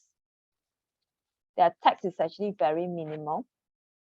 They prefer, or rather they encourage people to use more visuals and things that you see just now, the GIFs, the stickers and the icons. Yeah, so these are the things that the younger generation would be more interested in. Yeah. I hope I answered your question.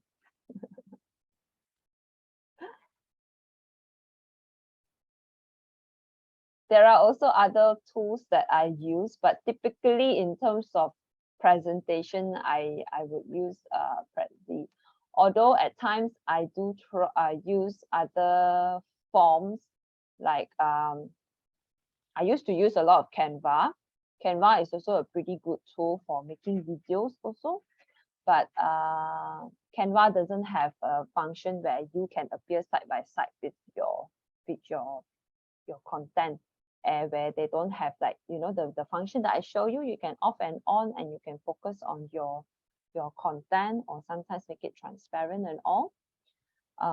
Others are like Genially, which is typically the one that I use for mostly games and also infographic posters. But I don't really do a presentation using Genially. Mainly those Genially infographics are things that I create as a learning material for my student, and I post it in open learning. It's not like I am presenting it. But in terms of explaining concepts and me presenting, my choice will still be Prezi video. If I have more time, then I will use other methods, like I think I mentioned last week, using OBS, using the green screen and all, but that will require a bit more time for me to edit the videos. But if you know, simple one, fast and easy, I would still choose Prezi video.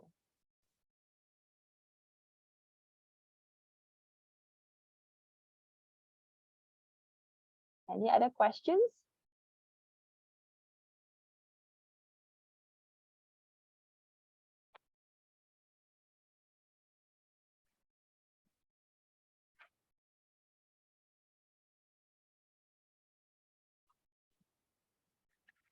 Okay, I see Julie asking about Canva. I mentioned about Canva already. You like Canva? Canva is pretty interesting too.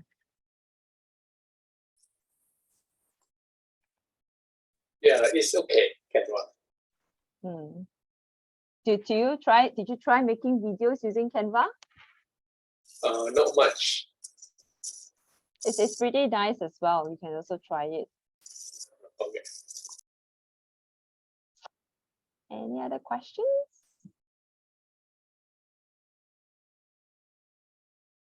No? No questions at all? Okay, so there are no questions. Thank you very much for your patience in following me today. Feel free to reach out to me should you need more help. My email address is there. I think you also have my email in Outlook as well. I'm always happy to help, especially being a Prezi certified educator. I'm all for encouraging my fellow colleagues to try out Prezi, and can always learn together. I'm also still learning how to use the various functions and all. One thing I forgot, I'm supposed to share with you the link, right, for templates. Just give me 1 minute. Yeah.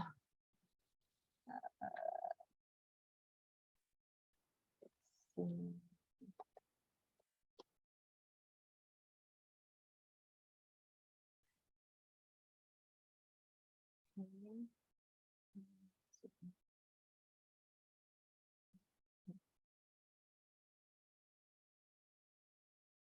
Okay, here is the link. Okay, if you want more templates, you can always go to this link here and get them. But like I said, some you have to purchase, some are free. But basically, even with the free ones, you know, they are highly editable and you can make it suitable for your own use. Just like I shared with you, this particular today's what you call presentation, it's actually made from one of the templates that I downloaded from this website, and I just edit and make it, you know, suitable to my theme, my theme, and what I want to share with you, and in the way, you know, I hope that it is effective for this particular session. Okay. So happy trying out Prezi. Do let me know how it turns out, your video. Yeah, if you need any help, know that I'm here. I'm always happy to help you. Just drop me a text if you want to have a video conference anytime. Okay, just let me know. Sometimes I'm also down in UG. Don't mind catching up with you as well during that time. Okay. If there are no questions, then we can end the session here today. So you can have an early. Thank you, Michelle. Thank you very much. Yeah, thank you so you. much for your Have a patience nice today. weekend. You too. Enjoy your weekend. Have a great weekend. Bye. See you. Bye-bye. Bye.